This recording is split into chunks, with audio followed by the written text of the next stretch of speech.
welcome everybody to episode 204 of the Warhammer podcast that goes around calling itself Look Out Sir.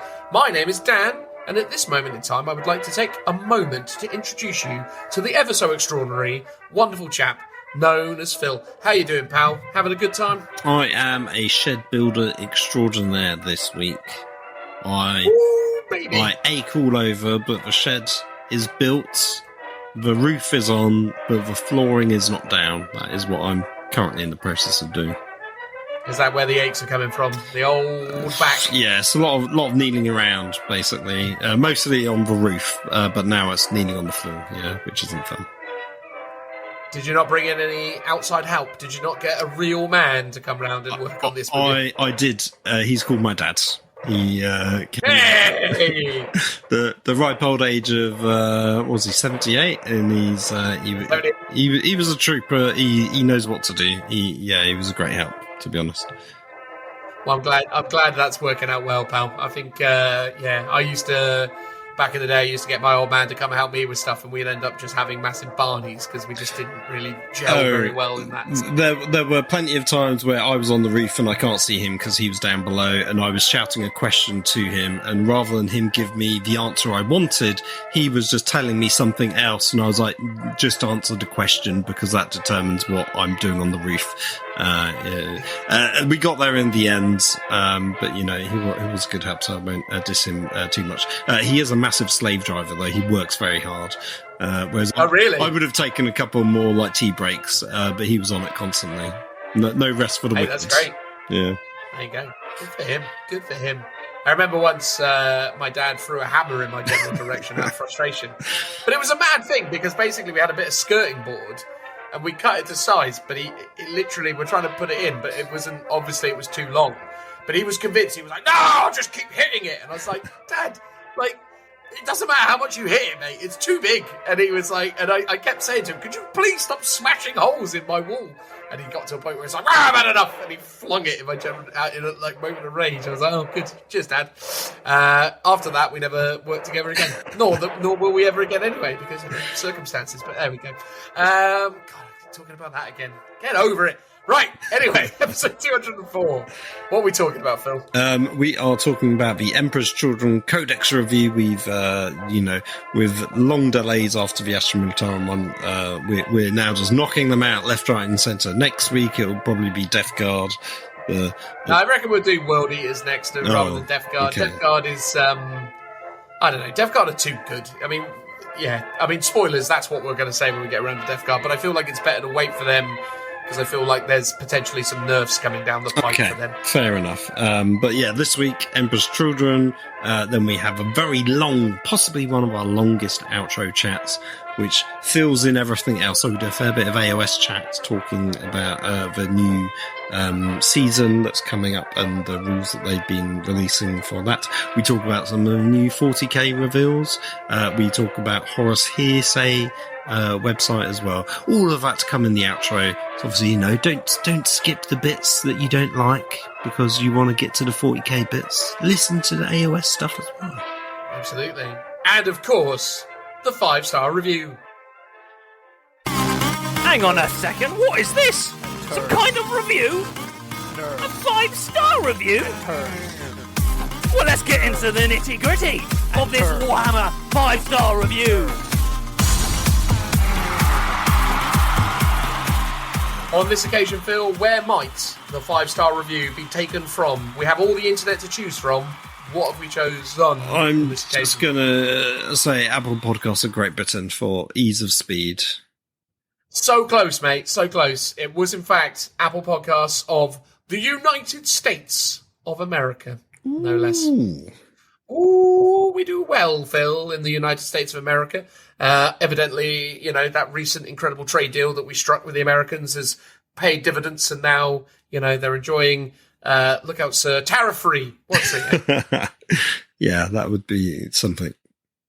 Well, absolutely, absolutely. Not to get too weighed down in politics and all the rest of it. I really don't care. Let's talk about the 5-star review instead, which comes via an individual called PHILMARSHAL, surname withheld, assuming this is actually their surname. Again, It's Apple Podcasts, so I can't be sure, but I'm not going to say it just, for the sake of being respectful. And they say, amazing 5 stars, which is, of course, a prerequisite for appearing here in the 5-star review segment. And if you would like to be like Mr. Phil Marshall and give us an amazing 5-star review, you need only do so in places that 5-star reviews can be left, such as iTunes, such as YouTube, Facebook, places like that.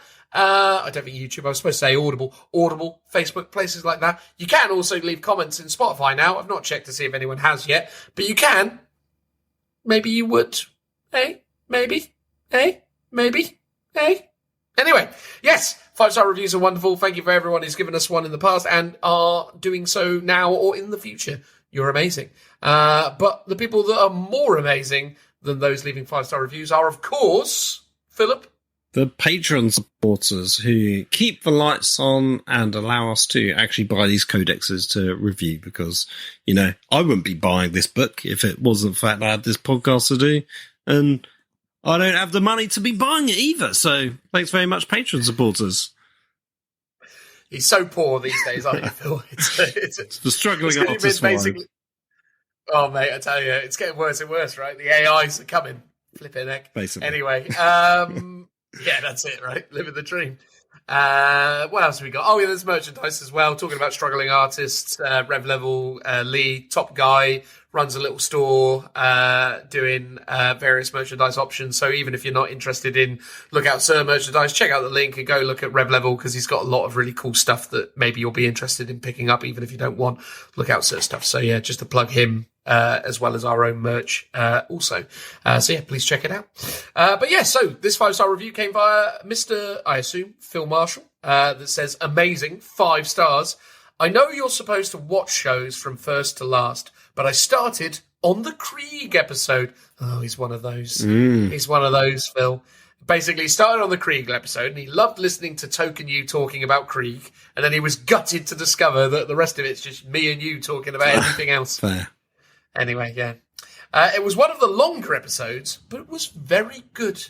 I hope the dinner with Phil goes good, and I hope his skin goes for good money. God, there's a reference. Do you remember that? Wow, deep cut here. I mean, how long ago was this review left? This was left not that long ago. This came in towards the end of 2024. This was December it's of 2024. An old reference, though, and an old episode that he listened. There you go. There you go. You guys are one of my favourite podcasts. Keep going and don't stop, Phil Marshall. That's very kind. So there you go. Phil's skin hopefully catch some good money. I mean, to be fair, it's more and more likely that he's going to be selling it these days. So I know it's extra crispy this week because I got a suntan up on the roof. There you go. There you go. Yeah, no, thanks so much, Phil Marshall. You're an absolute saint. We really appreciate it. And, hopefully you got a kick out of us calling you out here on episode 204, where we don't talk about Krieg. If we were smart, Phil, we would have put him in the last episode, wouldn't we, when we did the Astro Minotaur review? Hey. No, well, we were too busy plugging Toke in that one. No, mate. That was episode 200. We plugged Toke. Oh yes. Are you sure Are you sure your dad's the 78-year-old man? Maybe it's me. Maybe, you're right. That was the 200th episode. You're correct. Yeah. There we go. But we constantly plug Toke. Check him out on Instagram. He's got some great Krieg minis. There you go. Anyway, please say some nice things about Phil Marshall, and we will call it there. Phil Marshall, you are amazing. Thank you very much. We're glad you enjoyed the show. We're glad you enjoy Krieg. Obviously, you are one of those fine cohorts of Astra Militarum. I salute you. And then I will blow my whistle so you can go over the top and do your duty, as is wont. Thank you very much. Enjoy the rest of the episode. Obviously we've done a recent Krieg episode, so you can listen to the 10th ed version, and then just stick around for us for another 2 to 3 years before the 11th edition Krieg Codex. Yeah, absolutely. Hopefully we don't die before then, but the odds aren't looking great, but we'll try our best. Anyway, thank you very much. Transitional noise. This is a really weird one this time. Done. Hello, everyone, and welcome to this part of the Lookout Sir 40k podcast, or in this occasion, the 40k podcast. It's more of a Warhammer podcast these days, but On this occasion, we're keeping it 40k. We're talking about the Emperor's Children, the latest Chaos Codex, although not actually the latest Chaos Codex, because since this has gotten around to being reviewed by us, they have also released Death Guard and World Eaters, but this is the newest addition to the pantheon of the Dark Gods, the Old Four, and various other names. Emperor's Children have been in Warhammer 40,000 all the way back, but they have never until now been immortalized in their own codex literature. So this is an exciting new time for Warhamsters 40,000, because the Emperor's Children are now, much like the World Eaters, the Death Guard, and the Thousand Sons, in possession of their very own book. Why do you suppose, Phil, that it took them so long to getting around to getting Emperor's Children done? The general fan theory, right, is that Slaanesh is sexy, and sexy is too sexy for a kids' game. And I don't know if that's really true. Because Slaanesh has been around in AOS without much issue. I mean, I think they sort of skipped first edition, maybe. Because Slaanesh was locked away for ages. Well, there was that thing, wasn't it? Basically. Yeah, because there was that time, wasn't there, when Archaon came out, where he had the three-headed dragon that he rides that personify each of the gods, except not Slaanesh. Although the symbol of Slaanesh was on his shield. The four-headed dragon is a bit silly, whereas three is the magic number, right? So, exactly. If King Ghidorah has taught us anything, yes. I mean, if he's going to have that, he should technically, for AOS, have a horned rat head as well, because there's 5 gods in AOS. No. There are now, yeah. There wasn't originally, but there are definitely now. So, yeah, maybe that's the thing with Archaon. He needs to expand. He needs, like, a Slaanesh belly and a rat tail. I think also for as long as this podcast has been going, I've been speculating that Slaanesh not Slaanesh, Emperor's Children is due to arrive at some point, because it felt like for a while they were going through every year or so doing a Chaos God, giving you new demon models, giving you AOS models, giving you 40k models, and then they sort of have ultimately skipped Slaanesh, it seemed, for quite a few years. But I'm glad they're here, no matter what the reason was. It might have been they just sort of didn't really know what to do with them. Have you got any thoughts?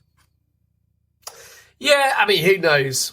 Who knows what exactly the reason is? I do also lean into, I think Games Workshop had a very confused relationship with the identity of Slaanesh and what it needed to be in order to make it feel more appropriate to them, more kind of, in relative terms at least, mass market kind of IP creation. And Slaanesh are definitely a army that requires a certain level of maturity and sophistication in terms of bringing them to life in the lore and literature. But on the tabletop, it always sort of felt like Emperor's Children as an army, specifically within sort of Slaanesh, have always kind of struggled to kind of create their own identity. They've been really hampered by the ye old Noise Marine aesthetic from yesteryear. They had a bit of attention back in 3rd edition when they essentially obviously did the Noise Marine units and started to create a bit of an identity. And Slaanesh have and Emperor's Children have performed well in previous editions where they've been kind of part of the general kind of Chaos Space Marine book. But I'm not surprised that it's taken them a while, just because of obviously all the other pressing urgencies and things that needed to happen. But I guess the question more importantly at this point is it worth, or has this book been worth the wait? Do we feel like Emperor's Children have been well realised? Does it feel like a good release? Does it feel like Games Workshop have done right by them? And I guess that's what we're going to dive into as we go through the process of talking through this fine tome, which from the outset, in terms of cover art, not the best ever. I think, I don't know. I always think this stuff is a bit hit and miss at the moment when it comes to GW, but I think the silhouette of the Noise Marine is a bit noisy, no pun intended, although it works, so I'll take it. It just, it's not a particularly, iconic image and character. It's obviously very fleshy in places and has a lot of strange embellishments and detail. And again, maybe that is ultimately a very fair representation of Slaanesh, right? Like maybe this kind of aesthetic is, the appropriate thing that they should be leaning into and going for. But yeah, for me, the cover just isn't really anything special. It's very by the numbers. Here's a Noise Marine and some demonettes and move along. But I mean, what's your vibe? There's elements I like cover about artwork? it. Like what I find about the Noise Marines and the Emperor's Children in general is the artwork always looks more impressive than the miniatures. The miniatures are always a bit more heroic scale. Oh, for sure. Don't quite fit the finesse of how they appear in the artwork. With this one, it's odd that he's like shooting his gun, but literally just into the ground, which seems odd. Literally the coolest part, though, is the dude who's like a cultist with a crab claw hand, giving me Yarrick vibes. And his whole body's covered in all sorts of sort of accoutrements of. Well, I assert that's a demonette rather than I think that's a demon as opposed to a cultist. But who knows? Because it's mechanical. Either way, the three characters at the bottom are stunning. Give me models like that, please. Whereas the Noise Marine itself is a bit like, that is alright, but as I always say, I don't like that kind of chaos aesthetic on the whole. So I always say, the book's not for me. I'm not their target audience, but if you like it, maybe you're into it. I think on the whole, though, the thing that kind of stands out to me is there's a double-page spread around page 38, 39, where it's this really interesting kind of like battlefield scene where the sonic weapons are tearing through the forces of the Astra Militarum, and there's this like swirling energy and destruction being depicted, and it feels like this is an image that really works at kind of communicating the idea of the army. So it's weird to me that they went with that as a cover when they've got this, but I guess the problem is with this image is where's the heroic character that you isolate? And obviously in this edition of 40k they've gotten in the habit of having to put the iconography, i.e. the kind of army symbol in the background. So I understand that they have a kind of design aesthetic that they're going for, so it doesn't work there. But that is a really promising image. And I have to say, there's some really it's gorgeous all mostly, artwork throughout. obviously there's a couple of classic pieces, but because it's a brand new codex, they haven't ever really had one. So a lot of the artwork is going to be new, just inherently, as it goes. So the artwork's really good. No complaints. It's weird because when I look at this, I recently noticed on the BBC iPlayer that they've gotten back Red Dwarf. So the BBC iPlayer now has got like all the Red Dwarf series on it, and I've been watching some of the old seasons or series, and I attribute some of the design kind of language and the sort of stylizing of these imagery that they've used here to how they used to do like creature design specifically for shows like Red Dwarf, like those old kind of weird BBC sort of old budget sci-fi horror things that used to be around. Yeah, like old school Doctor Who, because like in the older like episodes of Red Dwarf, they encountered a number of really kind of like H.R. Geiger-esque kind of creatures, but done through more of a kind of cheaper lens. So they lean more into kind of like insectoid kind of aesthetic. So there was one I was watching the other day, which was called Sirens, and the idea is that it's a great one, right? They're trying to like drink your brains with a straw and all the rest of it. But there's a lot of imagery here that kind of reminds me of that old school kind of 80s, 90s BBC prop department kind of like sci-fi horror aesthetic. I suppose in that same sort of vein as like Hitchhiker's Guide or like, as I said, some of these Red Dwarf things. But Yeah, maybe that's just something to do with kind of like whatever kind of cultural zeitgeist or sort of general kind of consumed imagery that kind of resides within the British Isles when trying to channel some of these more kind of like horrific sort of body horror and kind of fear-based iconography. They lean more into that kind of look because it feels reminiscent of it, but you get some new modern pieces that are kind of in keeping with kind of modern GW. There's a really interesting one where they talk about the Lord's Cacophonous on page 26, and it's sort of interesting because to the right of it is a classic Noise Marine image, like that Noise Marine image on page 27 has it just been around for an awfully long time, and it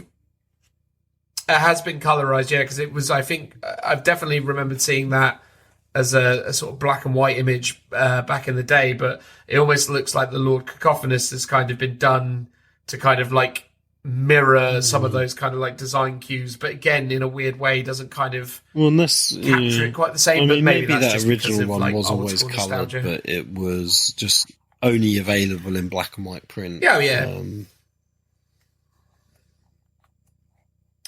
I keep forgetting the name of the artist who did a lot of these kind of like old school Chaos Slanesh-y demon images. I follow him on Instagram, but for the life of me, I can't remember his name now. It could be Ian Miller, yeah, it could be. It honestly, it's abandoned me, but yeah. I mean, the crowning jewel of kind of like mad artwork in this book, though, probably is on page 35, which is the image of the demons of Slanesh. I mean, that is a maddening image of kind of swirling anatomy and like just crazy stuff. So yeah, they can really turn it up when they need to. I think there's some really good stuff in here in terms of artwork, and as a book, I think it's pretty nice overall. And the great thing is that we've never had an Emperor's Children book before. Yes, they've been in other things, so they've actually had to write a lot of new stuff, which is cool. Because there's never been an Emperor's Children book before. There's a bunch of new words in here. You can't just go through it and go, "Oh, I read that in 9th edition," because you didn't, because it didn't exist. So it's nice that they've, for the first time in a little while, given us some new words. Phil, sadly, not had a chance to read through it, so I should really make the effort. Wow, it's all good, mate. It's all good. But anything you want to say about the book in particular? No, before we just get into smash the rules? through it. Let us smash through it. So, not giving the same level of attention as the Astra Minotaur, but that's understandable. Phil's got a long-standing relationship with us, but also there's not nearly as much to talk about. So, yeah, we'll get cracking. So, their army rule is Frill Seekers, which, I'll be honest from the outset, isn't the most remarkable ability that they could have got access to, but it's got some functionality and it can be situationally tolerable. Your army faction is Emperor's Children. This unit is eligible to shoot or declare a charge in a turn in which it advanced or fell back, but when doing so, it cannot target a unit it was within engagement range of at the start of the turn. It cannot target a unit that was the target of another unit's charge or attack this phase. Those are two very, very irritating caveats that maybe are not insurmountable in theory, but prove to be difficult in principle. But, I mean, what's your feeling on Frill Seekers? Player, advance and charge is very strong. Like, if that's all it was, or full back and charge, again, as a Custodius player, when you can pull that off, very strong. But the stipulations that basically you can't full back and charge into the same units makes sense thematically, but quite a hindrance. And also the fact that you effectively can't dogpile onto one unit with several units makes it not as useful, because that's ultimately, you want to stack the odds in your favour half the time. I guess maybe law-wise it's like they feel a bit more flamboyant and they can go toe-to-toe with whoever, so it's meant to be more one-on-one combats, which might make great from a law perspective, but terrible from a how you want to win a game perspective. Yeah, because I think that's the thing. It's like the fact that you can't.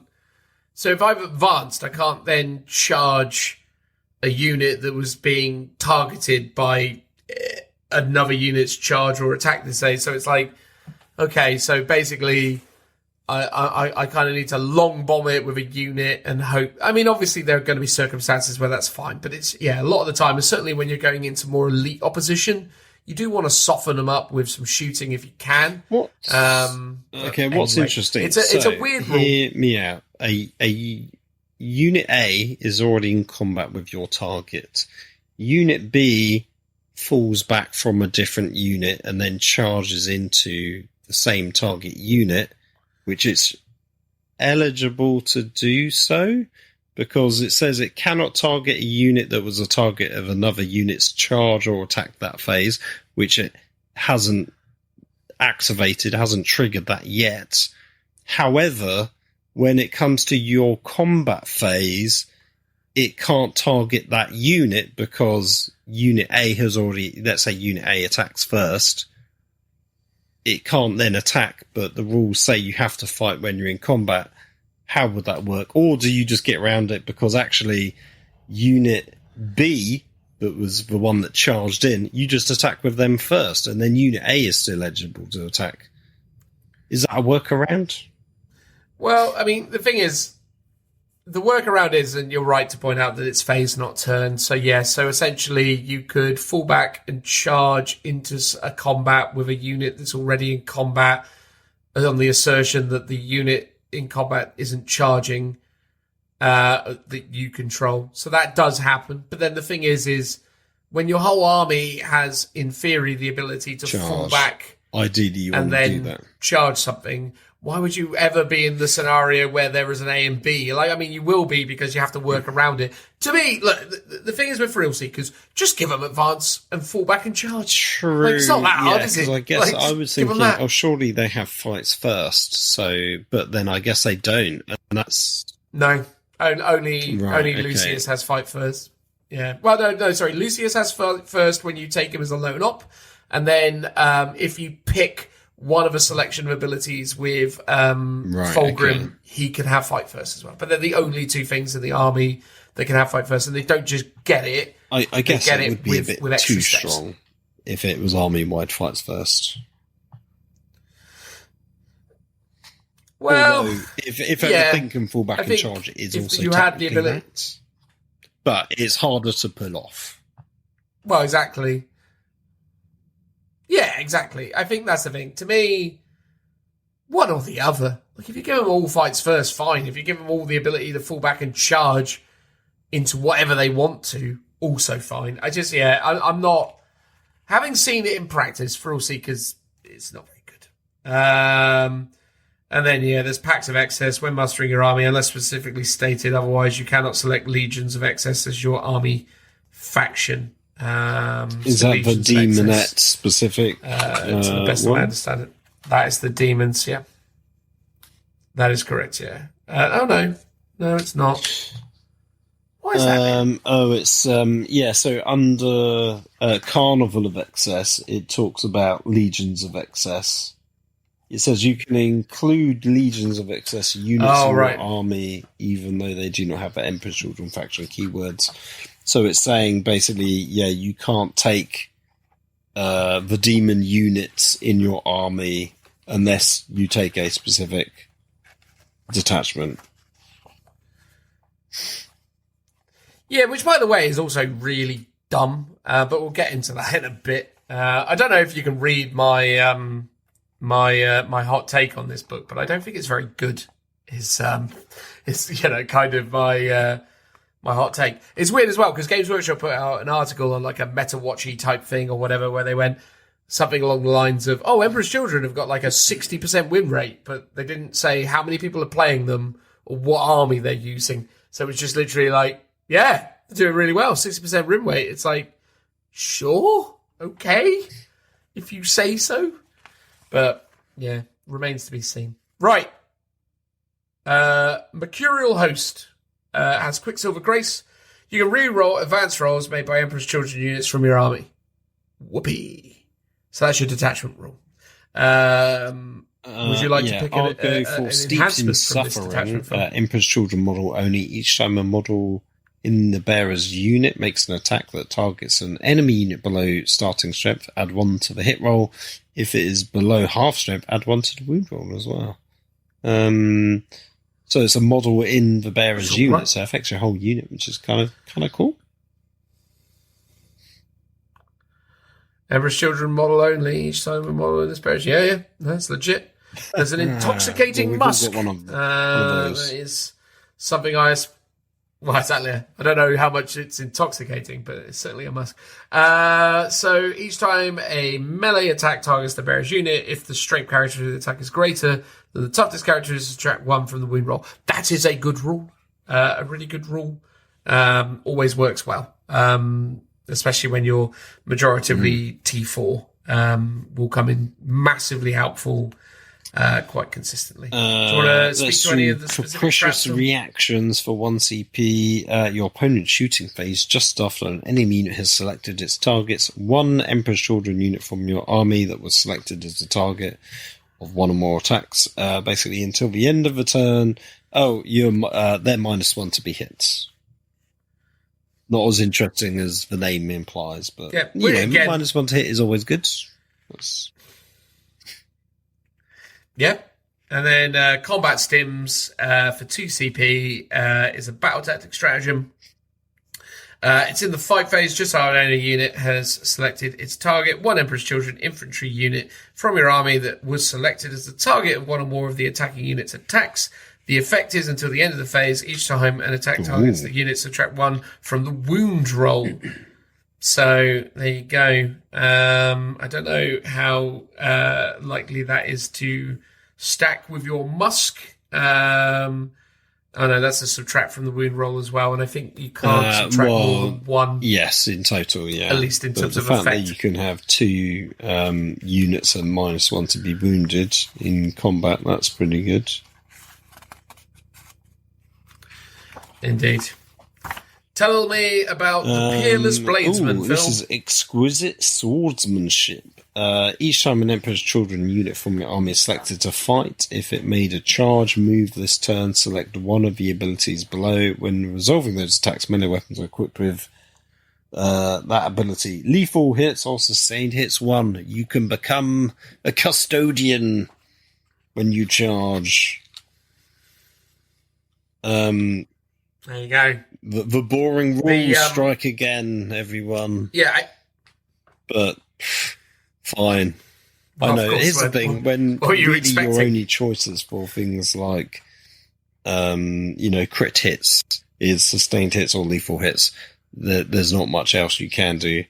And it's sort of fine. It gives you utility. As a custodian, it sort of makes sense, and it gives you, ways to deal with things with the lethal hits. But it just feels dull when lots of things have this. Yeah, I agree. In terms of enhancements, I'll shout Distortion. So Emperor's Children model, add 1 to the attacks and damage characteristics of melee weapons equipped by the bearer. It's very strong. Adding 1 to the attacks I'm and going damage. to pick Rise to the really Challenge, Emperor's Children infantry model only. Once per battle, at the end of the fight phase, if the bearer is within the engagement range of 3 or more enemy models, it can use this enhancement. If it does, the bearer can fight 1 additional time. When doing so, you can select 1 ability using the exquisite swordsmanship detachment rule, which we just talked about, to apply to those attacks, so you can fight twice and gain lethal hits or sustained hits 1, but only once per battle. But that's a cool rule.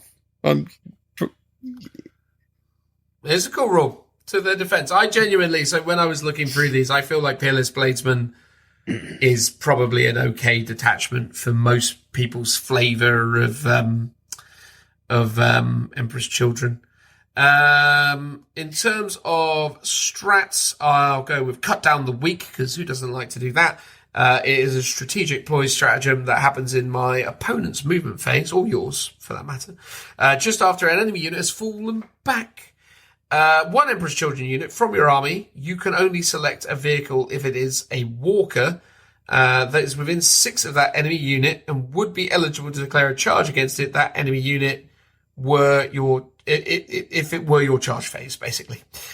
Your unit can declare a charge. When doing so, you must select that enemy unit as the target of the charge, and your opponent, your unit does not receive a charge bonus this turn. So basically, your opponent tries to run away, you charge. That's all right. I'll pick Terrifying Spectacle. Yeah, it's all right. It's your opponent's command phase. One Emperor's Children, this is what you've got to select. One Emperor's Children unit from your army that made a charge move in the previous turn and destroyed one or more enemy units in the previous fight phase. Each enemy unit within 6 inches of your unit must take a battle shock test, subtracting 1 from that test if they are below half strength. Enemy units affected by this stratagem do not need to take any other battle shock tests in the same phase. It's a cool concept that they're, you've cut off the heads of someone and it's scared everyone around it, which I feel like we've seen somewhere before. And they've twigged that if it triggered in the end of your turn, it doesn't do anything other than maybe scoring for objectives. So I like the fact it goes from the next command phase, or your in your opponent's command phase, and they stipulate that they don't take any more tests, so you can't take it twice. It highlights the issues around battle shock, and that the battle shock just roll over constantly. Yeah, agreed. Overall, I actually think that one's probably one of the better detachments, but the next one is Rapid Evisceration. There we go, like in English. And the detachment rule is Mechanized Murder. I mean, it's a great name. I won't take anything away from these names. Each time the Emperor's Children model from your army makes an attack, if it disembarked from transport this turn, reroll hit rolls of 1 and reroll wound rolls of 1. So, yeah, if you're getting out rhinos, reroll hits and wound rolls of 1. Pretty decent overall. Not necessarily, because again, thinking back to the Astra Militarum mechanized kind of thing, not nearly necessarily, I suppose. I'll go for tell us about the enhancements. Sublime Prescience. Emperor's Children infantry model only once per turn in your movement phase. The bearer can use the enhancement if it does select one friendly transport in this strategic reserves. Until the end of that phase, for the purposes of setting up the transport, treat the current battle round as one higher than it actually is. That's kind of cool. Obviously, it only really affects rounds 1 and 2. I guess you could do round 3, but why would you at that point? Yeah, okay. That's kind of cool. I quite like, so they've got one here for their vehicles called the Heretic Adept. So the Emperor's Children infantry model only, so you have to put this on an infantry model. But when that infantry model is within 6 inches of a Emperor's Children vehicle, they can essentially take the damage characteristic of a weapon down to 0. So after failing a save and seeing, I guess, the potential damage, once per battle round, which is pretty good. Which is really nice. So I guess maybe you'd have that on a version of the Tech Priest, right? Well, they don't have access to a Tech Priest, so it'd just be on a standard. It'd just be on your standard Lord, but I mean, it's still cool the fact that you can basically take it down to 0. It's kind of nice, gives them the extra survivability. And again, it's any Emperor's Children vehicle. But this is, I suppose, one of the things where you realise they haven't got really that much to choose between, because they've essentially only got Rhinos, Land Raiders, and for some reason, Forge Fiends. I don't know why they don't get access. Sorry, Mauler Fiends. They don't get access to Forge Fiends. Oh, they got the Helldrake as well. Credit where credit's due. But that's it. They've literally got 4 vehicles, and none of them are really ever going to be meaningful powerhouse platforms. But it's good, I suppose, if you've got a Land Raider that you want to kind of keep alive. Well, that is true. I don't want to kind of poo-poo the Land Raider, but yeah, it's an interesting variable. But anyway, do you want to call go that a for stratagem? dynamic breakthrough. It's in 1 CP in your movement phase. 1 Emperor's Children vehicle unit from your army that has not been selected to move this phase. Until the end of the phase, each time a model in your unit makes a move, it can move through enemy models, excluding monsters and vehicles.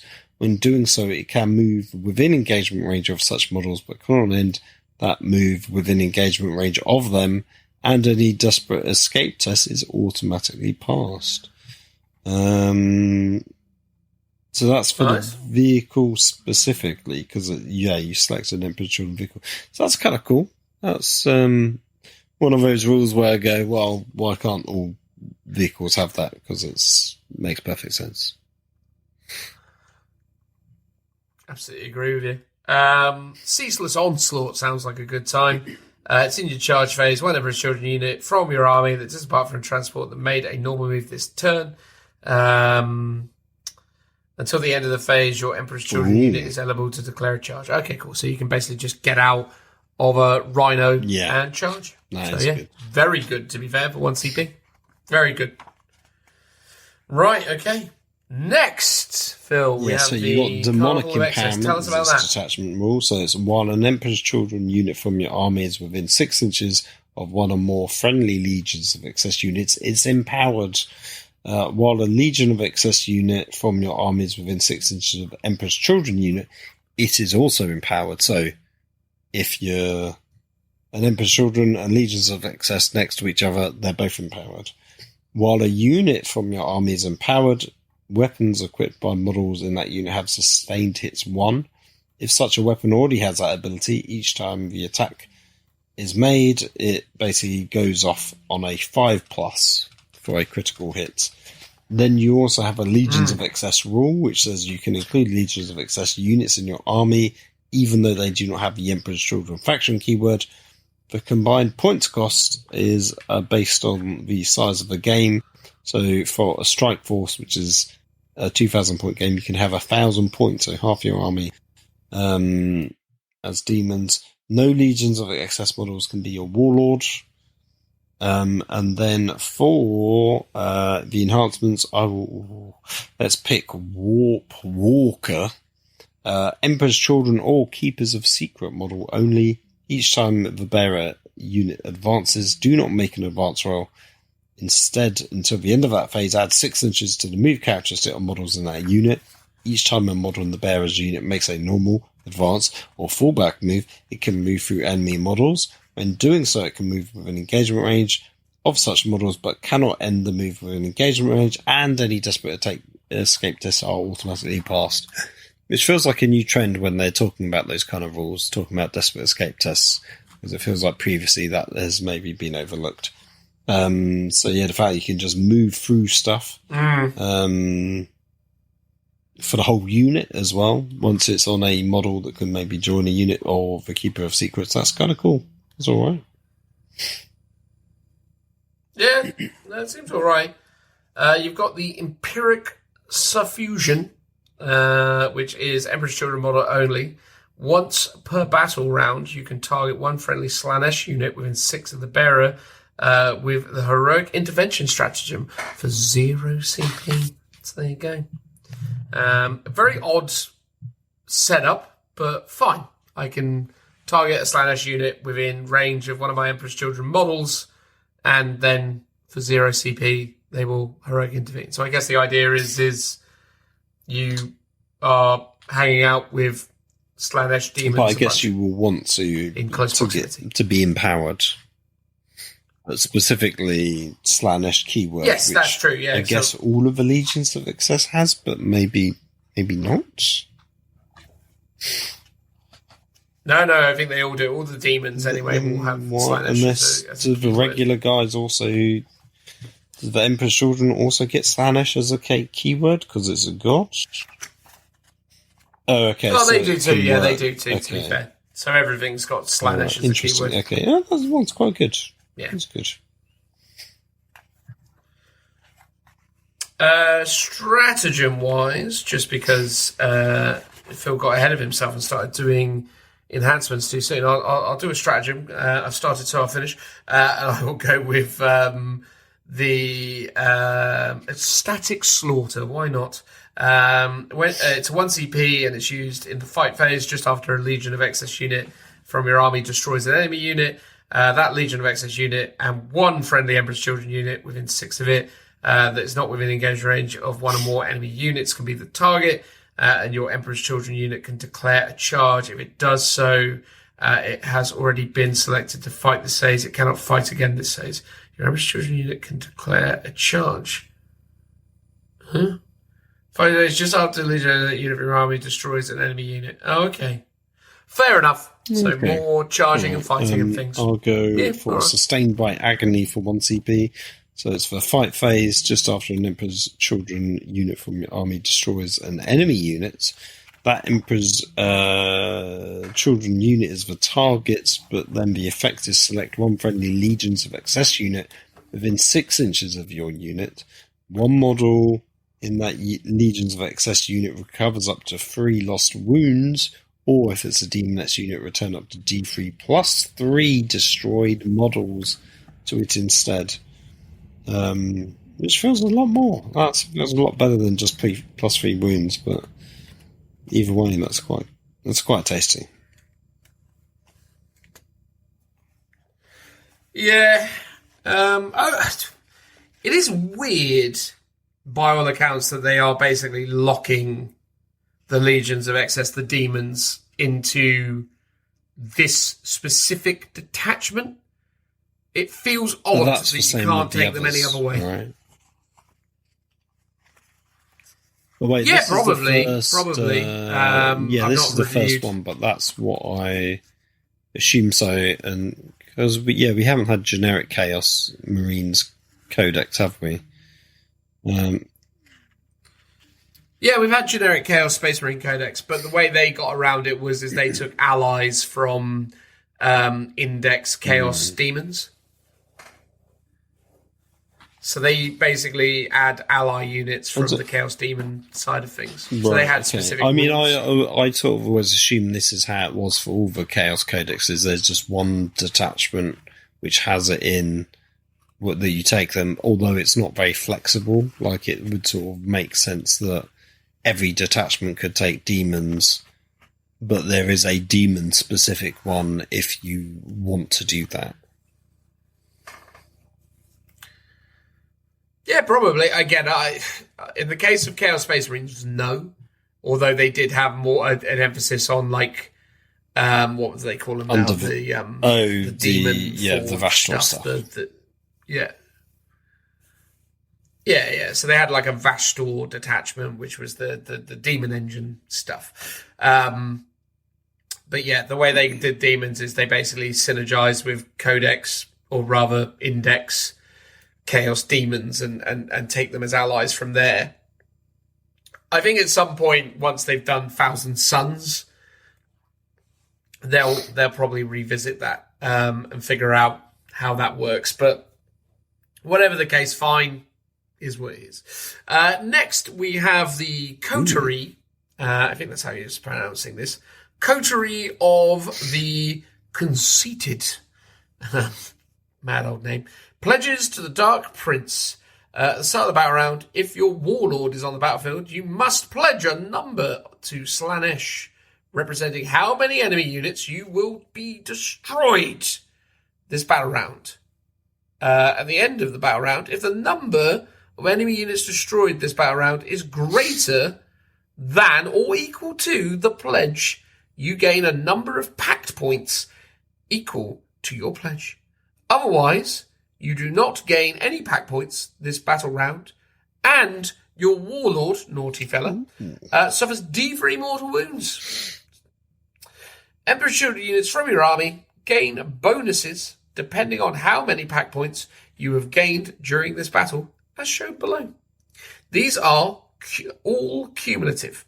So with 1 pact point, each time a model in your this unit makes an attack, unattack, so ranged or melee, reroll hit rolls of 1. With 3 or more pact points, each time a model in this unit makes an attack, reroll wound rolls of 1. 5 or more. Melee weapons equipped by models in this unit have lethal hits and that's the sustained whole of hits. its attachment ability where you had to pick one of them. Oh yeah, and you had to charge to get it. You should just get it, but you have to kill 5 things, Phil, and say that you were going to do it. You know. See, and then the last one: 7 or more dead things. Each time a model in this unit makes an attack, a critical hit is scored on an unmodified hit roll of a 5+. Ooh. I mean, I quite like it as an attachment. I think it will never work very well, but I think it is fun and interesting. I will give it that. It has risk and reward.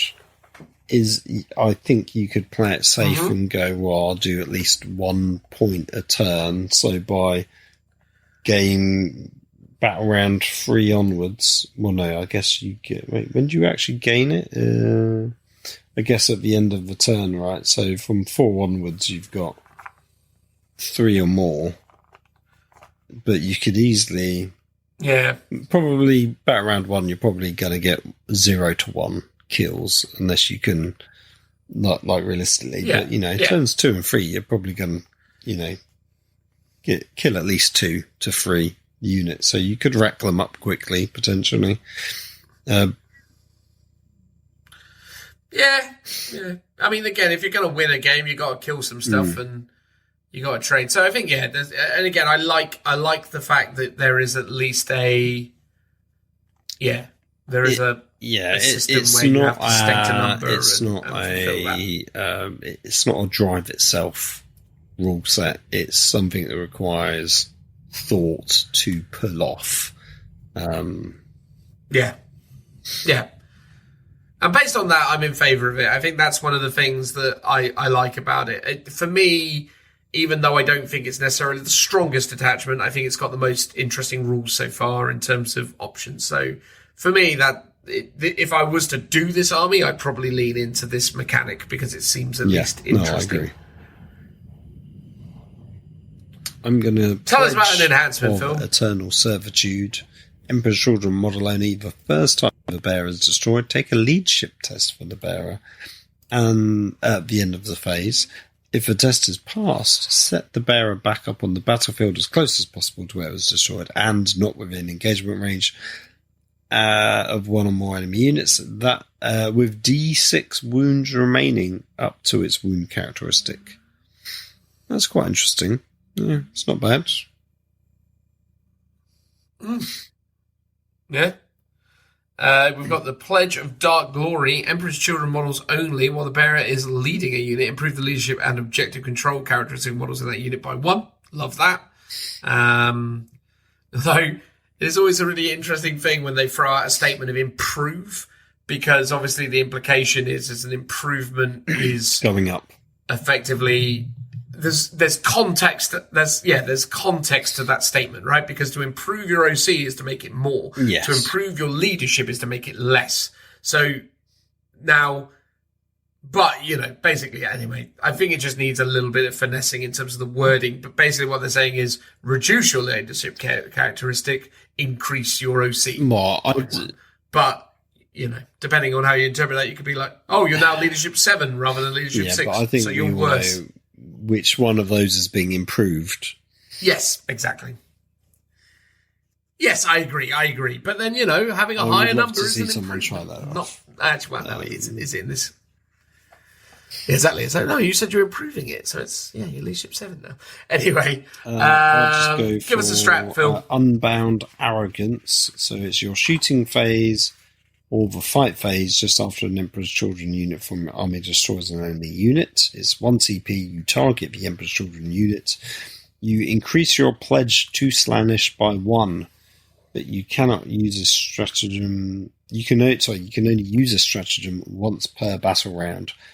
Oh, so actually you could, in theory, not bet, or if you do bet, but you can always gain at least 1 per turn for a CP if you kill something. Okay. Yeah, that's a good one. That makes the I like that. rule a lot more viable as well. Yeah, no, for sure. I think it's fun to see. It also things triggers kind of straight lean away. into So that obviously, if mechanical, you can do that first in combat, for example, then everything else might benefit from your increased pledge. True.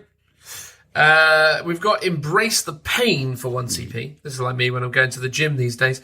Start of the fight phase. 1 Emperor's Children infantry unit is your target.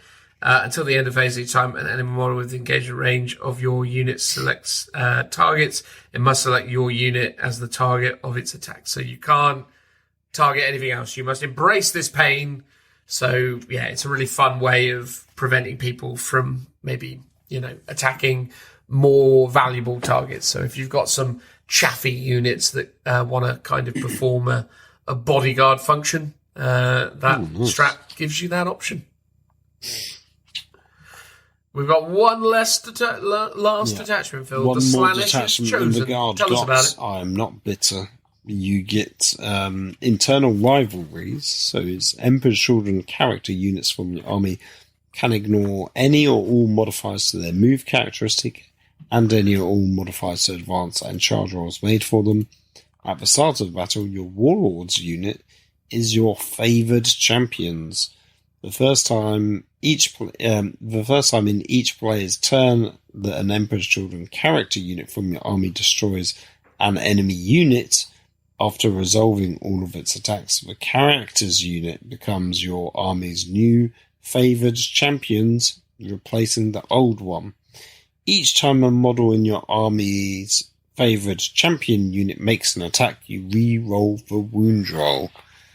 Okay, so basically 1 unit in your army gets to re-roll your wound rolls, and each time a unit kills something, that unit becomes it. But specifically from an Emperor's Children character unit. It doesn't feel very strong because it's not army-wide. It's only for 1 unit, and ultimately you don't really get to control which unit gets it. Yeah, it's convoluted, but I mean, it is interesting. I just wouldn't take it, but it's Yeah, because I'm just looking, all the strats affect Emperor's Children character units. If you got an extra buff, because sometimes they're like, your stratagem does this. But if your target unit is favoured, it also does this. That would make this quite interesting. But we'll see. I mean, it doesn't look like it does. So the potential was there, but maybe not fulfilled. Yeah. Enhancement-wise, we have Repulsed by Weakness. Emperor's Children model only. Each time an enemy unit, excluding monsters and vehicles with engaged range of the bearer's units, falls back, models in that enemy unit must take a desperate escape test. When doing so, if the bearer unit is your army's favoured champions, or is your favourite champion, subtract 1 from each of those desperate escape tests.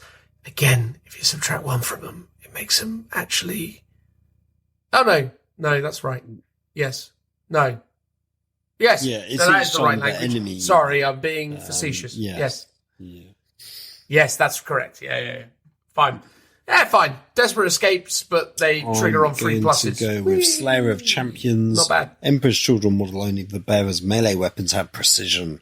And each time the bearer makes a melee attack that targets a character unit, improve the strength and armor penetration characteristic of the attack by 1. Oh, it doesn't affect if you're a favoured champion. That's a shame. But it's still kind of cool. Yeah. Let's move over to the stratagems quickly. We've got a beautiful death. It's what we can all hope for. It is a strategic ploy, and it happens in the fight phase just after an enemy unit has selected its targets. 1 Emperor's Children character unit from your army that was selected as the target of 1 or more of the attacks is the target. And then the effect, until the end of the phase, each time a model in your unit is destroyed, if that model has not fought this phase, roll a d6, adding 1 to the result if your unit is your army's favoured champion. On a 4+, there you go.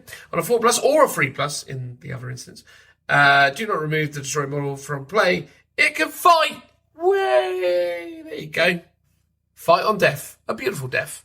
Oh right, so 4+ or 3+, right? Okay, that's quite cool. Yeah. Oh, like, if you're the favourite I'm champ. going to go for Vengeful Surge for 1 CP.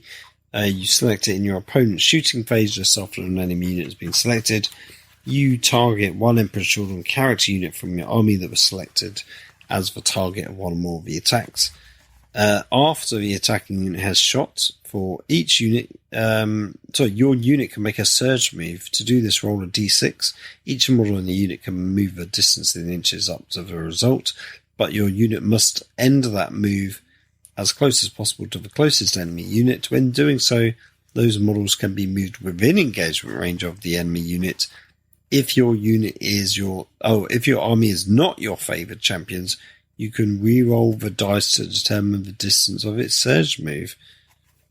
Oh, it's odd that you get the re-roll if you're not the favoured champions. Oh, because Vengeful Surge. Okay. Yeah. Again, and that speaks to some of the interesting kind of layers between the kind of competitiveness between the slash. It does add some flavour to it, it's fair to say. It's not very well fleshed out, but it's something, isn't it? I kind of like it. I mean, overall, I know you said you didn't think it's maybe a good book. It doesn't seem terrible. There's like a few standard ones and then a few sort of wild cards in there that would be potentially worth trying out. I think the thing is with it, from a detachment perspective, is none of these detachments are truly remarkable, right? Like if you look at some of the detachments that we've been seeing for some other armies, there's some interesting ideas and flavour that you can kind of build around in fun, interesting ways. Like when we were going through the Astra Militarum book, there were lots of opportunities for ideas. You looked at like the Bogo one, where it's like my infantry get lethals against infantry, my vehicles get lethals against vehicles. Immediately, that's quite good. And you start to see some of the enhancements and stratagems and go, yeah, all right, I get a flavour for what this is doing. When you look at like the siege stuff, where the idea of you've got these like bombards and that kind of stuff, and you can issue orders to multiple units, move. There's lots of interesting flavour and ideas to that. I think in this book, they, I think where they first go wrong is with the army-wide rule. I think the restrictions are dumb and unnecessary, because the army just doesn't stand out as being that strong from the outset in terms of unit selection. And then, yeah, I quite like the conceited detachment, the ones with the pledges to the Dark Prince. I think that's really fun, and I think that's got some interesting playability. It's not necessarily a consistently strong option. I think you're probably going to, with most strong Emperor's Children builds, you're probably just going to go Peerless Bladesman. Just because consistently getting sustained hits or lethals on charges is a meaningful bust. What's interesting is if you think about it from like archetypes and list building, you've got Peerless Bladesman, which leads into like your combat units, like your blade guys. You've got the jumping out of transports one, and you've got demon sort of focus. And that's it. Like, there isn't one particularly themed around noise marines. There's not one themed around war machines. It's all almost more just, and it might be because the army list isn't that big. I don't know in terms of number of data sheets. It feels like they've gone, everyone's going to take pretty much the same units because there aren't that many units to take, so therefore we can't really lean heavily into these like sort of skew list builds. So what a lot of them feel like it doesn't really matter what's in the list itself, you're just tweaking how it is, you're not optimizing the things that you've chosen, if that makes sense, against other units. It makes total sense, mate. And I think the other thing as well is the weird thing is with this, I find, is that I think when you look at Space Marines, when you look at Astra Militarum, when you look at other armies with long established histories within the game, there's a massive pool of inspiration that they can build into. So they can go, this is our Krieg detachment, this is our Cadian detachment, this is our Catachan detachment. And they can kind of build around those archetypes because they're well established within the army. I think the biggest problem with Emperor's Children is because it feels like such a rushed job, and no one at GW has really had much of an opportunity to kind of flesh this out beyond the kind of minuscule selection of miniatures that have been added to this range. I think no one's really done a very good job of kind of layering an identity onto these guys. They're Chaos Space Marines with a couple of extra units, and they got a Slanesh thing, so that means they're combatty and what have you. But it just feels very underbaked. The example I always go back to, because I think it's relevant, is the old Drakari / Dark Elder book from 5th edition. Because it felt like back in the day when people were designing armies, Games Workshop were designing armies, that artists and rules writers and fluff lore world builders got together and really deep dived and really sat down and thought about this stuff in detail. When they were going to put a new army in the game or overhaul an army, they got a lot of attention. They spent a considerable amount of effort reimagining Dark Elder. And when you watch some of the old YouTube videos from way back when on Warhammer, where Jez and Phil are talking about the process of that design, you could just feel that they had built layers of intrigue and layers of nuance into the army. It wasn't just one note. It was, these are the mandrakes. They're this wibbly kind of like demon thing that's go between reality and who knows where. Here's the homunculus covens. They're this and they do that. Here are the gangs of Kamaruf and the sky kind of, arenas and things. So the Reaver jet bikes versus the Scourges versus the Hellions, they all had this kind of interplay. It built this really interesting, comprehensive idea. And then to layer into that, they had Power from Pain, this idea that the army basically feeds on your pain and gets stronger as it goes forward. So they came up with interesting ideas around that. So what I'm saying is back in the day, it felt like they used to sit down and really think about this stuff. I think post 7th edition, post 8th edition, I don't think anyone's really ever put any thought into these new armies. You see it with Leagues of Votann. Leagues of Votann came out, and what are they? They're kind of like Space Marines, they're kind of like Guard, but they're mostly just dwarves, but we don't really know. We'll figure it out later, but they've just got grudges. That'll do. Call it a day. And I feel like that's the same with the Emperor's Children. It's like, because a talented game designer who was given time and put a lot of effort into creating an army concept hasn't worked on this, there's nothing to work with. So they don't know what to do because no one's told them. And I think that's the biggest problem I see quite consistently with the introduction of new armies into Modern 40k. When this team can't stand on the shoulders of giants, I think they just come really short. And this is that. It's uninspired. It's uninteresting. Other than a few little things, it's not clever. It's a paint by numbers. Here's a new Space Marine army. It's got some units. What do you want? And I know. Yes, it's got words that talk about, and it's got lots of history and Horus Heresy and blah blah blah blah. But the point is, it's just uninspired. They've come up with no interesting ideas. It's just it's a Games Workshop needs money. Get it done. That's basically where I'm at with it in terms of the ideas in it. But maybe I'm being unnecessarily harsh. Some of the what's ideas your take are on it, pretty mate? unique, like the pledges, and you've got to get the dark packs. I like that. Really That, interesting. to its credit, is good. The disembarking from transports is almost so unique. Every army has one like it.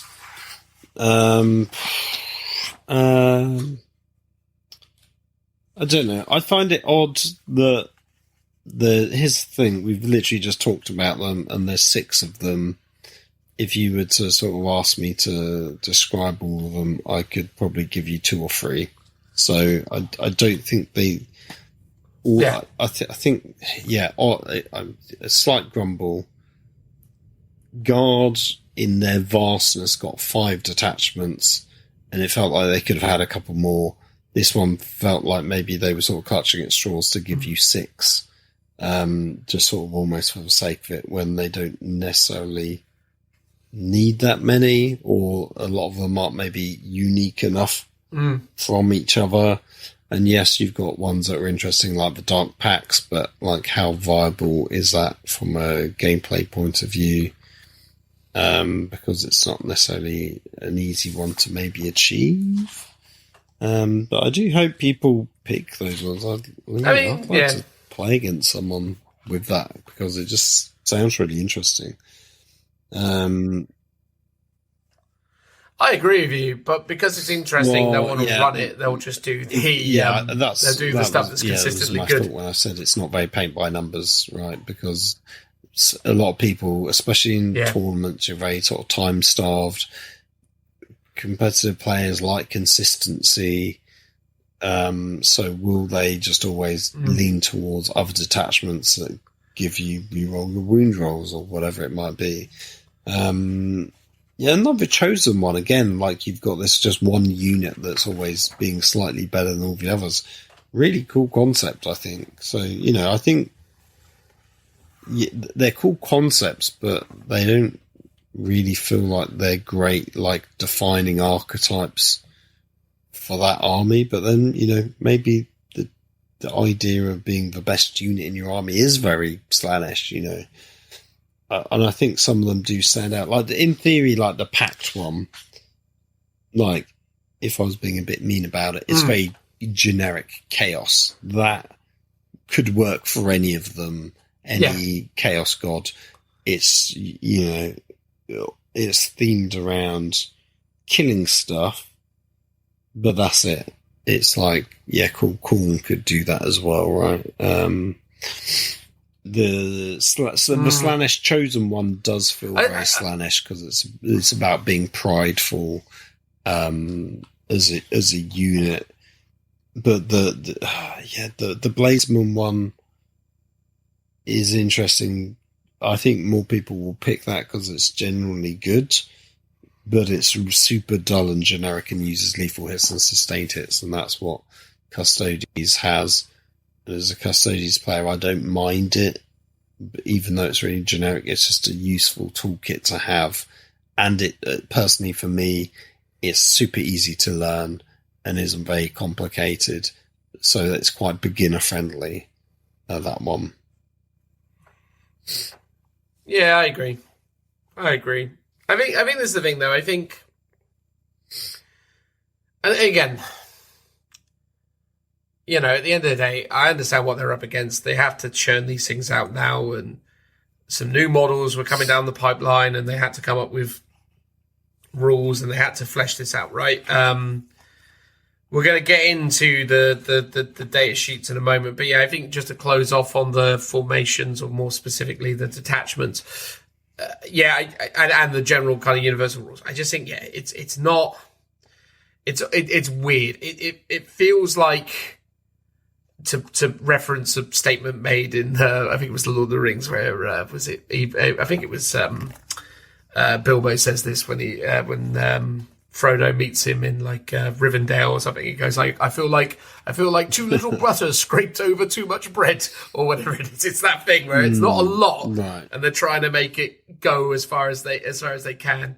And I just none of the. Here's the thing, without wanting to sound really harsh about it. Nothing about it really jumps out at me. Like, the inspiration to build things isn't there. And again, it's like, okay, cool. Rapid evisceration. Yeah, sure. I could buy some rhinos. I could buy some land raiders. I could buy some melee units and have a good time. Yeah, sure. Fine. Is that a meaningfully, inspirationally Emperor's Children-esque detachment? No. You're right. Like, why isn't there something that speaks to... Right.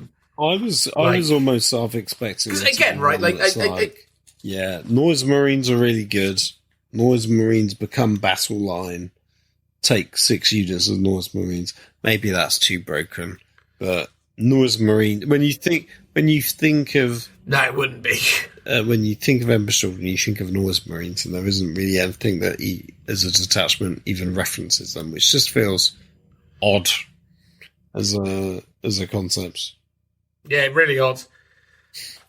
I'll say this as well, though. I think, again, I know 40k players don't enjoy listening to Age of Sigmar insights, although hopefully some of our listeners do. Hedonites of Slaanesh, though not necessarily a bleeding-edge competitive army, has a really uniquely interesting identity, and they came up with some really fun ways of representing them on the tabletop. And I don't understand why they don't just rip that off and put it in 40k. Like, the whole bargaining chip, the idea that Slaanesh plays on your impulses, plays on your desires, your wants, like that is beautifully personified through Hedonites of Slaanesh in Age of Sigmar, where I offer you the opportunity to do better. I want you to succeed. It speaks to the idea of that demonic entity kind of poisoning your mind and twisting results, right? Like, I love the fact that Hedonites have that they basically, it's like, oh, you just failed a charge. Well, don't worry, mate. I'll let you re-roll it. Have a re-roll. And it's like, and that is really interesting, because then you have to deal with the mind games and figure out what the heck, because the more you take my offers, the more powerful I become. But in exchange, I give you those, it's those short little addictive hits, right? Like, I give you those little dopamine boosts, but in the long term, I'm winning as a result. And that is a really clever Slaanesh gameplay mechanic that, fair play to the Age of Sigmar team, is really, really fun and interesting. I'm not suggesting that Emperor's Children would do that, because it's not really of their thing. But I think it just speaks to two different systems, but ultimately similar thematics and different ways of expressing it, I suppose. But yeah. All right. We're going to move on. Unless, Phil, do you have any closing points on? No, I think it's all right. It's maybe not the most standout, and as you say, it's potentially being hampered by a lack of units to allow the detachments to lean into specific units. Yeah, and we'll talk about the units, right? Because the units is really where the book starts to kind of fall apart at the seams, in my opinion. But yeah, let's get into that. There's only one place to begin when talking about data sheets, and that is Fulgrim, the man himself, not Phoenix Lord, my goodness, but the Phoenix of Demon Primarch fame. Do you want to tell us about him, Phil? Yeah, I will do. He has a whopping movement of 16 inches. He's toughness 11, a 2-up save with a 4-up invulnerable save, which is gosh darn good. He's got 16 wounds, leadership of 5+, and an OC of 6. His core abilities are Deadly Demise, D6, and Deep Strike. His faction rule is Thrill Seekers, which is obviously the army rule. He's also got Demonic Poisons, which is in your shooting phase and the fight phase. After this model has finished making its attack, select one enemy unit hit by one or more of those attacks until the end of the battle. That enemy unit is poisoned at the start of each player's command phase. Roll 1d6 for each poisoned enemy unit on the battlefield, and on a 4-up, they take d3 mortal wounds. That's very cool. That's a very old school sort of 6th, 7th ed rule. Like the burning mechanic that they used to have. Oh yeah, the old was it Soulfire? Yeah. Soulfire, I think it was called. Yeah. And there was also Demon Fire, which was specifically Zinch flavored. He's also got Demon Primarch of Slaanesh at the start of your opponent's command phase. Oh, it's your opponent's. Okay, select one of the abilities in the Demon Primarchs of Slaanesh section across until the start of your opponent's next command phase. This model has that ability, so let's have a look at those. You've got Beguiling Form. Each time a model makes an attack that targets this model, subtract 1 from the hit roll. You've got Demonic Speed. This model has fights first. Oh, that's good. And then the last one is Enthralling Hypnosis, which is an aura ability. So while an enemy unit is within 6 inches of this model, each time that unit is selected to fall back, it must take a leadership test. If the test is failed, they must remain stationary that phase. Instead, And obviously he's got the Supreme Commander rule, so if you take him in your army, he must be the Warlord. So quite cool abilities, and I like that they actually trigger in your opponent's phase rather than yours, and that they're more problems for your opponent to deal with rather than buffs for you personally. He's equipped with Malefic Lash, which is both it's just a ranged weapon. It's sustained hits 1, 12-inch range, 6 attacks, hits on 2s, strength 8, -2, 2 damage. So not too bad. Pretty decent. Then he's got Demonic Blades with 2 profiles, so for strike and sweep. So for strike, it's sustained hits 1. In fact, they're both sustained hits 1. It's for strike, it's 6 attacks, hitting on 2s, strength 14, -3 AP, and D6 +1 damage, which is a lot. And then sweep, again, sustained hits 1, 12 attacks, so double attacks, hits on 2s, strength 8, -2, 2 damage, which is still pretty good. And then lastly, he's got the Serpentine Tail, which is extra attacks, another 6 attacks, hitting on 2s, strength 6, -1, 1 damage. So, I mean, he's not a slouch. He's not a slouch. He's not a slouch. I mean, he's got a defensive profile similar, but not as good in some regards as a Land Raider, although he is better than a Land Raider in terms of save because he's got the 4+ invuln. But he's a bit lower in toughness. Land Raiders are coming in, obviously, toughness 12. Plus, but he's got the same amount of wounds. Well, indeed, he can fly. But obviously, there are some interesting problems with this guy. The most noteworthy issue is his base size, which is one of the things that confuses me massively. Now, it's not listed on his profile, but it's worth noting that for some reason they decided that he sits on a 130mm base, which is 30 mil more than any other Demon Primarch. What, even Angron? Even Angron, yeah, they're all on 100mm bases. Oh, interesting. So he's on a 130mm base. Now, in inches, 130 mil is give or take 6 inches. Mm. And do you know what the problem is with 6 inches of base, Phil? Is it that he can't be fully in terrain? Not that he's got a shooting profile to really make the most of that, but... No, he can, I believe, get fully in terrain. His problem is, though, is because he's a monster, he can't go through walls. And because of the new fly rules, it's a bit wibbly for him to kind of negotiate those things, though it can be done. However, the main problem he has is in most competitive Games Workshop terrain layouts, he can't fit through most of the gaps. Ooh. Because it's so what, he a can 5-inch gap or something? Yeah, because in a lot of instances, they're 5-inch gaps. Ooh. So he finds himself being snookered an awful lot.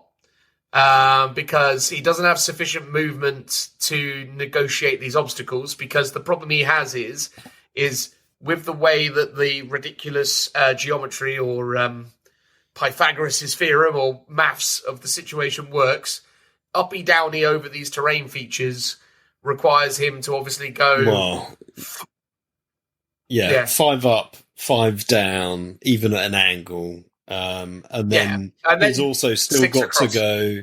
Well, no, he's got to go at least 6 inches across to just clear the base from the starting point.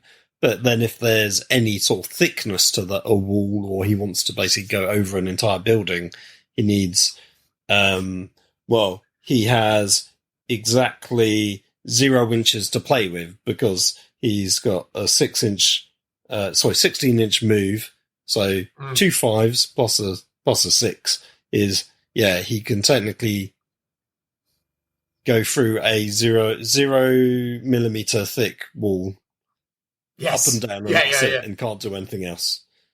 Exactly. And then the thing is with it is obviously most of those things have got, various embellishments and things to them. So realistically, you've got to advance him to get over most walls, and then you've got to hope that your opponent hasn't positioned anything else on the other side to kind of snooker you, because essentially this is his biggest flaw by far, as the base is too massive. And I know this from playing large base miniatures in Age of Sigmar. In Age of Sigmar, we at least have area to play with because there's not the same level of terrain density. But I have this a lot of time when running Maw Crushers, which are also on 130mm bases. They're humongous, and it's that thing where you're like... Yeah, that is a big base. Yeah, trying to get that thing into places is really hard because it just doesn't fit because it's huge. The thing is, in AOS, it kind of, you can kind of work around it because you've got space. But in 40k, you don't. And this is the thing with this guy. He's really let down by that. Also, in terms of, like, output, he's got some interesting rules, for example. But, it's interesting, right? Because 6 attacks at strength 14 minus 3 AP. If you're trading into other hero characters, other monsters, other vehicles, okay, fair enough. -3 is really good. So if you ran this guy into a Land Raider, say, he's going to be wounding it on 3s, hitting it on 2s. So based on mathematical averages and the assertion that he's going to be, he doesn't re-roll anything, but he could have sustained, well, he does have sustained hits 1. So let's say he gets 6 hits on average, just to be fair, and then he'll get 4 wounds on average against a Land Raider. Land Raider will save 1 in 3 of them, so 3 of those go through. You roll 3d6, so 3d6 will average out to 12 plus 1, 14 damage. No, 15 damage. Bam. So on the mathematical averages, which is not a fair barometer, Fulgrim going into a Land Raider leaves it on 1 wound, right? Which is good, And bear in mind, he's obviously also got his tail, although the tail will be wounding it on 6s. 6 attacks hitting on 2s with sustained again. Oh, no, not with sustained. So say 5 hits and then 1 wound, -1 rend or -1 AP, 1 damage. The Land Raider probably saves against that. So yeah, based on the averages, if he doesn't shoot the thing, he's gonna, if you say he shoots it as well, give him the shots as well. With the shots, he can kill a Land Raider on his own. Cool. But if we're just looking at melee profile, when I put him up against, say, the Lion, for example, because the Lion's got 8 attacks and is also strength 14 and is also minus, I think Lion might even be -4, But anyway, the difference is the Lion does flat 4 damage. Which is more consistent, I guess. Yeah, so I suppose the question is flat 4 better than D6? I mean, maybe it isn't. You can be swingy with it. I guess, on average, isn't it? Like a 3.5 is what you would roll. Not that you can roll that, but anywhere between 3 and 4 would be the average, but it's +1. So you're statistically, you're doing at least 4 to 5 damage on that D6 roll is what you should do on averages. So technically better, but it's all swingy. So you could roll very bad, but then you could also roll super hard. I agree. I think to me, would it have killed them just to give him just flat 5 damage on that attack? You know what I mean? Like, give him something like a little bit more oomphy. But yeah, his biggest problem is his size. It's crazy that he's on that base because it does basically make him... It makes him very challenging to use in a competitive layout. Now, obviously, if you're doing it casually, fair enough. But like in competitive layouts, he is flawed. Yes, which is not what he would want to be. I guess the thing is, if you look at the model on the base, it's a nice distance between the sort of the curling of the snake body and the base, and any smaller, he would look like he's sort of about to overhang it, or it's just a bit too tight. So I can see why they did it on a bigger base. But it kind of is what it is, unfortunately. Yeah, exactly. I'm not suggesting for a second that they shouldn't have done it that way, but I think, again, it's one of those interesting scenarios where the game that they're creating isn't being considered by the designers who are making the miniatures, and then you end up in this situation where you end up with a Fulgrim who isn't really what he needs to be. But, look, at the end of the day, it is what it is. I was going to say, it reminded me when we did the doubles event at Warhammer World recently, and two of our opponents had Land Raiders, and both times we had to be very lenient with them allowing to just deploy the Land Raider where they wanted to deploy it, but also allow them to sort of move through the ruins in a way which, if it was like a try-hard tournament, you could have quite easily just said, yeah, well, you can't fit there because you're like half an inch too big. Sorry, that's the way it is. And as you say, in a tournament setting with Fulgrim, that's what people would do because that's what it is. In a way, I feel like you can get away with tanks a bit more and be a bit more generous because things like sponsons overhang and sort of get in the way. Whereas something has a definitive base size, it's like, well, no, that's it. Whereas a whole sort of hull HULL is quite difficult to fully determine because of all the extra bits and gubbins on the tanks. That's it, mate. I also think as well, giving him deep strike is a bit crazy because Lord knows how you're ever going to get this guy in anywhere with that much base. It's like basically, you've got to be 9 inches away plus the 6. So you're basically looking at 24 inches of circumference, basically, that you've got to try and secure. He needs a pretty big hole to fit into. Yeah, so obviously, because he doesn't have any like advance and charge ability, does he? No, which is crazy. Because obviously, he does, because he's an Emperor's Children. Of course, he has advance and charge. Oh yes, that's their base thing, isn't it? That's so thing. Obviously, so the first detachment, Mercurial Host, allows you to re-roll the advance roll. Alternatively, I was thinking Peerless Bladesman, where you can just get lethal hits, is another like easy way of sort of buffing him. In general, I was thinking about it weirdly. I guess because with which one is it? The Chosen one, which allows you to re-roll the wound rolls. That is sort of the start of your army. Start of the game. I think you just pick. Oh, your Warlord's unit is the army's favoured champion. So, turn one, Fulgrim is just the favoured champion of his own army, which I guess makes sense. But the weird thing with the favoured champion thing, though, and we didn't really touch on it before, but I suppose there's a point to make, right? So Fulgrim will start as the favoured champion, but if some other geezer does something... Kill something first, yeah. Then it moves to them, so then you never actually ever get the benefit of it, because it just keeps moving around. Yeah, if that is what happens, you ideally want to do it in a way where that unit... You want it to be almost like as soon as something gets it, they need to be the first unit that fights in your next turn to then it's be a weird the thing mechanic, mate. Yes, yeah, a little bit. It reminds me a bit of the new one of the new, to deviate back to AOS for a second. So Nighthaunt have got a new army detachment rule, and it basically gives your opponent -1 to save, but only if they've basically already been in combat for like more than a turn, and it only triggers in your opponent's turn. So it's like a really weird one where it feels quite hard to actually pull off getting based on the way it triggers. Yeah, it's an odd one. Not that we've reviewed the Death Guard book yet, but I have been reading through it. Like, Mortarion is an auto include. Like, you read Mortarion's rules and you just go, well, there's no way I'm running a Death Guard army without Mortarion in it. Whereas you read this and you go, I don't know if I'd ever actually put Fulgrim in an army at the moment. I think, he's got a good defensive profile. Surely you need him but just not to bump out the points. Well, that is true. Like, I think that's basically what his function is to essentially buffer your army a bit in terms of points. But, on the whole, I'm not massively impressed with Fulgrim, only because of weird kind of...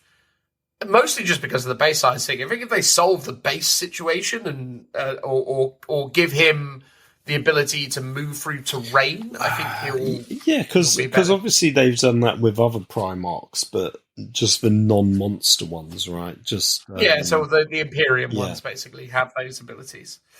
Or if they made fly like how it should do, where you just ignore vertical distance, that would also solve it. does my head in the way that they've done Fly. It's just like, go back to the old Fly. It made so much more sense. This is just wildly confusing. Yeah, it didn't feel like it was so problematic. It did make things with Fly good, but things with Fly course, but they should be good. Yeah, exactly. Yeah, exactly. It's like, what the heck? Anyway, next is Lucius the Eternal. He's obviously quite famous named character. We'll talk about some of the weirdness with this guy in a moment, but Lucius has a movement of 8, which is common for the Flawless Blades and, by extension, Lucius. He's got a toughness of 5, which isn't extraordinarily good these days, but it's, better than 4, I suppose. His save is 2+, and his invulnerable is 4+, which is good. He's got 6 wounds, which is pretty mid these days. Nothing special there. Leadership of 6, which is obviously good, and OC of 1, which is, it's standard. He's got Feel No Pain 5+, which is definitely to his benefit. The fact that he's got Feel No Pain 5+ is good. Why Fulgrim doesn't have Feel No Pain, I couldn't tell you, but Lucius has, and it's good to see. He can be a leader, but if he's not a leader, he's a lone operative. A challenge worthy of skill. Each time this model makes an attack that targets a character, monster, or walker unit, you can reroll hit rolls and you can reroll wound rolls. Ooh. That's really good. And then Duelist Hubris. At the start of the fight phase, if this model is not leading a unit until the end of the phase, it has fight first. Ooh. So it has fights first only if it's a lone operative. Tasty, though. Yes, it's tasty for sure. It's equipped with the Blade of Leia, and Lash of Torment. The Blade of Leia is a precision weapon with 6 attacks, hitting on 2, strength 8, which is good, -3 AP, which is good, and 3 damage, which is good. And the Lash of Torment is not a ranged attack, it is just melee, and it is 10 attacks, hitting on 2, strength 4, -1, 1 damage. And this unit can only lead a unit of Flawless Blades. So you got to pick weapons. You got to. Oh yeah, so it's not extra attacks. It's either or. You're either lashing them or you're stabbing them. I guess that makes sense. You've got your sword for your heavy hitter, but if you're up against guardsmen, you're just going to whip them to death.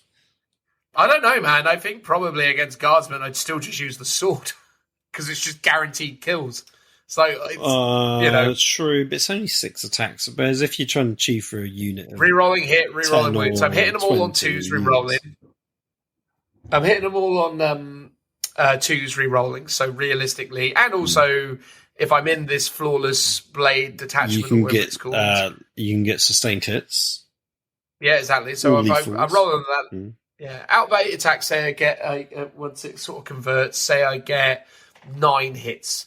Out of the 6 attacks, say I get 7, let's say 8 for the sake of argument, with sustained hits. And then I'm wounding on 2+ into guardsmen into this example, rerolling. So realistically, I'm probably, worst case scenario, going to get 7 wounds that they can't save against because -3 beats their armor. And because they got Feel No Pain, they're probably going to die. Whereas if I tried it with the 10 attacks, I might get like 11 or 12 at the end of it. And I'm going to then be wounding them on 3s, admittedly with re-rolls, but it's going to be less wounds, and then it's -1, which they're saving on 5s or maybe only 6s. But then they've got those annoying Feel No Pains, haven't they? That they're just going to tank it with constantly. I mean, they can get Feel No Pain. They don't have Feel No Pain base though. Yeah, but they may as well do with the way that the rules are set up these days. What I'm saying is anyway, the point is. The thing that's weird about Lucius, and I suppose we should talk about the Flawless Blades before we dive into that too much, but basically, I think the lone operative way of taking him is a red herring. I think that is I think that's a mistake. I think what you would do is you would take him with the was it Flawless Blades? Flawless Blades. But they are just a delivery vehicle to get him there alive, and then once they die, he can be lone op. I suppose so. They're just a buffing unit, basically. Well, indeed. I mean, the Flawless Blades are also movement 8. They're also toughness 5. They've got a 3-up, 5-up, so not quite as survivable, but, not unrespectable. I mean, given that these are supposed to be like they've got Terminators, but I suppose they're supposed to be like the Sangard, Deathwing Knight kind of vibe. They're not nearly as survivable as you'd want them to be, but they got 3 wounds, which is pretty average these days for, the way that units are taken in 40k. OC1 isn't that great. They've got a ranged weapon. They've got a bolt pistol, which is every bit as underwhelming as it's ever been. And they've got a melee weapon, which is 3 attacks, which is really bad for a melee-focused unit. Yeah, it's not great. Weapon skill 2+ is all right. Strength 6 is not great for that. AP 3 is good. Damage 2 isn't. So they've got demonic patrons. Each time this unit is selected to fight, it can call upon demonic patrons. If it does, until the end of the phase, each type of model in this unit makes an attack. An unmodified wound roll of 3+ scores a critical wound. At the end of the fight phase, if this unit called upon a demonic patron this phase, and no enemy models were destroyed by attacks made by models in this unit this phase, one model in that unit is destroyed. Now bear in mind, right? Essentially, you're getting crit auto wounds on 3+. So what you're basically getting is auto wounding anything in the game on 3+.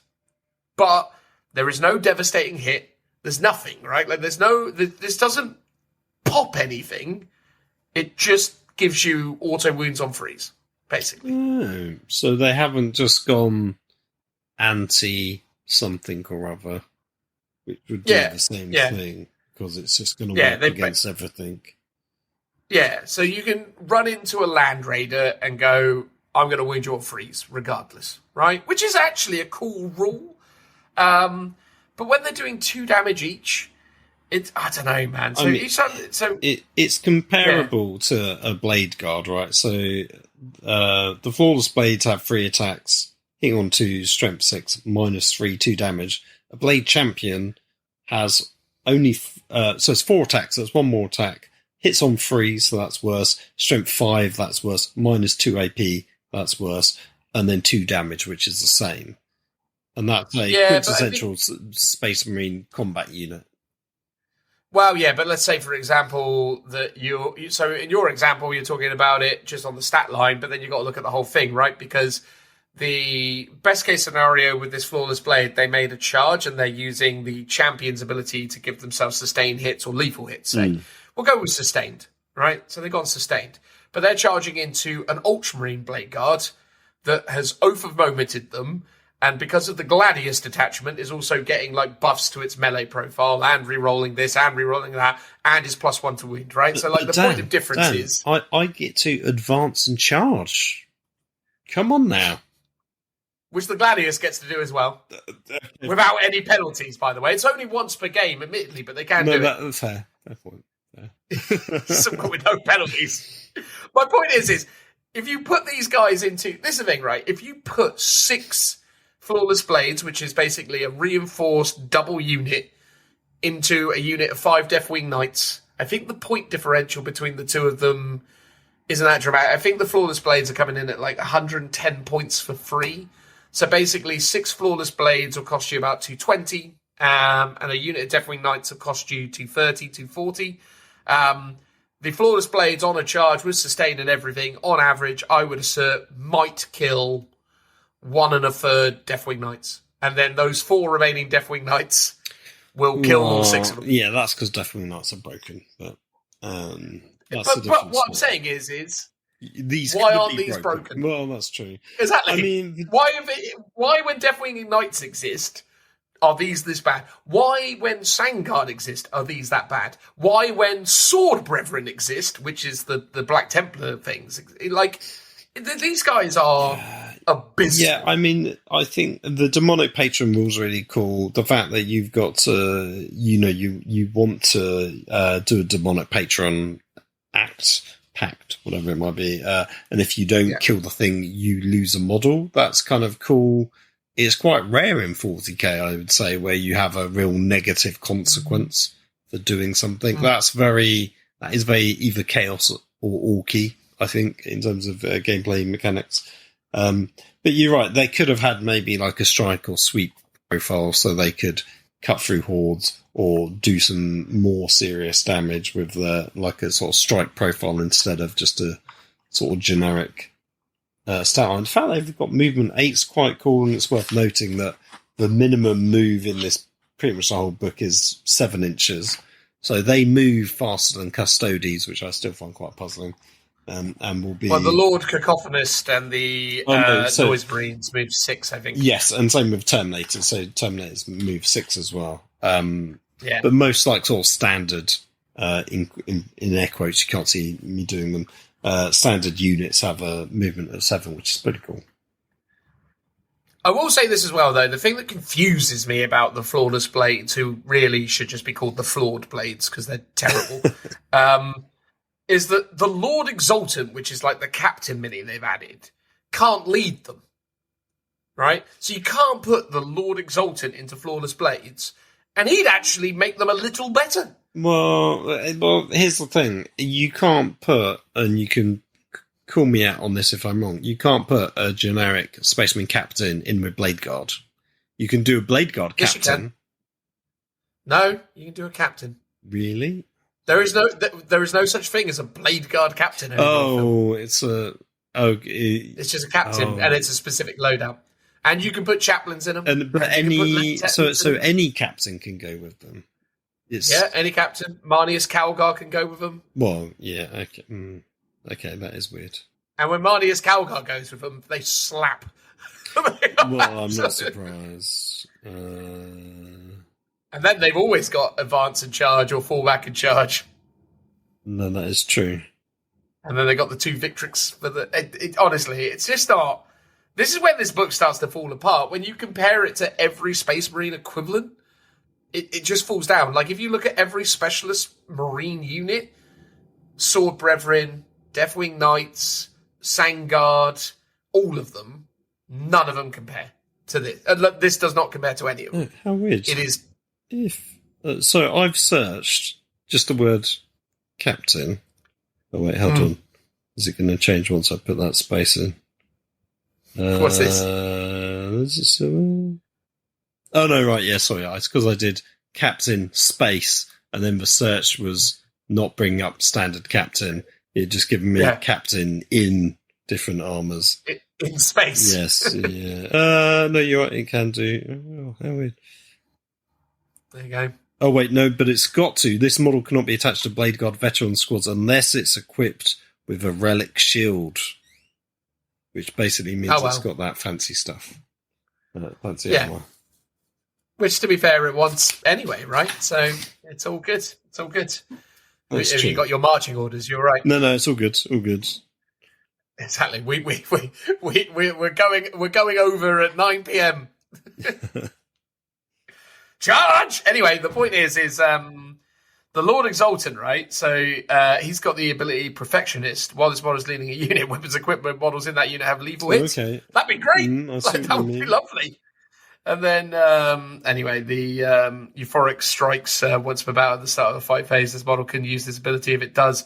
To the end of the phase, add 3 to the attack characteristic. So he's quite fighty as well. But it's weird because the Lord Exultant can only lead the Infractors and Tormentors, which are essentially the kind of core... generic ones, yeah. Generic units, which are every bit underwhelming, right? Like, they're just not anything special other than they've got, like, OC2... Well, I mean, he hasn't really got a super cool combat profile, to be honest. He's got a mastercrafted power sword. I mean, he's got the Phoenix Spear and a power fist. I just don't think he visually looks like he fits in with them, which is why he can't lead them, even though I sort of see your point of they could do with someone to buff them. And Lucius is such a solo character, he doesn't want to lead anyone, really. Because he's not buffing. Well, yes, in a way, Lucius is a quintessential 40k character of old in that he is just cool in his own right. However, in 10th edition, characters are only really good because they buff other units, and that's why you take them. And that's where Lucius falls down, because that's not what he does. Yeah. So anyway, so, I mean, we won't bother getting too in the weeds on the Tormentors and Infractors. They're basically Space Marines, but not that exciting. They've got infiltrate or scout respectively. So tormentors infiltrate and infractors scout. Infractors are basically your combat variant. Tormentors are basically like your shooty ones, but they're not as well armed as like a tactical squad. They basically have a couple plasma guns, a couple melter guns in the unit. So they're not awful, but in the grand scheme of things, the way this game is these days, Space Marine profiles are so underwhelming. They're just not that compelling. So people probably aren't overly worried about them. Their Terminator squads, their Land Raiders, their Helldrake, their Chaos Rhino, and their Mauler Fiend all kind of fall into the kind of generic status. So the only other unit I reckon we probably need to talk about is the Noise Marines and the Lord Cacophonous, and then we're probably all right with it. Because again, most people will never take demons because they're never going to take the detachment that enables them to take those demons. It's probably so worth mentioning. So the demons that they can take. So you get Shalaxi Hellbane, the Keeper of Secrets. So they're both cool models. Demonettes, Fiends, and the Seekers. And that's it. So no chariots anymore, they've gone. Oh yeah, the chariots went to, I guess, Legends. Did they ever get access to the harp person?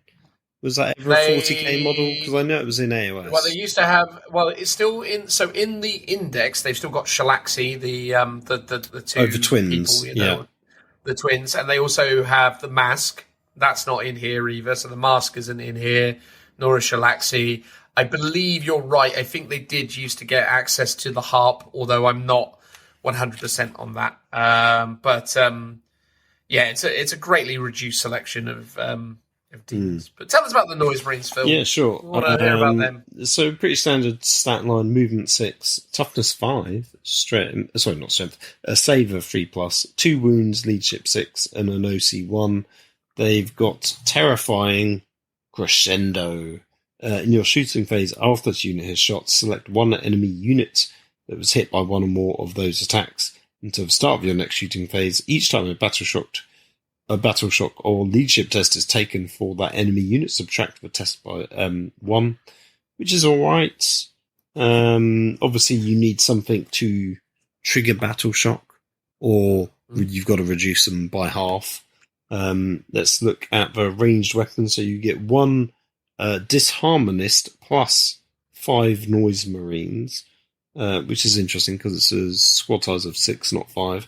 They're all equipped with sonic blasters and close combat weapons. The sonic blaster is just ignores cover, range 18, 3 attacks, hitting on 3, strength 5, -1, 2 damage. The Disharmonist sonic blaster can be replaced with 1 screamer pistol and 1 power sword, and up to 2 Noise Marines can take a blast master instead of a sonic blaster.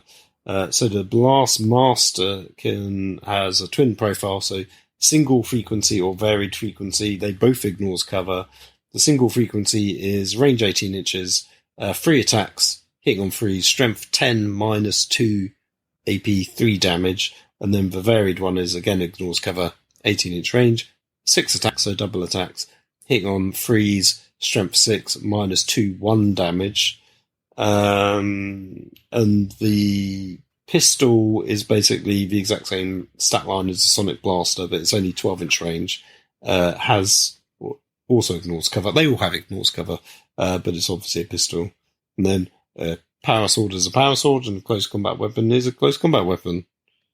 And while we're talking about this unit, we may as well talk about the Lord Cacophonist at the same time, because they're kind of one and the same. Yeah, sure. Go for it. Let me turn the page. He's got to find it. Where is it? Lord Cacophonist, the worst model. Not ever. Just it's not a great one. I've seen them in 3 dimensions. I've seen the one that they painted at Warhammer World, and it looked obviously very good because it was the heavy metal one. But then I've seen ones painted in rapidity or in speed by normal hobbyists, and yeah, it's not great. It's a pretty underwhelming miniature. Yeah. Not as bad though, Phil, as those new Thousand Sun robots. By the time this episode comes out, it won't be weird to say that I've seen those in person. And good lord, they look terrible. The thing about them is, Phil, they're smaller than you think. Oh. They're small. Wow. They are about the same height as like modern Terminators, but they're thinner. And they're awful. They might honestly be the worst miniature Games Workshop has ever made relative to its timeline. I think they could be worse miniature. That is a hot take. That is a hot take. Anyway, moving along. Lord yes, 6-inch move, so he's a bit slow. Toughness 5, 2 up, say 4 up in 1, so pretty good. 6 wounds, leadership 6, 1 OC. He's a leader. He's got obsessive annunciation.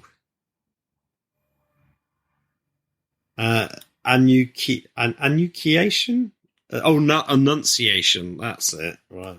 Enunciation. There we go. I'm glad you got there at the end. I was never going to have a chance. I was like, oh dear God, what is this word? I'm in a dimly lit room, so it's hard to actually see it as well. It says while this model is leading a unit, ranged weapons equipped by models in that unit have sustained hits 1 in addition, so that's cool. In addition to the ignores cover that they get. Doom Siren. In your shooting phase, after this model's unit has shot, select 1 enemy infantry unit hit by 1 or more of those attacks and roll 3d6 for each 4+. That enemy unit suffers 1 mortal wound. If an enemy unit suffers 1 or more mortal wounds as a result, it must take a battle shock test. Ooh, because obviously that unit has to take it at -1 because of the general rule from the unit he's attached with. So that's worth bearing in mind. He's got a Screamer pistol, which is sort of the same as the other. As the other one. It's just ignores cover pistol, range 12, 3 attacks, hitting on 2s, strength 5, -1, 2 damage. And that's kind of it. Oh, he can be attached to, in addition to the Norse Marines, Terminator squads. He can, yeah, he can. But you're going to take him. Well, he's basically the only leader that can join the Terminators, so you might put him in Terminator squads if you're leaning into that particularly. But well, you can do both. You can take more than one of them because he's not a named. Yes, of course. You can take 3 of him, and you could take 2 of him maybe. Or because the thing is, you're probably going to want to have a couple of units of Noise Marines in your army. Look, the problem is with this unit is I mean, look, if you put the Lord Cacophonist in, cool, they got sustained hits 1, and cool, they're going to do mortals, which result in battle shock tests. The problem is the way they do mortals is a bit rubbish in so much as roll 3d6 and for each 4+. Now, on averages, you'll get 1 or 2. That's fine, I suppose. But to me, it almost feels like too undercooked. It's like, can't you just do d6 mortals, and then just be done with it? Or like even just d3. Like, guarantee me 1. You know what I mean? Like, just be like, it's guaranteed. What you mean. The fact is, you could just roll badly and you get nothing. And at best, you're doing 3. Whereas, as you say, a D3 roll or D3 +1 would feel a bit more substantial and more guaranteed to. And guarantee him taking the battle shock test as well. That feels better to me than what they're doing. The other problem with this is basically, as a unit, what they've decided is we're going to have 2 models in the unit, i.e. 2 Blastmasters that are good, and then we're going to have a lot of mediocrity, which is the Sonic Blasters. Because, okay, fair enough, they've got 3 attacks, and the straight 5 and the -1 and the 2 damage. So there is some objectivity that they're good shooting. But they're not great shooting, right? Like, at the end of the day, if you were to say to me, oh, here's my squad, and this is its, shooting profile, and it was all straight 5 -1, 2 damage, I wouldn't say in the modern game of 40k that that's the best thing ever. So if you look at, like Hellblasters did have time in the sun at the start of the edition, but that's because they had assault, heavy, and could, boost their profile I regularly play with my Thunder Warriors as Custodes against a guy who has Hellblasters, and they scare the bejesus out of me because they're just so good at just killing Custodes. Well, it's because they've got the, and also they got the when they die, they shoot again. Again, and they've got a lot of jank to them, let's say. Yeah, exactly. Whereas, but then also they're leaning into the fact that they're Space Marines, so they're oath of moments, so they're re-rolling to that is hits, it, yeah. they're +1 to wound. Like, they've got all this stuff going for them. They've got assault and heavy, so they advance and shoot with no penalties. Like, they got a lot of stuff going on with them. Really have much, because obviously they used to have shoot twice, which was so scary. But obviously that's gone. They can advance and shoot, but if they shoot one thing, another unit that also advanced can't then shoot at it. So if two Noise Marines advance and shoot at the same target, one of them shoots and the other one doesn't, because of the way that they've written the rules for them. Because of their weird stipulation. Able to shoot and declare a charge in turn in which it advanced. Yeah, but it cannot target a unit that is within engagement range. Okay, cannot target a unit that was a target of another unit's charge or attack this phase. So yeah, you can't advance. Yeah, you're right. You can't advance both and shoot at the same target. Would you though? Yeah. I mean, maybe if you're trying to down a big thing like a knight or something, and you want to get in. Yeah, exactly right. You need the extra shots, and the thing is, right, is really the thing that is most important in this unit are the two Blastmasters. Realistically, you're going to lean into their free shots on the consistent basis. The hits on freeze, they've got strength 10, they're -2 AP, and they're free damage. It's a really not that spectacular a profile, but it's certainly better. For me, I would have preferred that they just did away with this. 2 of them have got Blastmasters, and 4 of them have got Sonic Blasters, and just went, they've all got sonic weapons. Collectively, this is what it represents, which is everything is free attacks, strength 8, -2 free damage. I think that would have been better overall. Like, if the whole unit was strength 8, -2 free damage, ignores cover, you'd be like, yeah, all right, that's fair enough. But the fact that they've got 2 models that are all right, and 4 models that are not that good, it's just a weird unit that makes very little sense to me. I find it weird that it's 2 models and it isn't the the unit champion, the sergeant of the unit with that weapon. It's like 2 other guys that I feel a bit odd. Yeah. I don't mind the mix of weapons because that sort of variation in the game. If you were to make them all the same, what I would have done is just made it have the same sort of stat profile, but give the Blastmaster one like extra attacks. So ultimately, you're rolling the same pool of dice. If you're trying to streamline the game, that does it, but it just gives you more attacks as a way of making it being a bit different. Yeah, that's fair. I think that's the thing, isn't it? I just would prefer I would prefer more good shooting than just 2 good and 4 underwhelming. But look, I mean, I think, yeah, because also as well, these guys have got really short range and they're not crazy big movement. Like, yeah, sure, you can probably chuck them in a rhino and move them up and get them out and do all this stuff, right? So, like, fine, there are options for them. But on the whole, I'm just like, this is the thing with this army at the moment, right? Like, its selection in terms of vehicles is minuscule. They don't have access to predators like every other Chaos army. They don't have access to Forge Fiends, which is crazy considering they have Mauler Fiends. So it's like, you can have a Mauler, you can't have a Forge Fiend. Yeah, Forge Fiends are the shooting ones as well, so you would have thought they would have that.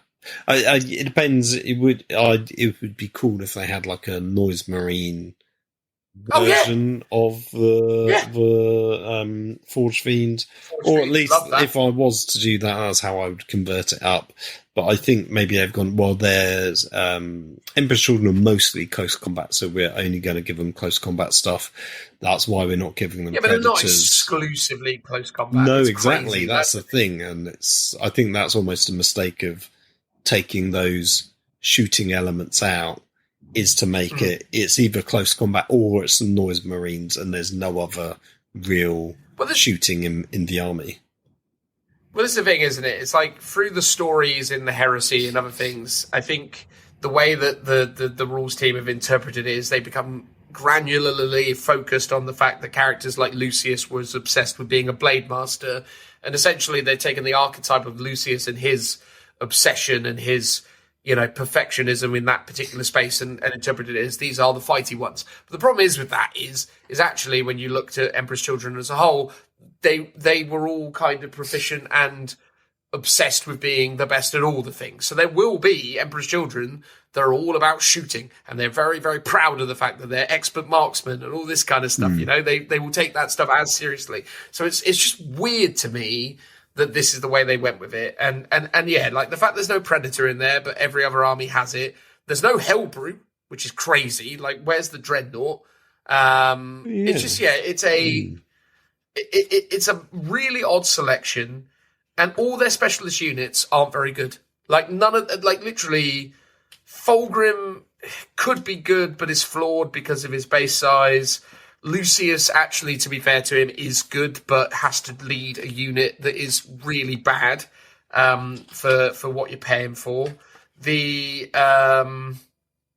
Noise Marines are nothing special either. Like, essentially, we haven't talked about it, but I think the best unit in this entire army is the Demon Prince of Slaanesh with wings. Can I? I think that's basically the thing that you take. If you before we get on to that, can I just say I realise there's one thing that's missing from this codex that every other Chaos army has.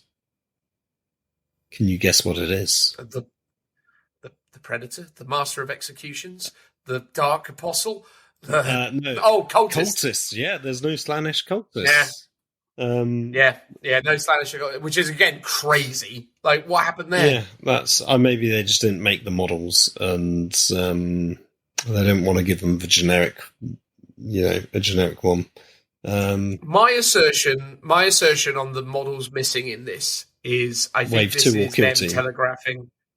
Well, no, I think them telegraphing the stuff that they're going to get rid of in the future. I think, like, the fact that there isn't a Predator or a Defiler or a Hellbrute in there suggests to me the Games Workshop looked at this and went, okay, for legacy Chaos armies like Death Guard, Thousand Suns, World Eaters, where we've enabled those players to take these things in the past, we're going to continue to let them take those things because they will maybe have already had them. However, for Emperor's Children, we know that in a couple of months or a couple of years, we're going to get rid of these Predators, we're going to get rid of this, we're going to get rid of all this stuff. So we'd rather not encourage them to buy things that we're later going to just get rid of, would be my interpretation of where this stuff went. Yeah, because, we talked about it before, Death Guard don't have any of that stuff because they've all got... No, Death Guard do. They have Defilers, Predators, Hellbrutes, really? all of it. All of just it. No one ever takes them. Obviously, I've got cultists, but I assume they... Well, they got Poxwalkers and cultists. Yeah, I mean, I assume they didn't have things like Hellbrutes or Morphines and stuff like that because they've got their own sort of faction-specific units. So maybe that's why you just see people take those instead. Obviously, World Eaters was a relatively new faction, having only come out. Is it a year now, or is it 2 years? World Eaters? Yeah, 2 years. They came out, around this time 2 years ago. So obviously, they had a much more stripped down roster of units to take as well. Interesting. And did you want to talk about the Demon Prince? Only because I think he's like the best model in the army and the thing that I think actually has some playability. It's not to say he's remarkably good or anything, but essentially, he's a movement 14 because of the wings. Toughness 9, 2 up, 4 up save, which is really good. 10 wounds, which is good. Leadership 6 and an OC 3, which is all pretty good. He's got the Infernal Cannon, which is a range 24, free attack, hits on 2, strength 5, -1/2 damage. So kind of like a Sonic Blaster, nothing especially special. In fact, worse because it doesn't ignore cover, but, not bad. And then melee weapon-wise, it can be either the strike form of the Hellforge weapon, which is 6 attacks, hitting on 2, strength 8, -2, 3 damage. And then the sweet version, which is 14 attacks, which is quite good. Hitting on 2s, strength 6, no AP, but 1 damage. Deadly Demise D3 and Deep Strike. You've got Demonic Destruction. Each time this model ends a charge move, select an enemy unit within engagement range of it. Roll D6 each of the models for each of this model's remaining wounds. For each 4+, the enemy suffers 1 mortal wound to a maximum of 6 mortal wounds. So basically, if you go in at full strength, you roll 10d6. So that's not bad. Stimulated by pain, each time an attack is allocated to this model, subtract 1 from the damage characteristic of that attack, which Also again, good. as we know, super good. So basically, good survivable profile. T9 is very tough. Set 2 up save is very good. 4 of invuln is good, and the fact that you're subtracting 1 from damage is good. Okay, it's not necessarily doing the most damage output, but it's quite affordable. It's got good movement, and it strikes pretty well. I think its abilities are pretty good. Can we just quickly talk about the regular one without wings? Because yeah, go for it. It's toughness 10 instead of toughness 9, so it gets a slight stats bump. And then in terms of abilities, it doesn't have deep strike because it's lost the wings, but it's got Lord of Excess while this model is within 3 inches of one or more friendly Slaanesh infantry units. This model has the lone operative ability, so it can't be shot at. Great. Excessive Vigor while friendly Slaanesh units is within 6 inches of this model. If that unit made a charge move this turn, improve the AP characteristics of melee weapons equipped by this model by 1. So obviously things like the sweep profile that is AP 0 could become 1, or the strike could become 3, which is pretty good. Ecstatic Death. If this model is destroyed by a melee attack, if it's not fought that phase, roll d6 on a 2-up. Do not remove it from play and it can attack. Okay, and then it's removed. I mean, I think both are quite viable in terms of different choices in terms of the utility that the abilities give you. I don't think maybe the weapon profiles are that great, but the demonic destruction where you could do a ton of mortal wounds. I mean, obviously it's capped at 6, but a free tank shock is nothing to be sniffed at. No, I agree with you. And I think that's the thing. I think the Demon Princes have some viability to them for sure. But, like, on the whole, to summarize Emperor's Children, it's just not very good. It's like, it just feels super lackluster. It feels like very little effort has gone into kind of trying to give them their own identity. They feel very generic Chaos Space Marines, but they are essentially being gifted with units that if you put them into any Space Marine army, as in Imperium Space Marine army, no one would take them because they'd be like, well, I'll just take Blade Guard, or I'll take,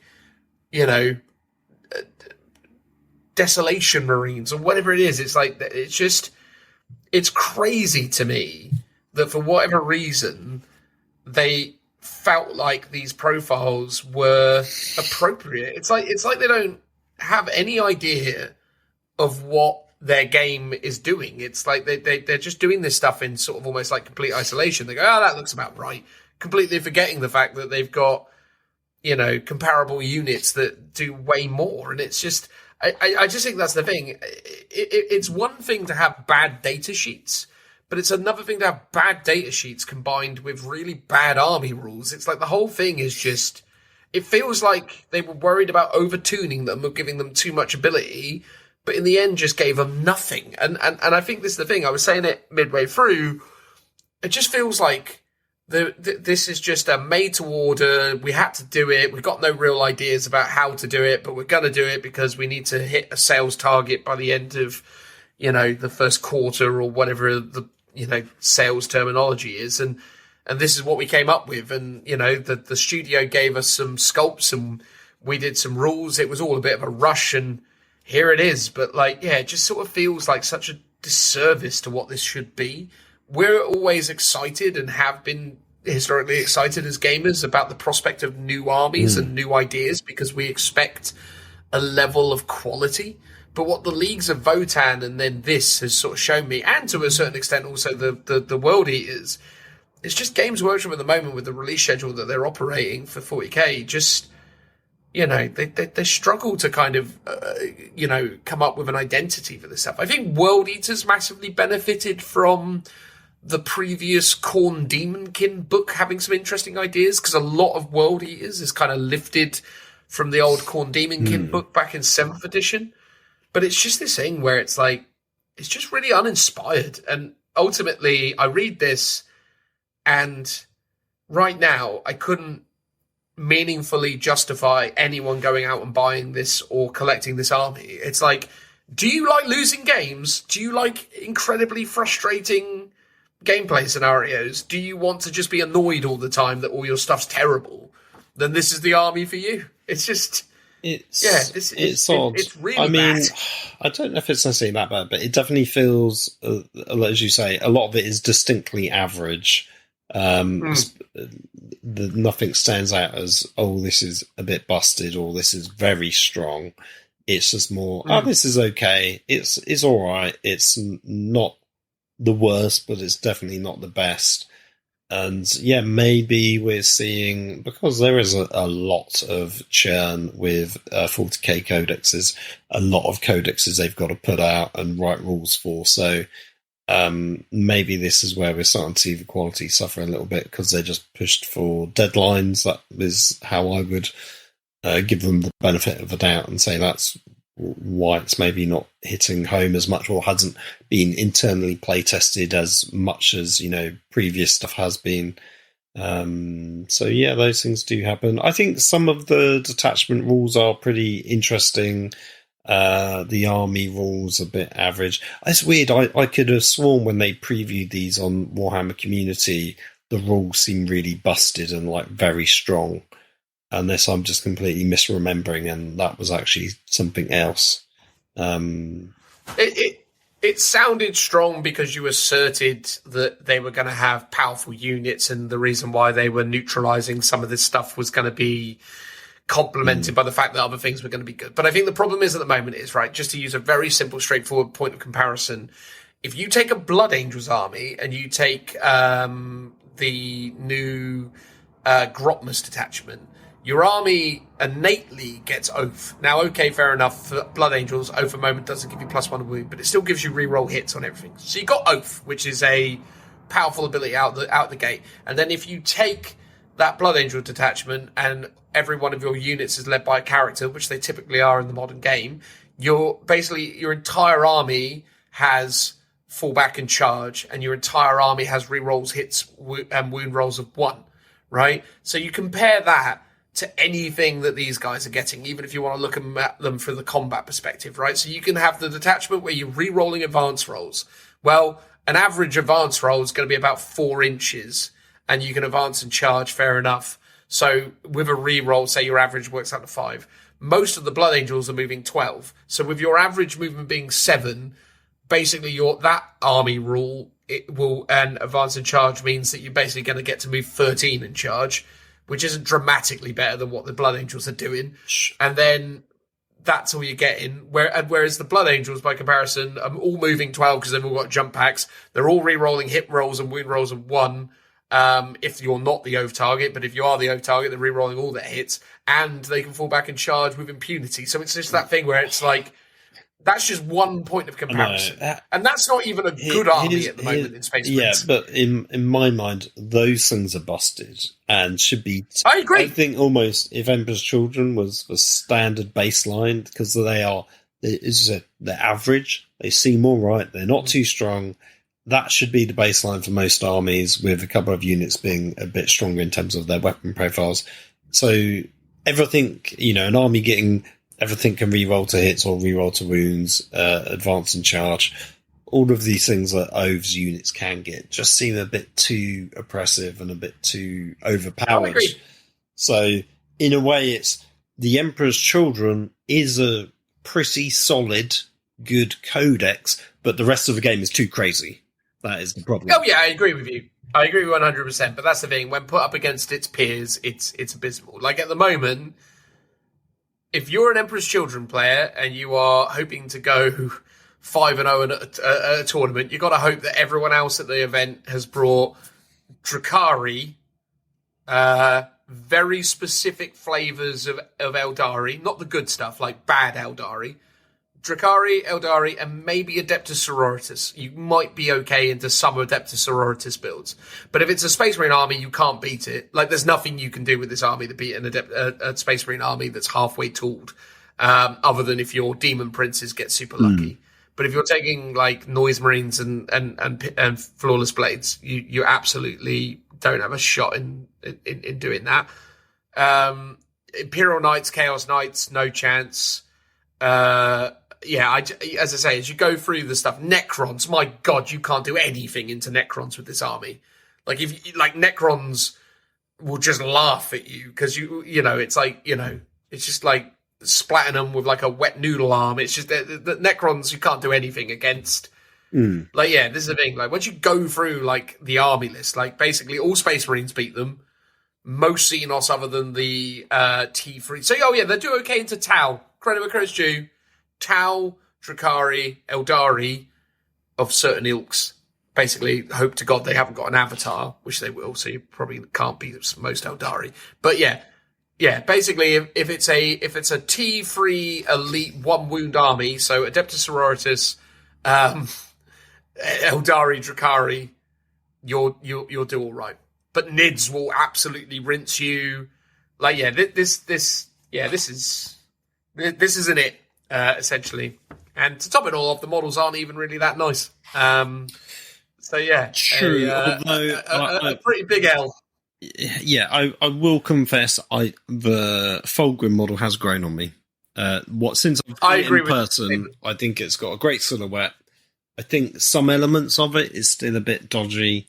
Weirdly, everyone complains about the face, and I don't mind that as much, although I have seen people paint them up or convert them in more interesting ways. I think the overall sort of snake body with the weird open wound thing is still the worst bit about the model, but I think overall it is actually a pretty solid Primarch mini. It's it's good. Mate. I agree. Having seen it in person, I am more of a fan of it now than. But again, the problem is it's comparing it against the Specialist Games Forge World variant, isn't it? Which was just really that special. is a very high bar. Yeah, for sure. Yeah, exactly. And that's the problem, though. That's what it's up against. Anyway. Right, well, there we go. Emperor's Children. Any closing thoughts from you, Phil? Or are we happy to move on? I've done my apology for the Fulgrim fans out there. I feel, I was going to say vindicated. No, redeemed, maybe, for my penances, for being overly critical of it when it first came out. But, that's the thing with photography versus seeing the actual model. And I think sometimes things just need to percolate a little bit and sit on you for a bit, and they do grow on you like a fungus, like a fungus. Yes, a foot fungus. It won't go away and you're stuck with it forever. That's it. I mean, I'm not trying to yuck anyone's yum. When it comes to this, if you like it, that's great for you. And I'm not I conceptually like the idea of an Emperor's Children army as well. I've seen some in Heresy that really inspire me. Conceptually, what annoys me about this is it just feels like it's a miss thing. I think Games Workshop, when it comes to actually putting out new armies, really need to put the work in. And I think this just doesn't have it. It just feels by the numbers, and that's not what you want. Okay, hold on. Let's do a quick count of new units that they have given us. So Fulgrim, Lucius, Lord Exultant, Lord Cacophonist, Sorcerer. Sorcerer's not new. Oh, isn't he? Yeah. No, that's just a head swap. Oh, really? Oh. Yeah, it's a head swap. So not him. So that's 4 so far. Flawless Blade, 5. And then let's be generous and say Tormentors and Infractors are 2 different ones, even though it's the same kit. And then Noise Marine. So that is 8 units, which feels like a reasonable amount. But I sort of feel like for a new army, you probably want at least 10. I guess, there are more than 8 in there, but in terms of what they give you, it's not, I don't know. It feels like maybe if they gave you Emperor's Children specific Terminators, I think that's something people would have liked to have seen. And same with World Eaters, like they felt like they missed out. They could have done the Cultists. That's like a quintessential classic that, they're missing out on. I mean, that would have been the 2, I would say, to round you up to 10. So, maybe just a bit more care, maybe slightly larger model ranges rather than doing them in these, like, waves. Because clearly, like, something's being kept for Kill Team, so that will come out at some point. Maybe. And maybe there'd be a second wave down the line where they get a bunch of extra units or, like, bigger things. Who knows? Yeah, well, I mean, this is the thing, though, right? You look at what they've done for Space Wolves so far, in so much as what they've been granted. And that's for something with like existing miniatures in the range. So theoretically, you're still going to have access to your Wolfen, your Thunderwolf cavalry, other things are still going to be available. But yeah, I think they've given you, is it 4 or 5 characters already? They've given you Najal, Logan, Matey Boy with a hammer, Arjak. Oh, yeah. They've got the new pack leader, single miniature. And then they've got like 3 different units and loads of other stuff. I mean, again, look, it is what it is. At the end of the day, I appreciate they can't produce loads and loads and loads of stuff, and there are limits to it, but it's just weird as well, the decisions to limit access to other stuff, like where are the tanks, where is all this things. It's just a bit of a messy execution, really, and ultimately, you know, the thing that confuses me is, and I don't understand why they've decided to do it like this, it's just why don't you just give them good rules, though, at least, like, you know, like come up with stuff. Again, it's weird. Like, I'll finish it up by talking about AOS again, because I know everyone loves it when I do it. But one thing I will say to the AOS team's credit is one of the things they've done is they've established a really interesting matrix where units are comparable. So all humans, majoritively, will hit on 4s, wound on 4s. All kind of orcs will hit on 4s, wound on 3s. All elves will hit on 4s, wounds on 3s, right? They kind of establish these ideas that certain types of things perform to a certain standard, and that kind of universal standardization creates, you know, a kind of ebb and flow of balance and understanding. And again, in places when there's an exceptionally good human, they hit on 3s, but they can't overcome their general humanness, so they still wound on 4s or whatever, right? Like they can muck around with it. Or if that human has an especially big weapon, you know, they maneuver it. But the idea is everything kind of exists within some kind of sense of balance, not consistently, but, you know, there is a framework, a matrix, as I said earlier. Problem always it feels like with 40k is it just feels like they just make it up every time. It's just like, this could be this could be that, blah, blah, blah, blah, blah. Yeah. And it just always seems like it's, I'm sure there's guardsmen that like, characters that can hit on 2s, which in previous editions was completely unheard of. And as you say, I think the creep in 40k has been such a way where, yeah, that kind of logical consistency in the stat line being representative of what that thing is in the fictional world of 40k has just drifted apart, and to the point where, as you say, it feels like they are just sort of making it up in a kind of loosey-goosey kind of way. One of the biggest mistakes I think they made when they basically took 40k unit rules and, you know, that kind of thing. So basically I'm talking about when they started 8th edition, because everyone knows 8th edition is Age of Sigmar engine baseline rules. 8th edition 40k and modern 40k to that measure, 10th edition, is still based on the concepts that they created in Age of Sigmar. What they did is they basically took 40k rules and layered it into AOS, and that's the game that they kind of created, right? Now, early doors in 8th edition, it kind of made sense because everything in the game still had 1 wound, basically. Like, most things in the game had 1 wound. Tactical Marines. But then they changed it in little places. Terminator's got 2 wounds. Primaris Marines got 2 wounds because they're the new special ones, right? But this is the thing. I actually think more and more with 40k, because of how damage resolves against units and how that mechanic works. In Age of Sigmar, it makes sense because all damage spills. So basically, a unit of 5 models with 3 wounds is 15 wounds. And the way that resolves is if you did 4 damage, 1 thing dies and 1 thing takes a wound. The thing that's weird about 40k is damage is associated to sources, and those sources can only apply to individual targets. They can't spill over, and then it becomes really convoluted. So in a way, I feel like one of the easiest fixes for 40k is just to make it all 1 wound again. You know, like, I think that would solve a lot of problems. Or would you not think it should spill over, damage should spill over? Because I quite like the way it works. I mean, but basically what you have is basically damage 1 stuff is seen as a bit rubbish, but actually is good, because if you've got -1 damage against it, it doesn't do anything, and it's just weight of numbers. Whereas damage 3 is really good because it's good at killing Terminators and dealing with like Space Marines at the 2 wounds. Whereas damage 2 is almost seen as not that great because it's okay. It's good for dealing with Marines, but that's it.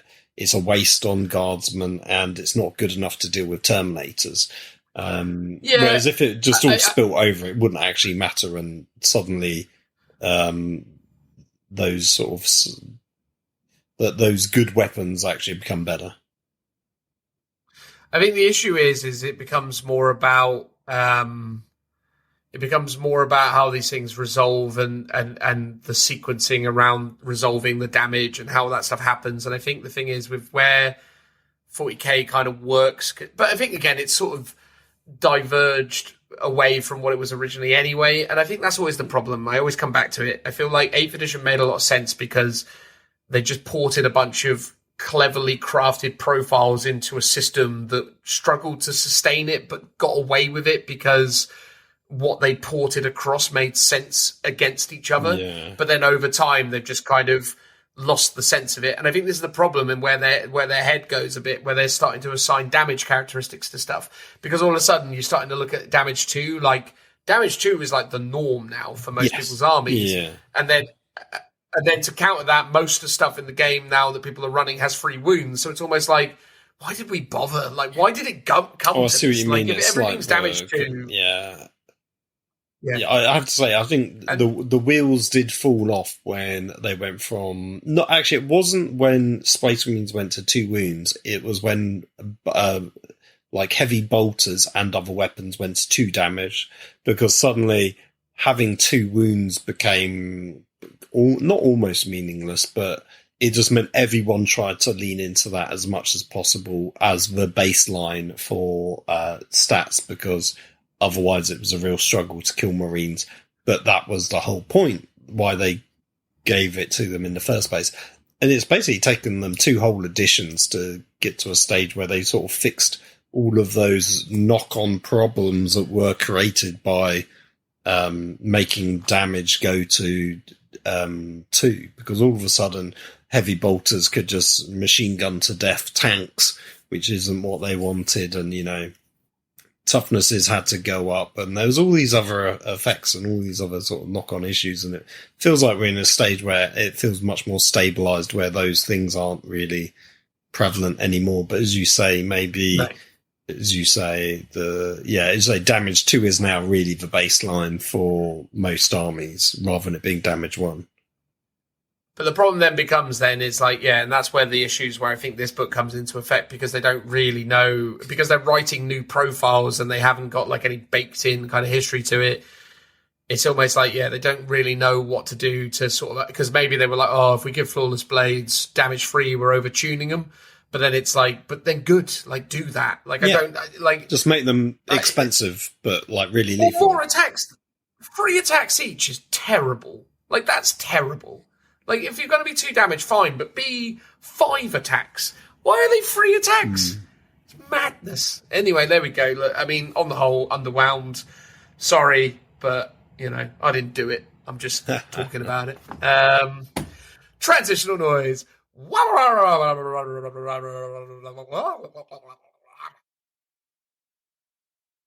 Apologies, everyone. This is the outro. But before it becomes the outro, I'm just going to let you know that I mucked up and recorded the wrong microphone. So hopefully I can fix this in post. But it's not going to sound especially beautiful this time around. Not that it always does. I seem to have all sorts of fun, weird microphone issues over the years. Phil was always consistently fine, but mine less so. I think it's just to do with my weird cadence or uppy downy voice, right, Phil? It could be a case. I mean, if people were willing to listen to us on the road between Nottingham and our homes, they will listen to you with a slightly dodgy mic. Well, there we go. Anyway, we hope you enjoy this outro. There was a debate that this would be a segment, but we're a bit, mucked up for time. So it's the outro, everybody. Yay! Which is the segment, but it's a broad segment, but it's an outro with a theme, an AOS theme. So we will have talked about Emperor's Children, Now we are talking about Age of Sigmar in the general sense, as we understand it, on our day of recording so far, which is Monday, the 12th of May. It's already May, Phil. Oh, God, it's almost the end of the year already. The inevitable death. How you feeling? Well, it's just coming at me like a freight train. Or like a stagecoach. Ooh, a black coach, Phil. A black coach. Exactly that. There you go. There you go. Which I suppose is one of the many topics related to Age of Sigmar, but specifically through the lens of your particular fandom, which is indeed the Nighthorns. So yeah, if you don't know, and many of you won't care, I imagine, once you heard it was Age of Sigmar, you're not even here listening to us say these words now. I'll tell you what, stick around. We'll talk about we'll do some Imperial and Chaos Knight preview chats. We'll do it at the very end. Oh yeah, we'll do that at the end. There we go. We'll sandwich it. Exactly. 40k sandwich it. Add your Emperor's Children, a little bit of AOS, a little bit of garnish, and then bam, we'll end on the 40k again. But yeah, so the Scourge of Goran is essentially a themed event within Age of Sigmar, the prelude to the new General's Handbook, which will be set within the realm of Gyran, which I believe is a realm of fire. I'm not actually sure off the top of my head. Do you know what Gyran is? I think that's correct, but I can't remember them all. There's like 8, isn't there? Yeah, hang on. Realm of... Oh no, Gyran is a realm of life. There you go. Silly old me. That would have been my second guess. That would have been, yes. It's never a realm of metal, though, is it, anymore? They kind of overlook those now. They've long gone. That's true. Anyway, the point is it's like the prelude for the General's Handbook, and the General's Handbook is essentially the balanced data slate, or not even the balanced data slate, it's the... General's Handbook. Well, the General's Handbook, yeah, but in 40k parlance, it is essentially the same as the competitive card set. The Pariah Nexus, as it's called today. It is the new one of them. Why have I forgotten what 40k players call the seasons of 40k? I suppose you just get used to calling it the thing it currently is, which is the Pariah Nexus, I guess. Yes, it used to be... Chapter approved. Bam! There we go. Chapter approved, Pariah Nexus. Bam! I'm on it. Anyway, but yeah, so the General's Handbook is essentially the next 12 months of Age of Sigmar. Drastic and interesting changes coming. None that we'll necessarily get too in-depth on, but we're doing a bit of a vibe check when it comes to AOS and talking about all of that fun stuff. And I'm really excited for it, Phil. I have, truth be told, been a little bit more 40k focused over the last few months. Age of Sigmar has always been bubbling under. It's always been what I would describe as my main game at the moment. But definitely over the last few months, certainly as you and I did the doubles, but also because I've got this golden ticket event coming along, and I've done a couple other little one-day tournaments since. I've been a little bit more on the 40k train lately. But I'm really excited to really dive deep back into Age of Sigmar, and I think this new General's Handbook has got me really, really excited. All the missions as they're sort of being described, the battle tactics, the whole setup of it sounds super fun. So yeah, how you feeling about AOS? Are you rejuvenated? I mean, you just bought a load of Soulblight Gravelords. Are you feeling it at the minute, or are you still a bit ambiguous given the fact that you're worried that your Hex Wraiths are going to get squatted, to use 40k terminology? I'm sort of more excited to go back to my Nighthaunt than I am to start for Soulblight Gravelords. I think mostly because it will take me a really long time to actually get the Soulblight Gravelord stuff actually built in a sort of playable setting. The sort of main gimmick with the Scourge of Gyran stuff that they're doing is that every faction is getting 2 new war scrolls that are like alternate war scrolls to existing units, and they recently did the Nighthaunt ones, which is Kurdos Valentina, I think his name is, which is a character, and then the Black Coach, which is what I alluded to earlier, which is a very cool model, looks awesome, but has historically always been very terrible on the tabletop, or at least more recently quite bad. So actually the new one is pretty good, and that actually gives me hope that I can have a good excuse to build it and paint it and actually play it, because that in itself just drives enthusiasm, because there's nothing less exciting than building a model that is really complicated yet beautiful and knowing it will really suck to play it on the table. So actually it being pretty decent makes me go, ooh, Nighthaunt.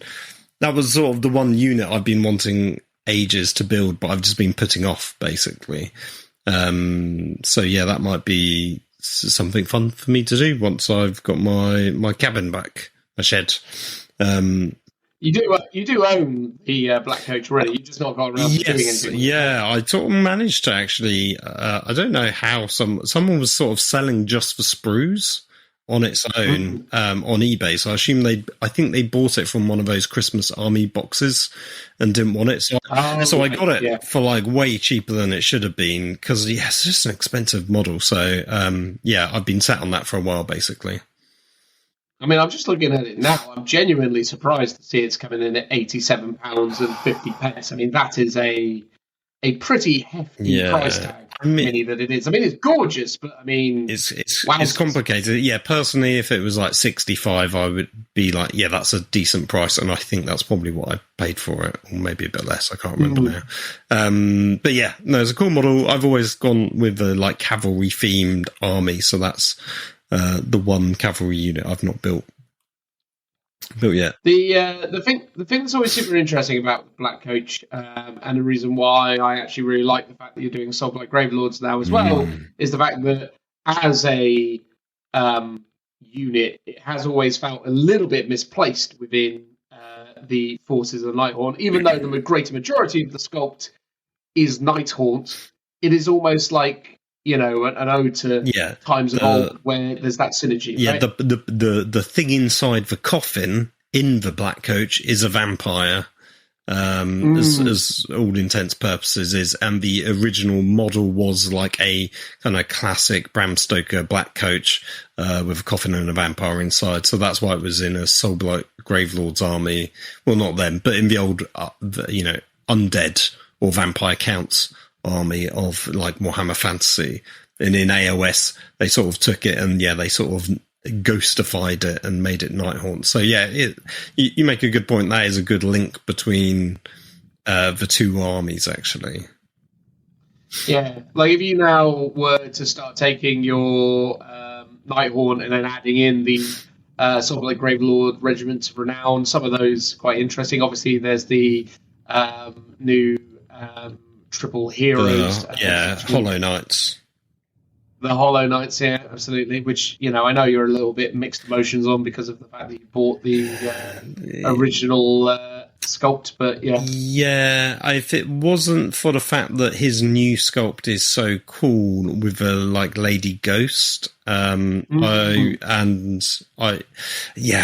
I could get hold of just the Ghost, I would add her to the old sculpt, and I've got a custom-made vampire female model, so I would use that to represent the female character, and then I've got a necromancer that I would use to represent the necromancer.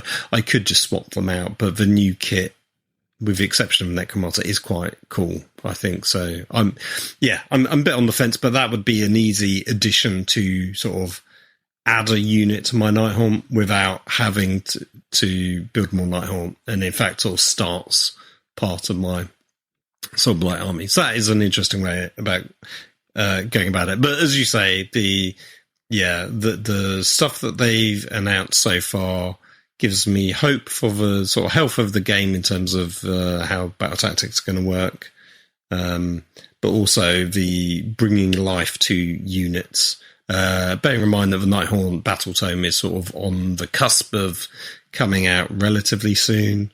Really soon. Yeah, in theory, what I should have done is I haven't yet pre-ordered the joint faction terrain piece that works for both Nighthaunt and Soulblight Gravelord, so I really should pick that up. So I'll probably initially build it and paint it for my Nighthaunt, but obviously it'll be just generic painted, so I can run it for both.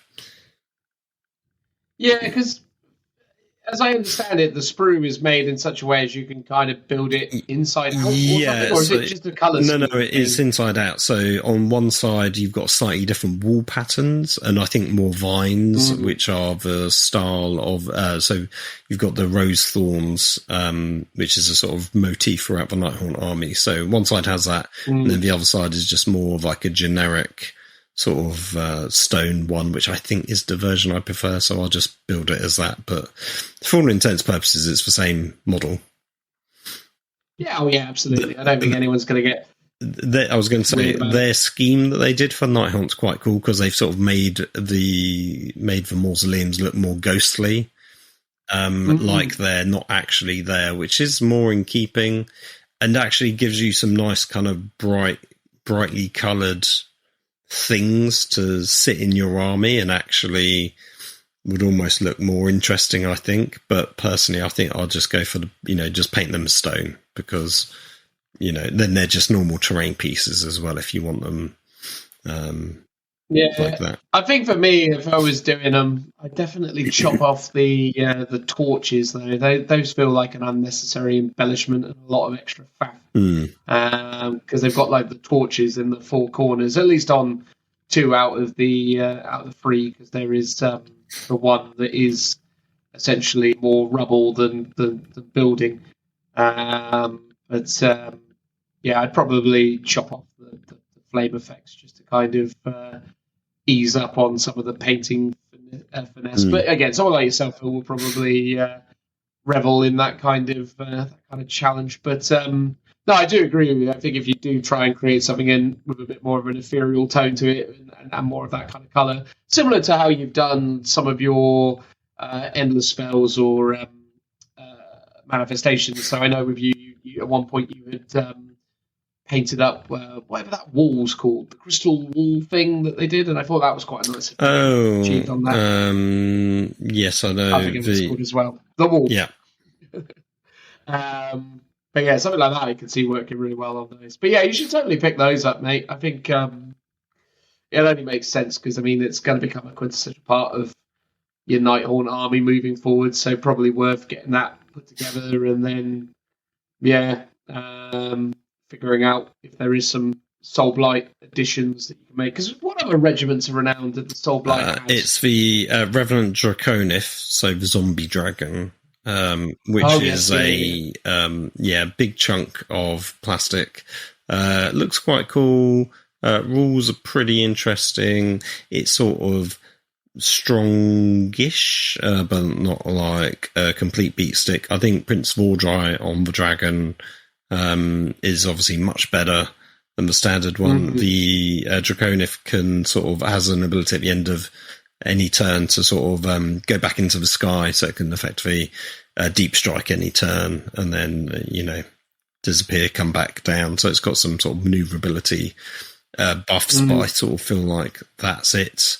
Whereas Hollow Knights is a bit more of, I think, a tech unit in terms of you can. It's a wizard. You can give it, I think, +1 to cast via one of its abilities, or you can every hero phase, like you select one of 3 things, so that those guys can get like crit mortals, get it's either +1 to cast, or maybe it's just an extra cast, I think it is, and then something else that wasn't that interesting because I don't remember it.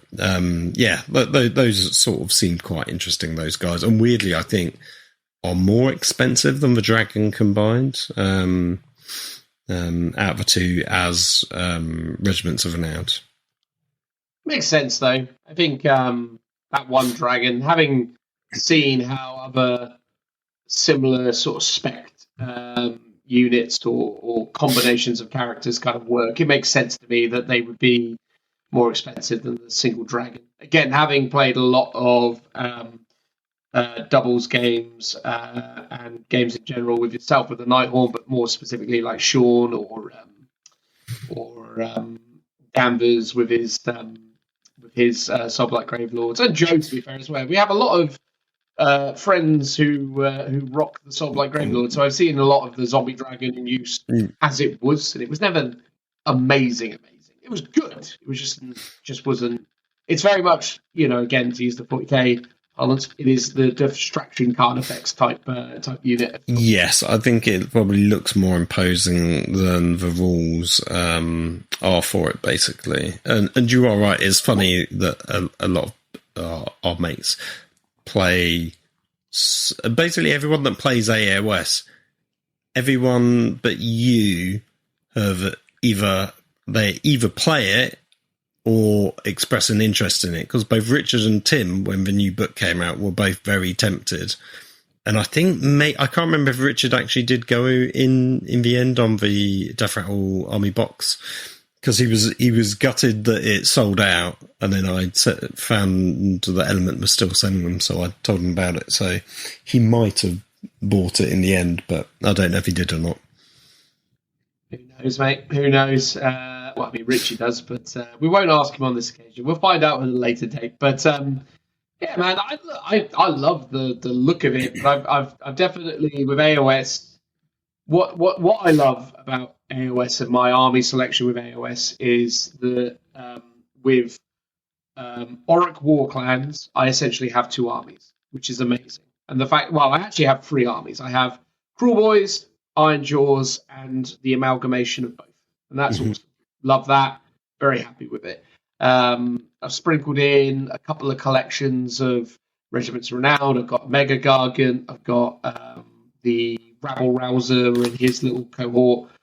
So that's cool. I'm kind of happy with what I've got when it comes to that particular sub-faction. And then on the Chaos side of things, I've got Skaven. And Skaven as well could be built in loads of different ways, although realistically at the moment you're going to kind of do it in one of 2 ways. You're either going to use the, what's the name of the regiment, Army of Renown? I think it's called the Menagerie or something. Basically, it's big bruisery, basically rat ogres, which, by the way, I've been mucking around with lists for it. My God, that is a durable as heck army. Like, I genuinely... I've definitely been sleeping on that as a potential build. The reason I don't do it is because I just don't own enough of the necessary minis. Basically, it's heavily themed around the big unit of rat ogres with like machine guns and stuff covered all over. Okay, I forget what they're actually called. The old End Time was one. Yes, the Storm Fiends. That was what they're called. Sorry. I, for some reason, I wanted to call them Storm Vermin, but those are another unit. But yeah, the Storm Fiends are very, very So they get like 5 up ward saves and they heal loads. It's pretty bananas. The Menagerie stuff, and then you also have like the Plague stuff, the Eshin stuff, which is like the Assassin stuff. You've got the Shooty stuff. So there's lots of variety within Skaven as well, and I've also started layering in some regiments of renown there. So I've got the Slaves to Darkness Beast Regiment of Renown, but I've also got the minis for the Slaves to Darkness Warriors of Chaos Regiment of Renown. So the 5 Chaos Knights, the 10 Chaos Warriors, and the Lord on Demonic Steed. So there's lots of options, basically. So I kind of feel like, for me, at this moment in time, if I want to go like super bruisery, I've got my Iron Jaws. If I want to do sort of a little bit kind of sneaky, weird, quirky gameplay, I've got the Cruel Boys. If I want to go kind of whiz-biz magic stuff, I've got a lot in the Skaven that can kind of utilize that. But also I've got the really kind of interesting kind of high maneuverability gun touting kind of stuff in Skaven as well. Lots of choice. Mate, I'm really loving the Skaven right now, though, because I've been really in deep trying to kind of optimize lists for the Golden Ticket event for Age of Sigmar. I just have so much more fun and creativity in Age of Sigmar list building. In 40k, I always just sort of feel like I just put the stuff I want in and then realize I've still got 1,000 points left to spend and then have to try and figure it out. But it's funny, I was talking to Joe about this the other day because I went to Liam Dempsey's studio, me, Joe, and the 2 Shepherd Joneses got together and played some games of 40k in advance of the Golden Ticket event, and I did terribly. I mean, I played all 3 of them, and they all smacked me about. I did awful. And it was in that moment I sort of did say to Joe, it's like, I sort of accept, because the 3 of them are actually quite very competent, good players, and I was just like, I sort of accept the fact that I've kind of fallen off 40k. Like, I don't get it anymore. I don't know how you actually be good at it properly, because I'm not that in tune with the system anymore. Like, when I was looking back at, like, when we did like our 200th episode anniversary, I went back and I watched lots of the vids, some that I posted on Patreon, of me doing like list critiques of people's armies in like 8th edition. And I'm listening to what I'm saying back then. I'm going, God, this guy knows what he's talking about when it comes to 8th edition. Like, I was dialed in. Whereas now, if you say like, oh, can you critique my list? I go, oh, it looks all right. Because I don't know anymore. Whereas in like Sigmar, I feel a lot more on it. But like, yeah, 40k these days, I'm like, yeah, so I do kind of feel like this edition of 40k has genuinely passed me by. I sort of see what you mean. I think in a way it's like I'm slightly less invested in 40k than maybe previous editions, but I'm still enjoying it and I'm still playing it more than AOS. I love it. I love it. What I'm finding is I think I've lost, when I say pass me by, I mean more in the competitive. Yes. I can't hang competitively in that That's game. fair enough. And it's like, I feel like you can still do well in AOS, but I wouldn't be able to tell you, what half the armies can do other than like a broad stroke. So I would say both systems are missing me by your analogy, if you know what I mean. Because it's like AOS is so vast, it's impossible to be as... I mean, they're both very vast, I guess, and maybe that's, slightly indicative of, where 40k has gone from, like, say, 7th edition, which was big and had lots of models, but nowhere near as much as it has now in the game. Like, I feel like that's exploded in size. It's funny because me and Joe and yourself, you're in this group also. We were talking through list builds for Golden Ticket, and he sent me over, or he sent all of us over this list idea he had. And it's the first time in a long time that I've interacted with Stormcast and looked at what they bring to the table. And I was like, flipping hell. Like, because like Skaven actually is quite a war scroll deep army.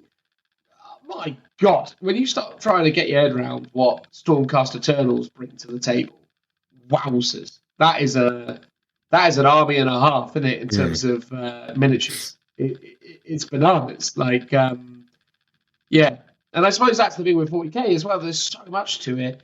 So yeah, I'm not going to suggest that AOS is easy to get into by any stretch of imagination, or if it's even easier to get into than 40k. I just think that when I'm interacting with Age of Sigmar, I find that it is slightly more likely that you can kind of understand archetypes, right? Like there is a lot of visual language that kind of reveals itself to you in AOS. Like you can look at a unit like, or you can look at an army like, Nighthorn, kind of get a feel for what it is all about.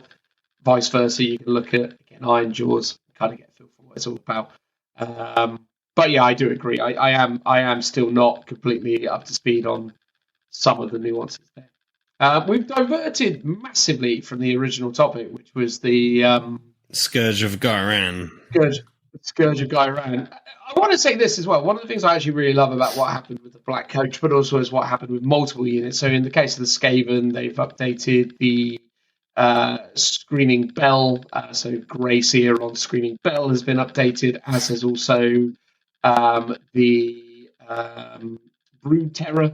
So both the Brood Terror and Grey Seer on Screaming Bell have been updated. In the case of like Cruel Boys, which is another army I play, they've updated the Swamp Boss Scumdrek, and they've also updated the Kill Boss on Gnar Beast or whatever it's called. What I love about that is it's a beautiful thing, because it's a really interesting concept that all of a sudden what they're showing us is a willingness to take a war scroll, take a miniature, and layer a whole load of new rules onto them, and just being like, yeah, this is a Brood Terror, but sometimes Brood Terrors are different. Sometimes Brood Terrors are this. And I really love that, because I think that's a really awesome thing that I think we need to see more of. Like, I accept that, it's potentially layering in more complexity if things are changing all the time, and they've done it very surgically in the case of this Scourge of Gairan stuff. But still, I love it, man. Like, I think it's really cool to see them breathing new life into these units. Yes, okay, fair enough. The sarcastic, more cynical side of me goes, it's because they want to sell more of these miniatures, and I'm sure they are as a result. But yeah, it's super interesting, man. How you been finding it? You think it's an interesting change? I think it's a fantastic concept, because the thing I've complained about most, I would like to think, amongst all the many things that I've complained about, especially for 40k and AOS, is the internal balance of codexes and battle tomes. And the problem is their Games Workshop is constantly fixated on the external balance of how factions are performing against each other. And it's like, cool, Space Marines, not that they really ever are, but imagine Space Marines are the top tier meta army, but it's because Blade Guard are broken and Redemptors are broken and everyone's taking them. It's like, yes, you can tone those down, but if Eliminators, for example, are terrible, no one's still picking them because they're still terrible, but the stuff that's really good is just slightly better than average, maybe, or average if it gets toned down from the points point of view. And the problem is you can make, with points, you get like an efficiency of, if a war scroll or a data sheet is so good, almost no matter how much it is pointed, it's always worth taking until there's like a cutoff where you're like, cool, well, I'll still take one, but maybe not 2 or 3 like I used to. There's like a sort of weird, I think, like curvature of how good a unit is based on its points, and just changing the points doesn't really fix the fact that it's a really good unit. So giving us new units in the form of like a variant, I think, is really cool and interesting, because all of a sudden I'm now looking at the Black Coach because it's actually a really meaningful unit that would be good in my army, whereas the original version is just quite terrible. And, you know, whereas before the Kurdos, he was good. He wasn't like, you know, great. I think now he's gone into the choice of, he might be, you know, go from good to really good. I don't know. He just seems really interesting. Personally, I would say my one criticism maybe is it feels like they're very heavy on characters and not general units. Like there's a bunch of really generic Nighthawk units that are a bit rubbish that I think could have done with a buff more than Kurdos, because he was I always thought he was pretty good personally. Whereas the Black Coach, yeah, that was pretty bad. So that is a much more meaningful change, I think.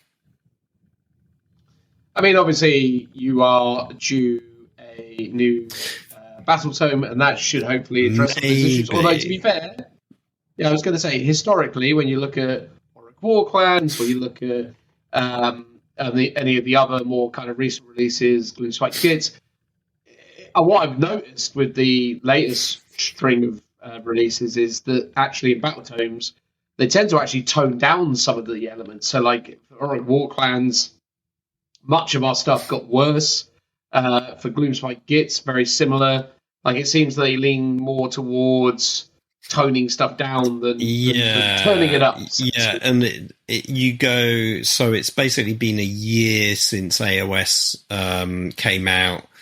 The Nighthawk at launch were incredibly good, predominantly because they could just pin people in turn 1, because everything could move in advance due to the one army-wide rule. Detachment, I guess, or subfaction rule that you could pick. That was very strong. So they've toned that down. They made a bunch of other changes. And now, like for every other edition, they've been sitting at the bottom of the meta pick in terms of how good they are. So they do need a bit of a buff, I think. So hopefully hopefully there's been enough of a time between when they had to put the rules into print for them to go, yes, we should maybe tweak some of these things. I do generally like the idea that these sort of war scrolls could just be a great way for the team to experiment with new rules, like you were saying, but also realize the sort of power level that some of these units should maybe be sitting at for people to want to take those units in games and fix the internal balance. But, technically this is only for a season. But what I would like them to do is use this as almost like a beta testing for like, cool, so next time we do this army, we know that, this is almost like the new baseline for what this unit should be doing. So this becomes the new War Scroll.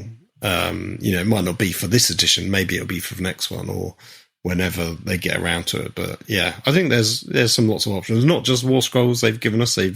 Every army's got 2 new sub-faction rules and a bunch of artifacts. They've been a bit more middling, I think. I don't think the Nighthaunt ones were particularly great. But there have been at least there's some interesting choices with those. I quite like what they've done with the cities and Sigmar stuff. I think some of their battle formations are pretty meaningful, and some of their new abilities are pretty on point. Again, they've also, as well, in the case of cities of Sigmar, they've actually gone after a unit. So your Cavaliers now have been altered, which is interesting to see because they're quite a consistent kind of staple within the cities of Sigmar. So it's nice to see them getting a bit more attention.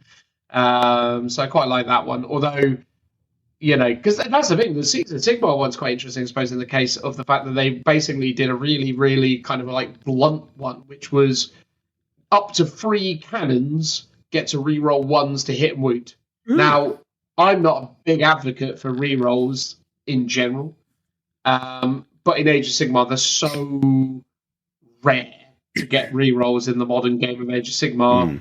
I kind of don't mind it being sprinkled in a little bit. I hope it doesn't, suggest things to come, because, the thing is with those great cannons is that, they hit on 4s, or they're not great cannons specifically, there's some other variant of cannon, but you can basically boost them using like there's a character that is essentially like a big ogre, and he basically like fires at something, and then all other cities units get like +1 to hit. Okay, so that's the ogre with the spotter, like the guy on his back. That's like a mast, isn't it? Yeah.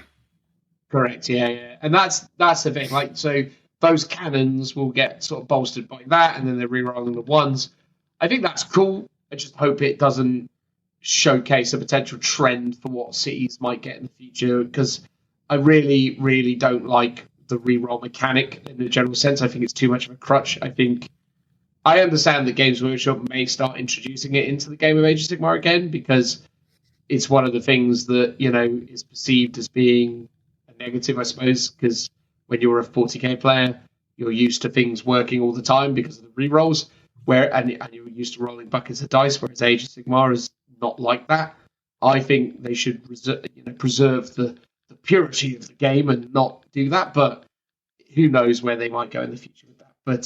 But what I like about that, besides the reroll one specifically, what I like about that is a specific change that is going to probably incentivize someone to go out and buy 3 of those cannons, because they might be like, you know what, I want to do that. That sounds fun, and it rejuvenates your enthusiasm for like list building, hobbying, creating. I mean, it like helps breathe new life into things, which is super fun. I'm all there for that. But look, on the whole, genuinely, really, really impressed with Scourge of Goron so far. I think it's a really fun series of releases. It's really nice to see it featured at a time where it is getting its own focus. It definitely felt back in Christmas time, when we were in the Grotmas period, that essentially AOS was what it often is, which is kind of obviously the red-headed stepchild of 40k when it comes to like, the attention of the community and ultimately the community team. So the stuff that happened in December of 24, where we just kind of got the kind of all-in-one, here's a bunch of regiments of renown thing. It was pretty underwhelming, whereas this feels quite a lot more substantial. And I'm not a fan of the flavor text readings that they've done. I would have preferred. Yeah, so the one thing that's odd about those talking videos is that they're clearly designed for like TikTok and Instagram because they're like in sort of portrait mode, aren't they? But they're sort of rendered out on YouTube, so you get a tiny sort of image in the middle with black bars either side. Yeah, which is weird because you could have just uploaded it as a short, I would have imagined, and you can still share those. Yeah. Maybe you can't embed them. That's, I don't know. Who knows? I don't know what the sort of limitations are of Games Workshop's Warhammer community site and blah, blah, blah. But it's just weird because it's having, like, don't get me wrong, I understand they've got these air quotation marks personalities that work for GW and they, you know, put them front and center and it's cool. And I'm much happier with this than I was with the kind of weird period of time that they referred to as Only Hands when they were kind of trying to kind of pull back from celebrating or promoting individuals within the business.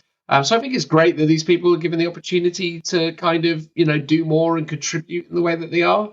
But it just sort of feels a bit kind of lackluster in that way. And again, yeah, it's sort of like, it's a weird kind of like Jackanory segment, which is fine, I suppose. But it's a weird vibe. But maybe, look, I mean, maybe it serves its purpose as it is being surfaced and utilized within TikTok, Instagram, wherever they're sharing these things.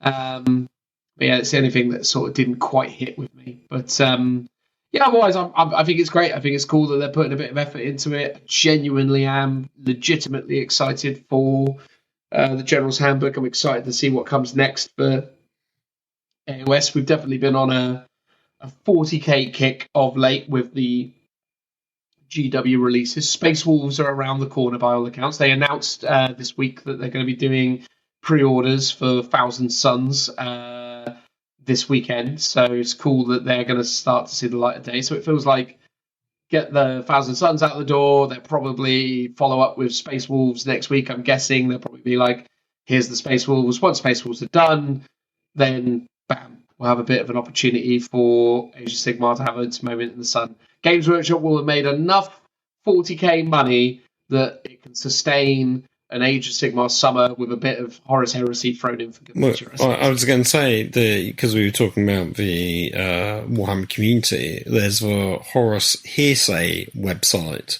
which I got splashed on all social medias because people were talking about it, but it's not mentioned once by Warhammer community, which is, it's odd that it's an official Games Workshop website promoting apparently like rumors or what might be in the new edition of Horus Heresy, but then they're not talking about it at all on the official main channel, which most people go to. In fact, I'd seen a bunch of YouTubers talk about it. I went to try and find the website myself, and it took me ages to even find it, because Google's like, well, you mean Horus Heresy, don't you? So you've got to tick no, give me Horus Heresy, and then it's like somewhere lost past all the social media stuff, you can actually find the website. So it's quite, the discoverability on it is very poor, because Games Workshop aren't actually themselves talking about it. And I don't know if that's done deliberately because it's mostly a troll website and a lot of these things aren't true, or if they are true, maybe it's not all true. It's odd that it feels like Warhammer community just don't want any part of it. Yeah, it is very strange. I mean, again, I don't want to get too much in the weeds in terms of how they're promoting it specifically, but it's interesting because obviously right now the Horus Heresy website, thehorusheresy.com, still takes you to the Horus Heresy. It takes you to basically what it is currently, which is like consistently nag. Everyone's calling this the third edition of Horus Heresy they're going to be released, but I swear it's the fourth, but whatever. No, it's because I think first edition had like a 1.5, but it wasn't. It was effectively the same thing. It wasn't the same thing, Phil. I mean, I will die on that hill. I mean, I think rules-wise, it was they might have changed one or two things, but they didn't They didn't really. Yeah, but that's a new edition by the standards of Games Workshop. It was effectively an FAQ update and consolidation of stuff. It wasn't an FAQ update. It was a whole new rulebook. No, yeah, but it was okay. It was basically there was no rulebook beforehand because it was 7th ed rulebook plus army rules, and all this did was take the 7th ed rulebook and brand it Horus Heresy, and that was it. Change it. I don't. Changed it. They changed the psychic thing. Oh, okay, maybe. And they changed some of the universal special rules. Ooh, did they? They did. Anyway, it doesn't matter. I'm obviously wrong. It's the 3rd edition of Horus Heresy. Move along. Interestingly, here's the thing. No, only the community talk about editions because Games Workshop don't like to put numbers on things. So, maybe you're right and it's a Mandela effect and everyone's just... I think everyone's just forgotten about that thing. They just all assume it was 1st edition. And I will still maintain it was 1st edition because it didn't invalidate anything. It just, tweaked a few things here and there, which is basically a Thursday night in the world of Warhammer 40k. That happens all the time nowadays. By your logic, we're on Warhammer 55th edition because every single 2 weeks there's something changed in 40k. The rules have changed. Well, that is true. That is true. It's funny, I can't even actually find it. Maybe I have just dreamed this into existence. Maybe I'm wrong. Oh, here we go. The Age of Darkness rulebook. The Age of Darkness rulebook. I mean, I'm not going out there and buying to compare an Age of Darkness. Go on, how much? Because I bought the. It's actually not that bad by the standards of buying old rulebooks. There's still way more money than I want to spend on a rulebook for a game that no one's going to play with me. Or that I'm not even going to play myself, let's be honest. Anyway, there we go. So, yes, the Age of Darkness rulebook is... I was going to say, what was interesting? So, what video was it on? So, I think... Maybe it was on like a Chapter Master Vow. It was somebody's video talking about the Horus Heresy website, and every single comment, literally every single one, was like, "Dear Games Workshop, please don't make this a new edition. I am fed up with the release cycle being every 3 years. Heresy and the Old World is a safe space for old grownard players that basically just want an edition that lasts almost indefinitely. Like the 1st edition lasted 10 years. That's sort of what people want from the 2nd edition." And literally all the comments said that. All the comments. And I am in agreement with that as well. So I think if they genuinely did a 3rd edition, or 4th in your point of view, where they drastically change the rules, they index things, people will be up in arms and throw their toys out of the bag. Ultimately, it should just be maybe they make a few tweaks to rules, like Dreadnoughts being seen as too good. Maybe they just tweak things here and there, but it's just a new army box season for the game without really changing much else. I totally agree. Look, here's the thing. I think I've stated this for Age of Sigmar as well. I think Age of Sigmar should form a point of differentiation, and rather than constantly trying to convert 40k players, which is just basically cannibalizing sales, right? Like at the end of the day, you and I used to play a lot more 40k. We now play Age of Sigmar. Are we spending more on Games Workshop year on year? Probably not, although we are, because we're still invested through Age of Sigmar. But I do think that most 40k players are either 40k players or they're not. And when they're not, they're just sort of out of the hobby for a bit, and then they kind of come back in and go back out again. I think it's rare for people to adopt other systems, even something that is as relatively popular as AOS, because I can attest, I'm very lucky that I have a lot of friends who moved over and started playing AOS at the same time I did. It was kind of a collective decision that we all kind of got into it and took. And that's helped me out massively. But, outside of my kind of immediate friend group, it isn't the easiest thing to get games of Age of Sigmar, whereas I could get games of 40k at the drop of a hat. So I do understand it's hard, but I think that's the thing. It's like, you don't need everything to follow that model. But the problem is, and I completely understand this. GW is at this point where they're like, well, if it ain't broke, why are we going to fix it? Like, we are making lots of money doing this. Why wouldn't we apply that exact same logic to everything? But I agree. I think in the case of games like Heresy, Old World, and AOS, maybe they don't need to subscribe to the same annual model. Maybe, or not annual, triannual, whatever that would be. Basically, you don't need to do the same 3-year cycle. But they are, right? Heresy is going to get a new edition. They're going to put out a new thing. We're all going to complain about it. We're all going to say, oh, it's ridiculous. I just want the rules as they are. But, they're going to sell more Horus Heresy this summer with this new rule set than they have in the last 2 years. Because the last time they sold lots of Horus Heresy was when they did a new edition of it 3 years ago. And now they're going to do another one, and it's going to sell. Because people like Space Marines and people like the aspiration and idea that they're going to collect and do this thing. Doesn't matter what they do with it once they bought it, but that is just how it's going to go. And as much as Games Workshop will not want to upset their hardcore fans, they are of the opinion of how much can we really monetize those guys? How much can we really get out of them? Probably not that much compared to bringing in potential new players who are going to buy these box sets and get excited about it. Here's the thing. You can still do those product value box sets without bringing in a new edition. You could. But they do those, and I don't know if they touch the sides. Like they did it for the Mechanicum. They did it for the Solar Auxilia.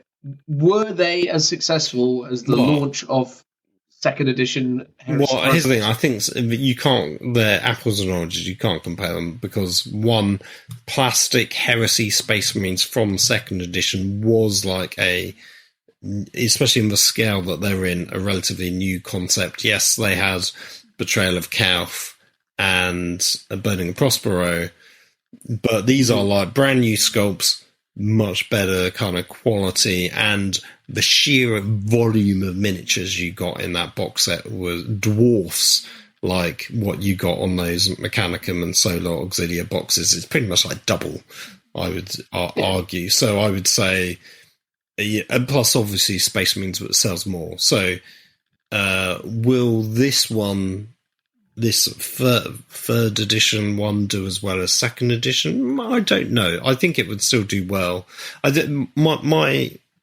My theory is that doing a 3-year release cycle ultimately annoys players that have been in the game for a long period of time. So we enjoyed third edition AOS. We're currently enjoying 4th edition AOS. By 5th and 6th and 7th edition, will we be fed up with that release cycle? Quite possibly. But Games Workshop doesn't care because that cycle just feeds in newer players. So my theory is it's actually really bad for the health of the hobby sort of ecosystem as a whole.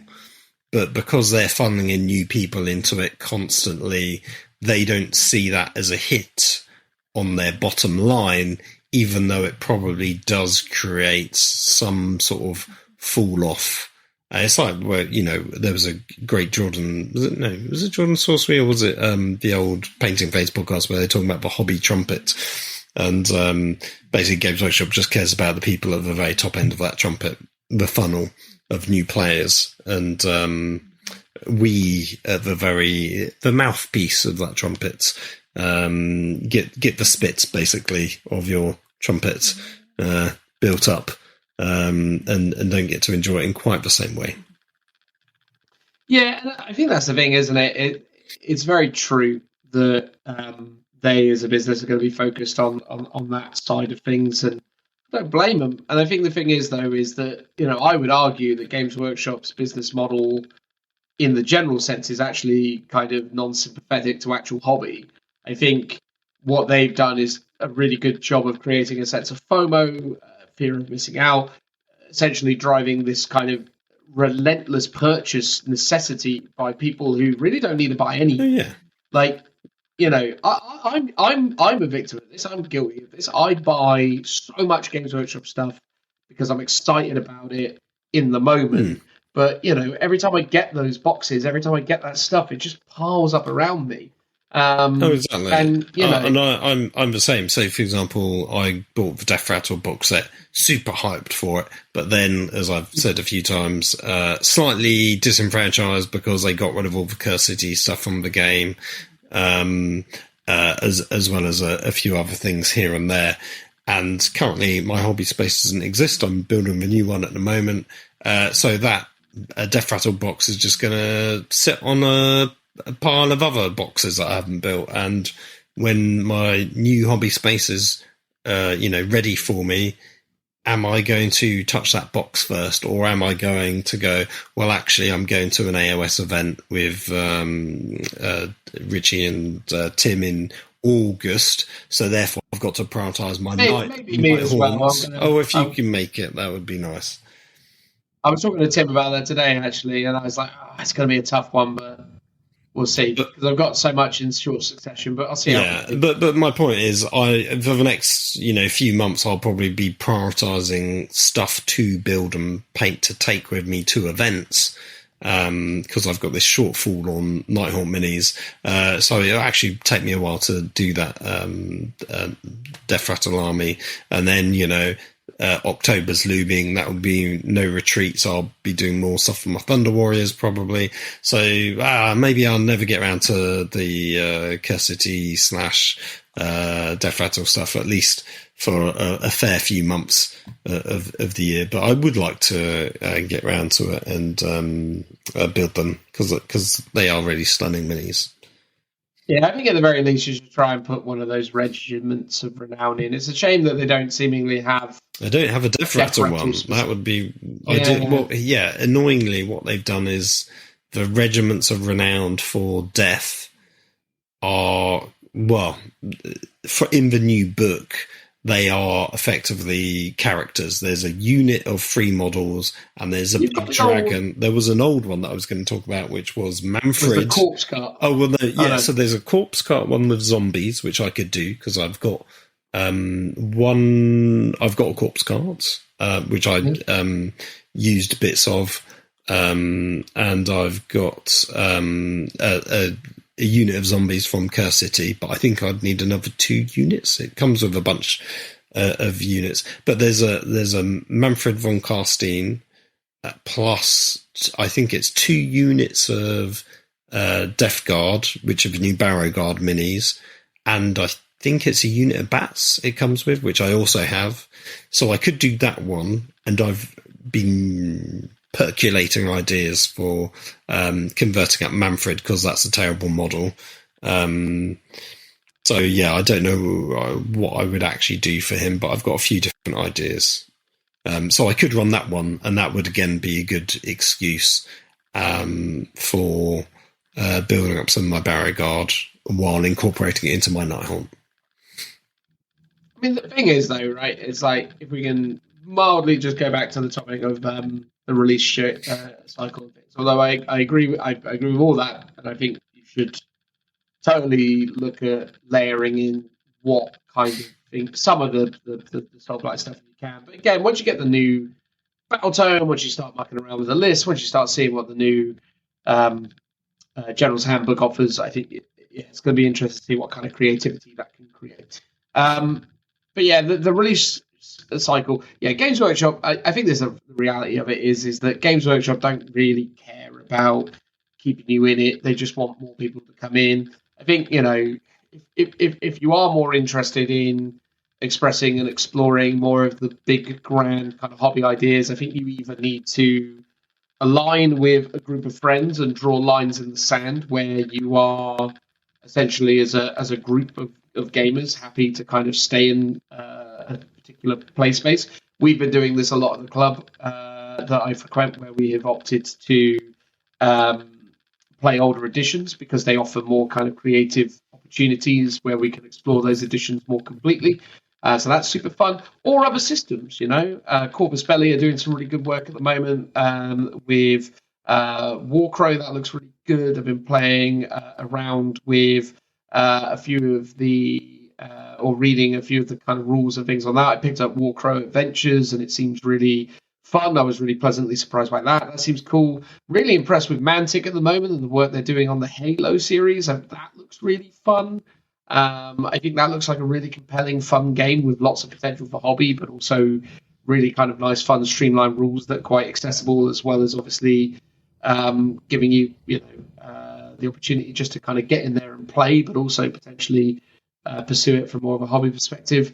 Or even the guys over at Warlord with games like Bolt Action, those kind of things where it just feels like, there's lots of more interesting opportunities to be more hobby focused and spend a lot of time recreating or building a board built around a specific war zone from history or whatever. There's so many. Yeah, I think that's the thing. I do kind of feel like Games Workshop, as time has gone on, are just a little less. They're not really bothered about giving us hobby stuff in that sense. It's more about the churn. Here's the thing. I sort of feel like older editions and certain books, yes, part of it's nostalgia, but the fact that some editions lasted for 5 years, some, like of the Forge World books, for example, would have lasted maybe 7, 8, 9 years because they spanned editions. Like some of those, like the original Siege of Rax books lasted for a really long time, and then obviously I did a second edition to them, and that still lasted for a good, probably 5-6 years, same as before. Because I think the first one went from 4th to, I would say, 6th edition, and then the other one actually was maybe only 6th till 7th edition. But then they were still great sort of lore resources, so I was using them even beyond that. But the fact that a book often, especially in, less so with the indexes, right, but in an edition where, actually no, more so with an edition. So my point is the Guard Codex and the World Eaters Codex in 9th edition literally lasted for 3 months before it was completely invalidated. That book has no meaning or worth to literally anyone. That will go in history as a complete, a side note of, there were some really good elements to it, but no one's going to have fond memories of those 3 months that they got to enjoy playing that book. They might have, because Guard became very good in that brief period, but it's not like I had 3 years worth of playing games with that codex for it to basically feel of value to me now, once it is technically, not in an edition that we're currently playing in. But, my point is, the longer something sticks around for, the more value it has and the more, sort of meaning it has. But also the more sort of value for money it is worth to us as customers. Instead, everything's so transient and it's just, here one day, literally gone the next, and that's quite terrible. Yeah, I do agree with that. I think the thing is, though, there's two things. One, there is the other side of the argument, which is that a lot of people were very frustrated with some of those timelines on certain things. I know for a fact that the Dark Elder or Drakari players, as they are now, had a long kind of drought of Codex, where they were basically essentially playing the 3rd edition Codex, which essentially got updated in like 4th edition with like a version 2, but it was basically just the 3rd edition book with a few little tweaks to make it usable in later editions. But essentially, like there was that bit where like some people were really frustrated because they were like, oh, I want to be modernized or updated. But again, it was because all things weren't kind of created equal back then, where, because, Space Marines got a book every edition. Dark Elder weren't. I completely agree, but I feel like we live in a world where that is not an issue anymore. We're literally just talking about AOS, where they're giving us variant war scrolls. We get balance updates every quarter. I feel like even if you had a codex and a core rulebook that lasted 10 years, there would still be plenty of ways to keep your armies fresh and up to date. You've got season rules for missions. you've got season rules now we're seeing for AOS, at least for your army as well.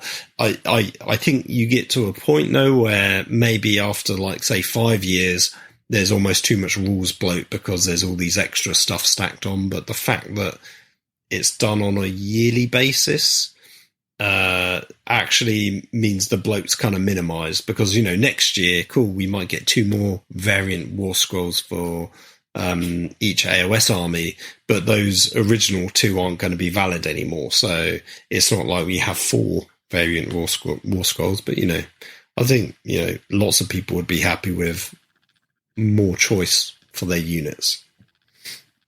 Yeah, that's fair. But yeah, I think that's the thing. On one side of the argument, there was the whole kind of like people were unhappy with the length of time and the span between. So I think people back in the day had their sort of frustrations with that. But then, yeah, to your point about that kind of churn and that kind of transience, I think the thing that's really interesting is Games Workshop have kind of trained us post 8th edition Warhammer with the end times to essentially kind of swallow that pill quite a lot more readily. Like, that's the interesting thing, isn't it? That essentially prior to effectively kicking the dog and essentially putting the bullet in Old Yeller or whatever it was, taking them out to the woodshed or whatever of 8th edition fantasy, they basically, rolled the dice and went, I wonder if we can sell people a really, really premium, very aggressively priced series of limited edition books that will basically be worthless in a year's time to them in less than a year's time. But then once they realised that people ate it up, they went, cool, let's try it with 40k. And we got to the Gathering Storm, and then we got, what I mean? It's like every edition ends with them basically going, here's a bunch of pointless literature that you will not care about in a year, but give me 40 quid per book. Okay. And people do it, man. People do it. I do it. The price I don't agree on, but I actually think those books are the best bit of the edition. And hear me out, it's not because of the rules, it's purely for the story and the lore that it's driving the narrative of the game that I find so fascinating and interesting. Like the Arcs of Omen series, I thought was really interesting. The the Psychic Awakening was a bit of a damp squid, purely because I didn't buy them all, because it felt much more like you just bought your book that had your faction in for the rules and the lore. So I just got that one. I didn't buy them all as a set. Whereas Gathering Storm, I bought them all because it was like, this is the global narrative for everyone. Let's get invested. And same with Arcs of Omen, for example. So I think those are actually, while you might say they're worthless bits of junk, actually have more meaning to me than the Ninth Ed Codex for Astra Militarum, because that lasted a few months. But the stories and reading through Arcs of Omen was so much more interesting, even though you could criticize the story in places and stuff like that. But yeah, so I think there's a different reason for that. I think it's fair to say that not all those books are created equally, though, right? Like the Gathering Storm is very different from Arcs of Omen. Oh yeah, in terms of its viability. Gathering Storm, even though in terms of what it did was relatively, in terms of who knows what kind of adjective I could add to this, but the point is Gathering Storm was interesting because they went, we've blown up Cadia, Gilliman's come back to life. We've fractured Beltane and introduced a new god of death to the Elder. There was all this sort of stuff that was swirling around that was super interesting. And then, comparatively, when you look at like Arcs of Omen, they basically went, it's a new demon, sort of. It's just kind of like as well. And the Lion Angry Ron came back, yeah. Angry Ron kind of. Well, Angry Ron's return. He wasn't returning, but it was him being in the setting. He was doing stuff. He was doing stuff, yeah.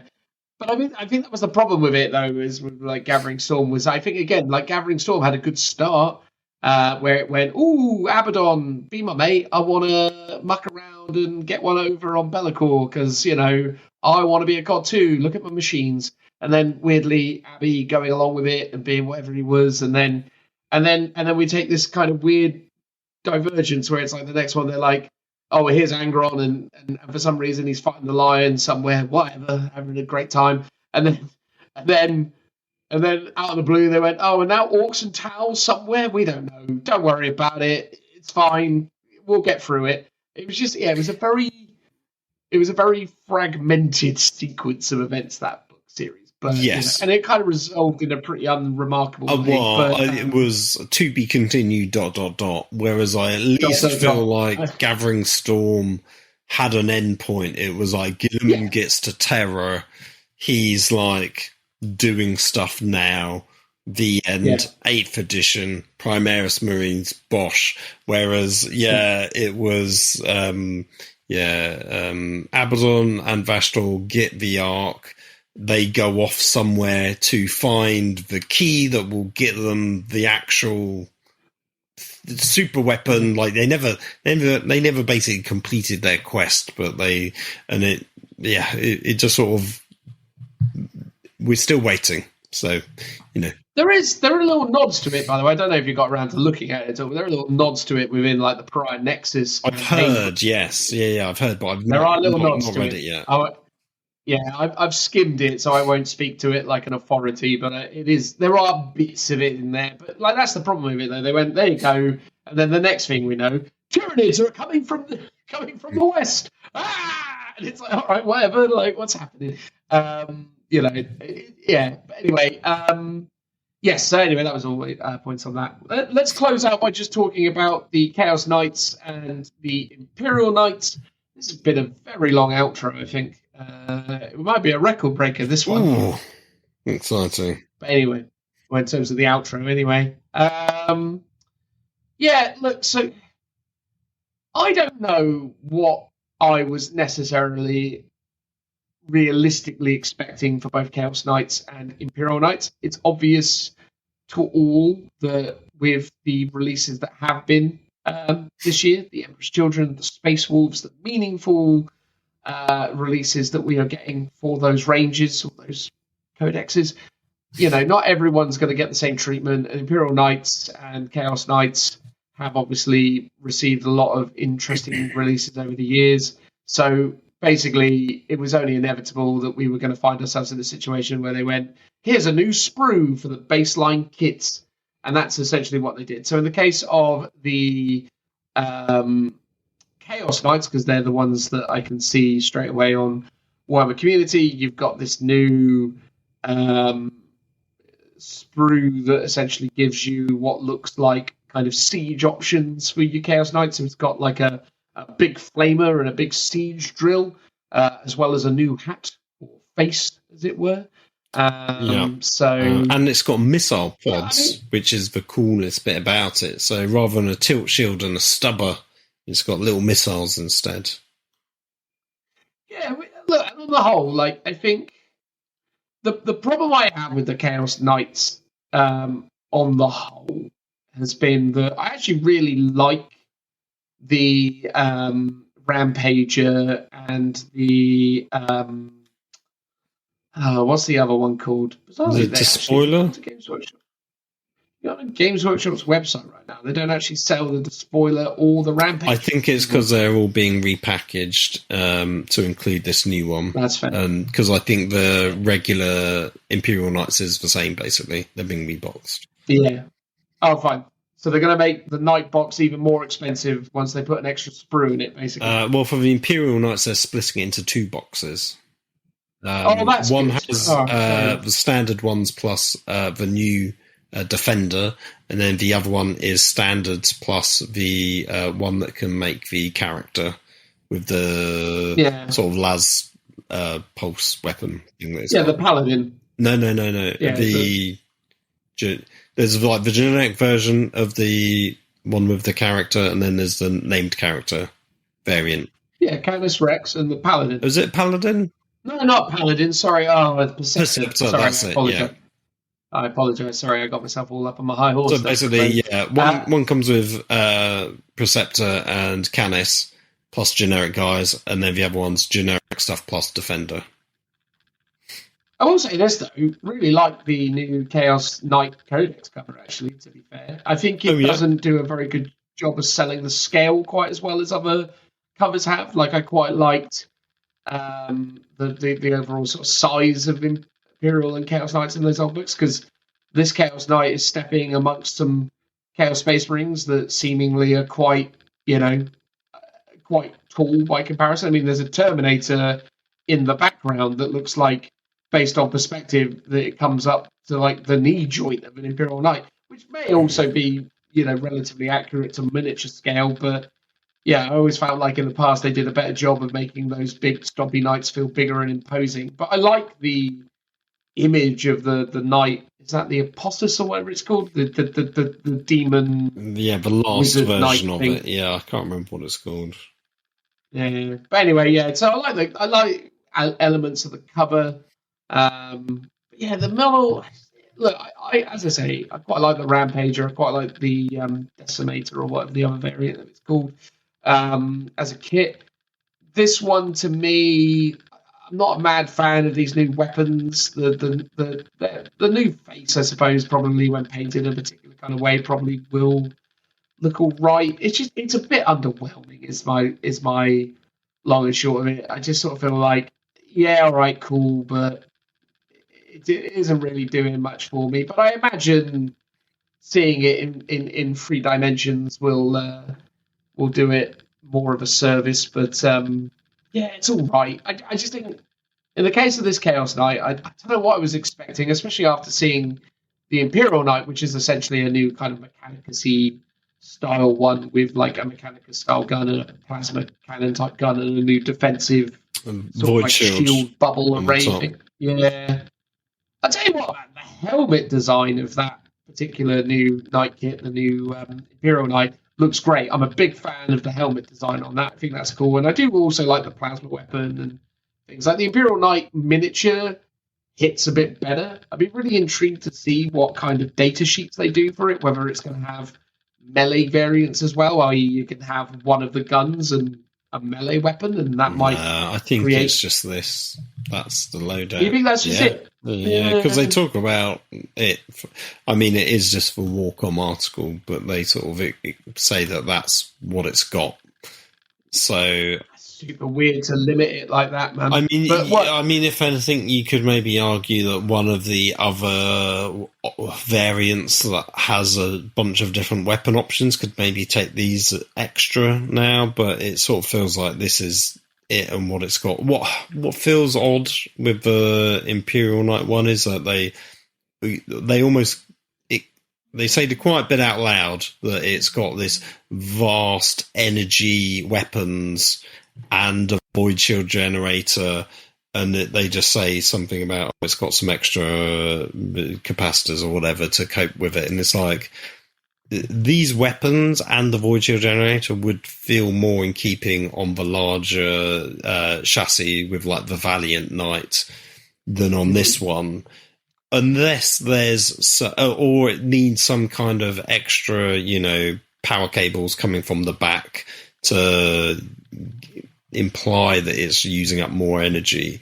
Now, unless there's some rules in game where it's like it doesn't walk as quick, maybe because it's diverting more energy to the shields or to the guns. I think my real problem with it though is that it's like, and similar with the Chaos one, is that they're bolting on interesting looking weapons onto basically this really generic back part of the gun that has to be shared with all the others. So it's just like you've stuck a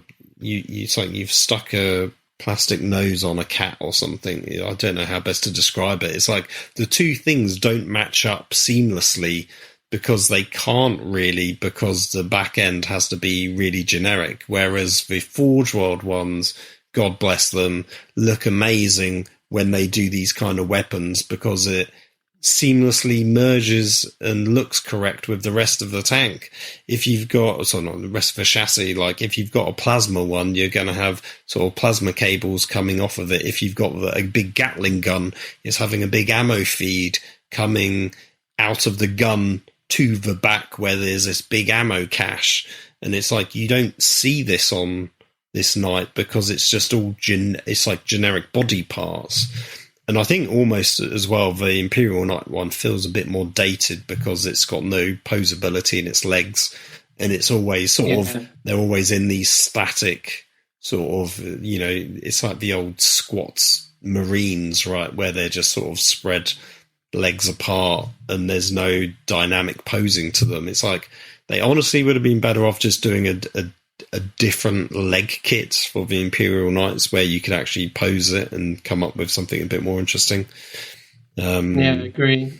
I would describe it, if you were looking for an analogy, I don't know if you'll agree with it, but I would call it a pantomime horse.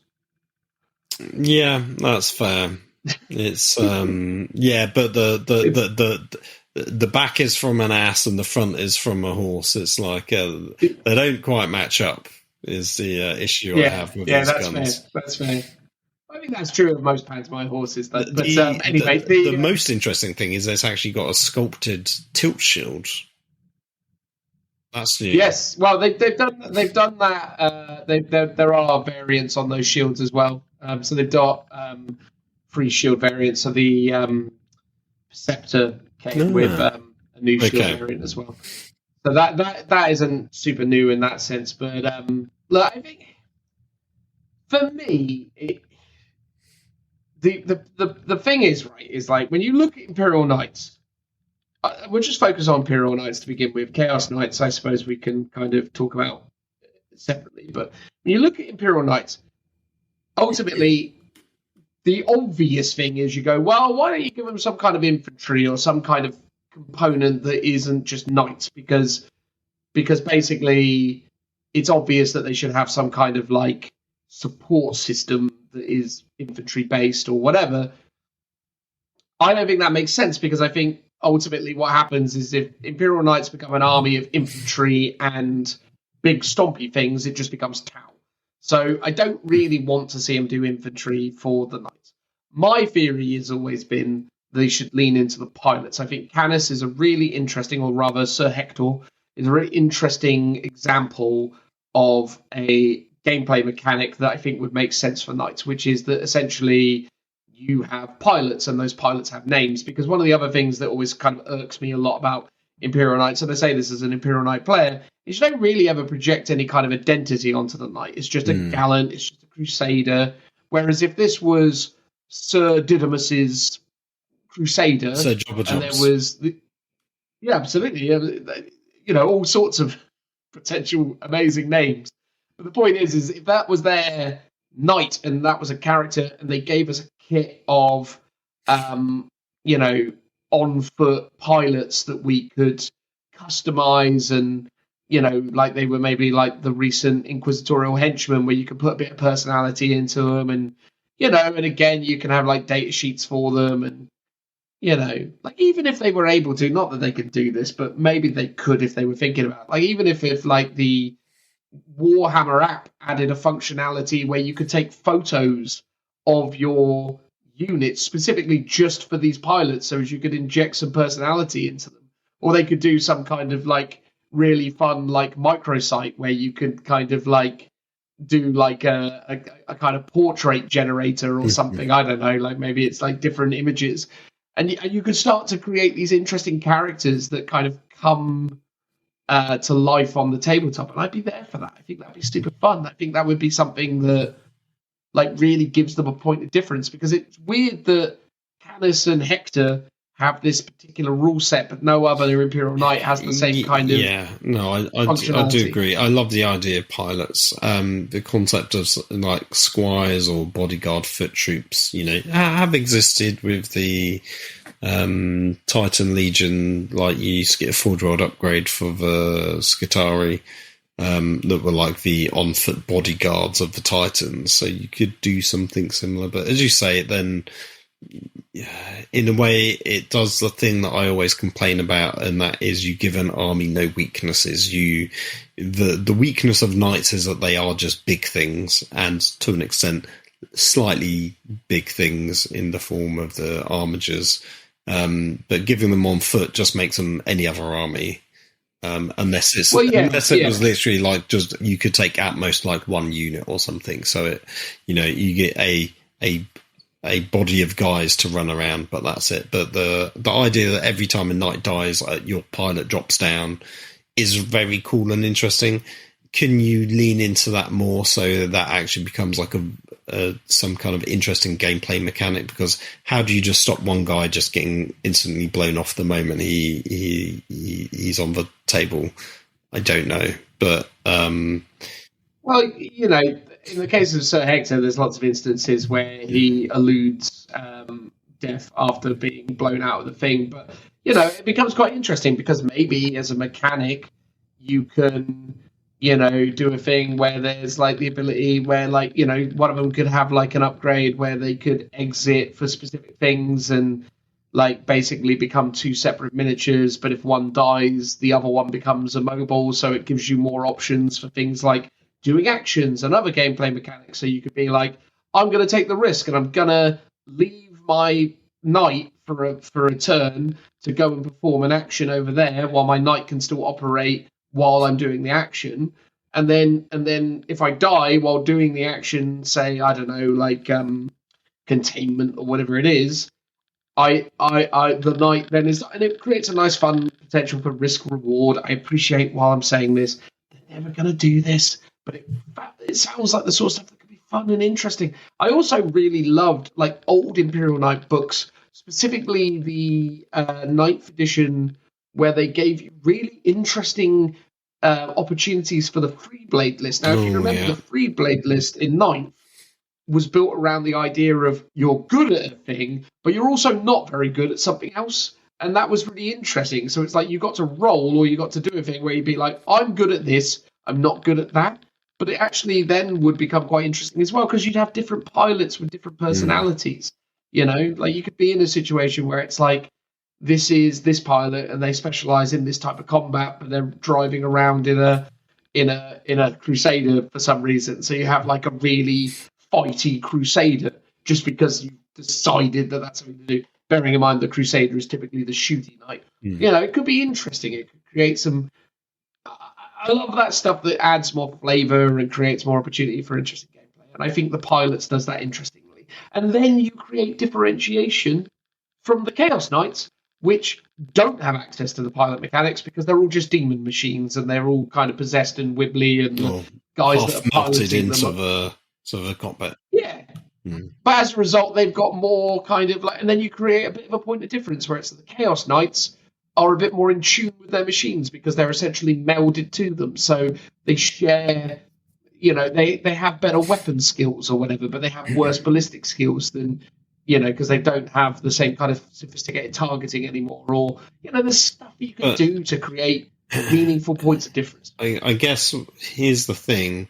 What will sell more? A box of £35 night pilots, or that you'll probably buy once for your entire army, or a night defender that costs at least £100 that you might want to buy several of. I understand that, but I'm not here to advocate for Games Workshop's business and their profitability. Yeah, don't worry. I agree. It's if I sort of feel like if the Defender was on the Valiant chassis, it would at least look a bit better and feel a bit more in keeping with what it should be. Do we need another knight with just more guns on it and a big shield? If it was sort of just a big shield and maybe lots of small arms weapons or something, maybe that would be more interesting. But the fact that it's got like what appears to be beyond the large class chassis, I can't remember what they're called now. Beyond that, the best shooting guns that these Questoris Knights can have, and also the best shield possible because it's got a void shield generator. Just feels like this will. I mean, the rules have got to be something. I feel like this is going to be the auto-include because it's the most defensive and the most shootiest of all the knights, based on how it looks, at least. And to me, it's like there is no compromise here. It's just the best one. Potentially. GW have sometimes come up with bad rules for new things. But, like if it was like you could shoot or use the void shield, I'm like, okay, now we're cooking with some interesting rules, because that is giving us a sort of in-game reason for like the power supply consumption of how these things will work on this size knight. I would love it if they had come up with like a mechanic where, like, to steal a idea from Evangelion, which I'm sure you've watched once upon a time. Phil, you've watched Evangelion. Well, once upon a time, I'm sure I did in a hazy dream. Yes. Anyway, the idea is Neon Genesis Evangelion is a mech anime, and one of the things that I really loved about the storytelling and kind of combat sequences within Evangelion was they had these umbilical cords, which were essentially their big power pack. So the idea was the Avers were plugged in, and when they lost their umbilical cords, they lost their power supply. They had 5 minutes of operational time before they just shut down because they couldn't continue the function.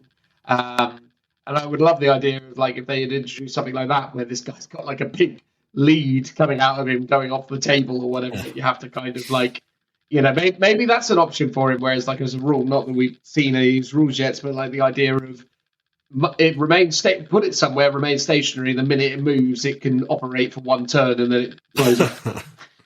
You know what I mean? Like, just like, because the idea of it just being like, while it's plugged in, it's fine. The minute it moves, it's dead within like a couple of turns or whatever. I think that, but again, the problem is, right? And I know I say this a lot. I've said it a lot already.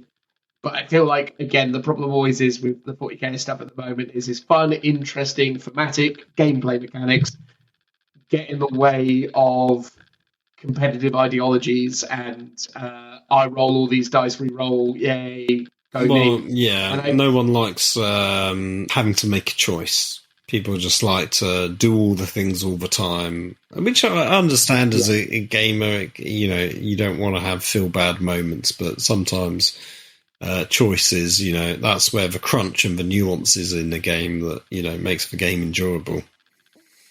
Exactly, and I think that's the thing with it. Ultimately, both these knights are like, sometimes with Games Workshop, like, you don't even need to bother, guys. Like, really, just give us a new book. Like, why waste our time with this stuff? I know you need a new thing to throw at us, and it's a sort of tokenistic thing, but you haven't got any good ideas. Why bother? Like, just give us a new book and move on with our lives. Like, it's to me, look, at the end of the day, I like elements of this. I probably will pick up this Questoris Defender to add to my Imperial Knight collection. You're making it worse, Dan. Well, look, I've got an Imperial Knight army. It's probably going to have good rules. I'm probably going to want to play it. So it's probably going to go into my list. And I do like aspects of the mini. I agree with you in my own analogy of the pantomime horse weapons, but I like the helmet design. I think it's cool. It's just that, I don't know. I mean, it's weird, like the sort of the void shield sort of looks good in isolation, but it just sort of looks quite odd on the top of the knight, and maybe that's just because I'm always used to like a rocket pod being up there or something. But yeah, I genuinely feel like sometimes they're limiting themselves by trying to reuse the sprues, whereas they could have given us like an up armored version of a Questoris Knight with like extra pauldron armor or extra armor on the legs or something, so it is a defender, sort of, it's like the Terminator equivalent of a Questoris Knight, but that would require extra sprues, and maybe that's something they just don't want to do. They just want it to be a one sprue upgrade for the existing kit, and I feel like that's limiting their creativity. Absolutely. It's a quick, easy cash grab. We've got a lot of people who like Imperial Knights. We've got a lot of people with Imperial Knight armies. Don't reinvent the wheel. Don't do anything interesting. Just do this. It's a product of, I think, what I was talking about with Emperor's Children stuff as well. Is the thing is, I find is that I think Imperial Knights at least kind of benefit from a bit of a legacy of creativity from the get-go. I think when they first kind of conceived the Imperial Knight idea and introduced these big stompy robots into the game, they kind of had an interesting series of rules to kind of bring them to life, such as the rotating ion shield, which was essentially picking the direction of the shield and where it would kind of save you. And like, you know, back in 6th edition, when they first introduced the Imperial Knights, they had a lot of really interesting rules around super heavy walkers. So there was all this stuff that kind of leaned into their archetype. And when they introduced like more variants of Knight in 7th edition, including the armatures, it started to become quite an interesting force.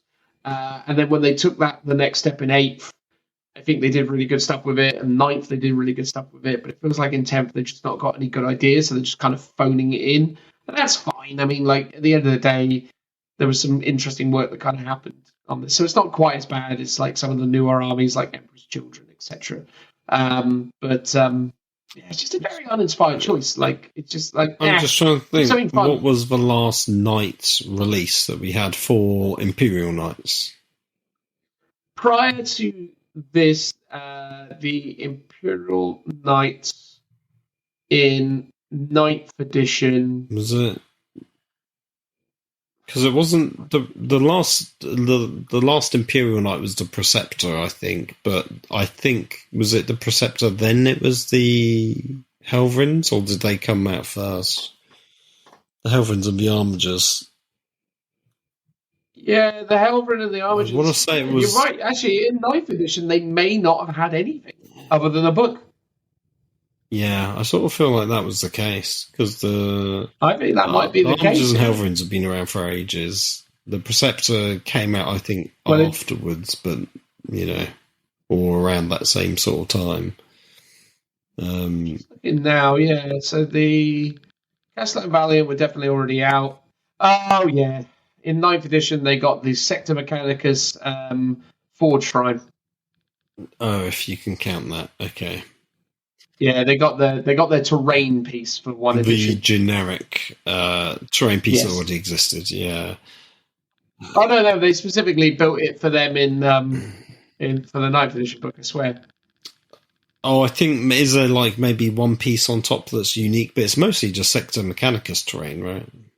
Yeah, plus one new specific box, basically. Yeah, all right. Yeah. But yeah, like yeah, like I think that was literally it. Yeah, what would be more interesting is like some kind of lifter loader variant that's maybe like an armature, but it's like a recovery vehicle, so it can like repair the big knights or load them up with ammo, or like the shield generator is like a concept, but yeah, maybe having that on just like a smaller one, but that's all it has.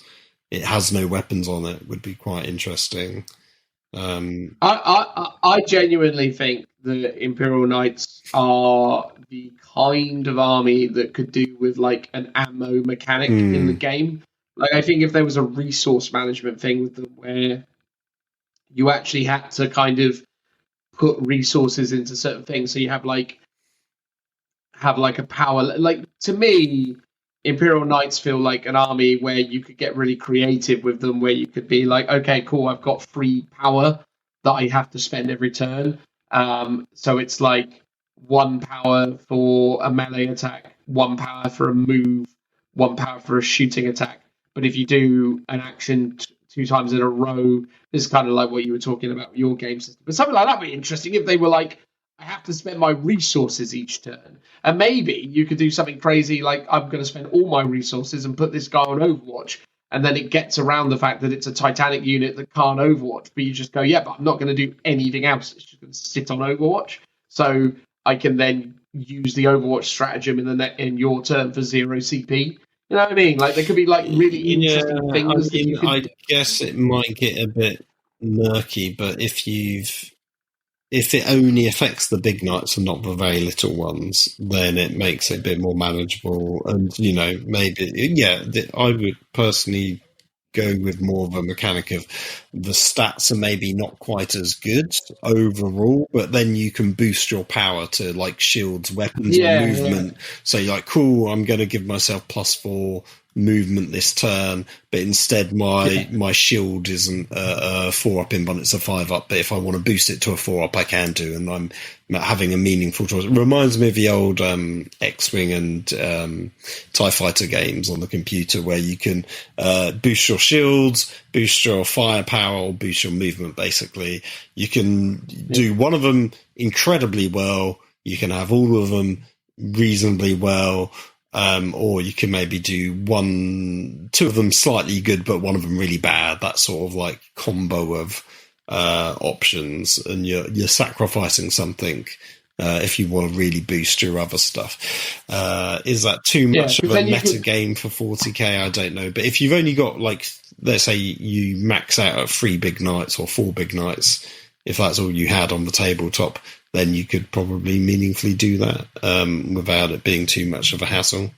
And that's like your army. Yeah, you could do things like you could have like a new armature that's essentially like a battery guy, or you could incorporate like a terrain feature, or even have like some kind of like supply drop system where you have like drop pods that come in with ammo caches and other things that kind of support you. Or you just have support armatures that are actually kind of, supplying you with arms or boosting your stats because maybe they can give you an additional power token or whatever. Like, I think that sort of stuff would be interesting to kind of lean into the fact that they're big robots that are potentially super devastating, but, there is a yin to their yang. You can't just have everything all at once. Now, again, obviously, as we've identified, 40k is not the game that brings those kind of ideas to life. You could do some fun, interesting stuff with Imperial Knights if you really thought about it. The problem is, and I think this was kind of evident with some of the Emperor's Children talk as well, is the idea is that the problem is these guys probably got this. They probably remembered they had to write an Imperial Knight book 2 days before it went to print. So they probably, much like they did with the Guard, much like they did with every other book, they probably took all the words from the old one, put it into a thing, and then just scrambled to put some data sheets together and went, there you go, it's done. Because, they just don't have the time to concoct or create interesting stuff at the moment, because they're just churning through it, getting as much done as they can to get us then ready for 11, which is I was going to say, lastly on this topic, if anything, if we had to pick a new Questoris Knight variant, I would rather a second all-combat one, because we've got the Gallant, and then we've got the ones like the Paladin. Is it Paladin that has a gun and a close combat weapon? Mm-hmm. But there are so many variants that are just all guns. So actually, just having another there's only one all-gun variant technically within the Crusader, within the Questoris patterns. Oh, okay, all right. The Crusader is the all-gun one. Oh, right, yeah, but there are lots of all-gun options you can swap it out for, right? You've got 3 weapon choices within the standard. And the Chaos one can double up on the same weapon, whereas the Knight ones can't. Yeah, so personally, rather than another double gun one, I would have gone for another combat one with some sort of just different combat weapons. As I say, I would have got more utility with it, but then I would have probably spent time trying to come up with interesting rules and why we need something like a defensive one. Like, I would have loved it if this defender profile had like shields or things, or like it does have a shield, but do you mean just a shield? Yeah, like, I would love it if they just literally. I'd love it had no arms at all. It was just walking around with a big defensive bubble. That would make sense, right? That would be why it can power a void shield and manage to do that, because it's otherwise, like, why can't all of them just have a void shield on top, and have guns, because this one can? Why? If the void shield was just an upgrade that they can all get, that's generally, that's dumb, but is at least logically consistent. Whereas it's like, well, why can this one get it, but none of the others can, but it can still have all the very power-intensive weapons? if this was armed with things that used ammo, for example, but less power, it would almost make more sense. But it's not even that. So it's. Well, yeah, that's the thing, right? If it had like double flamethrowers, it would make more sense, wouldn't it? It's like it was just like the idea of it is it's this walking force field generator that if you come near it, you're going to get burned to death. Like the idea would be, and then it's got like big, fuel tanks that it's kind of bringing along with it. That would make more sense. But again, the problem is what. A lot of the time, the problem that you and I have, and I think more specifically you as well, though, because to be fair, had you not mentioned the power intensity, I wouldn't have picked up on it. That's the thing. Someone like you think about the lore accuracy and world building and the creativity that goes into kind of creating a rule set. And I'm not just talking about the game rules. I'm talking about the world. Like you're someone who spends the time thinking about squad markings and thinking about the real world applications of some of this stuff, if it could be real world, and that's what I really admire about the way that you approach the hobby, because you're right, and it is that thing. It's like no one approached this with the same amount of thought that you have expressed in the last however long we've been talking about it. They just went, I've got a sprue, can't put more guns on its head, so let's give it a shield. What guns haven't we done for it yet? We'll do a plasma and a whatever that other thing is, a conversion beam or whatever it is. Yeah. And then it's like, cool, call it a day. But I just think they can do better, but ultimately they're also restricted by time. So this is what it is. Look, miniature wise, it's fine, whatever. It's just not the most inspiring thing to see, but whatever. It is what it is. And again, talking about the Chaos one specifically as well, I mean, at least the Chaos one, I suppose, even though I'm not in love with some of the design of it, at least it sort of thematically makes sense. It's got a big siege weapon and a flamethrower. It's coming to smash your walls and burn what's inside. Like, it makes sense, at least. Isn't that the same as the Valiant? No, the Valiant had a harpoon, which the siege drill feels a bit like a harpoon. It's the Acheron is the one you're thinking about from the Cerastus ranges. No, I was talking about the Valiant because I had a flamer on it as well. But you're right, the Cerastus also has a flamer. I don't think this one is as bad because one, it's a newer sprue, so the posing of the legs is really interesting, which does a lot of leg work. And I mentioned it at the beginning, the genuinely interesting change where they've gone, let's get rid of the stubber or melter, and we've gotten rid of the night shield, and we're going to put some missile pods in there. That's a really interesting development from, how they're presenting weapons on a knight of this chassis. I think that looks really cool. The flamer weapons, I don't mind as much.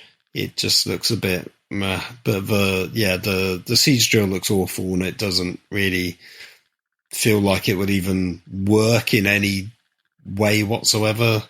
It just looks really silly.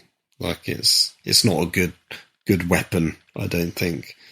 It's just wibbly sci-fi silliness, mate. Nothing to take too seriously. Yeah, fair. It's it's just not great. I just feel like they're hampered by the fact that it's just a sprue upgrade, so it can't look anywhere near as good as like the Cerastus class, which feel much more integrated between their weapons and the rest of the knights. No, agreed. Well, there we go. That was a very long outro, Phil. But there we go. Hopefully you enjoyed episode 204 of Look Out Sir. We certainly did. Look forward to seeing you again in episode 205. But until then, goodbye, everybody. Bye-bye. Bye now. Bye. Bye.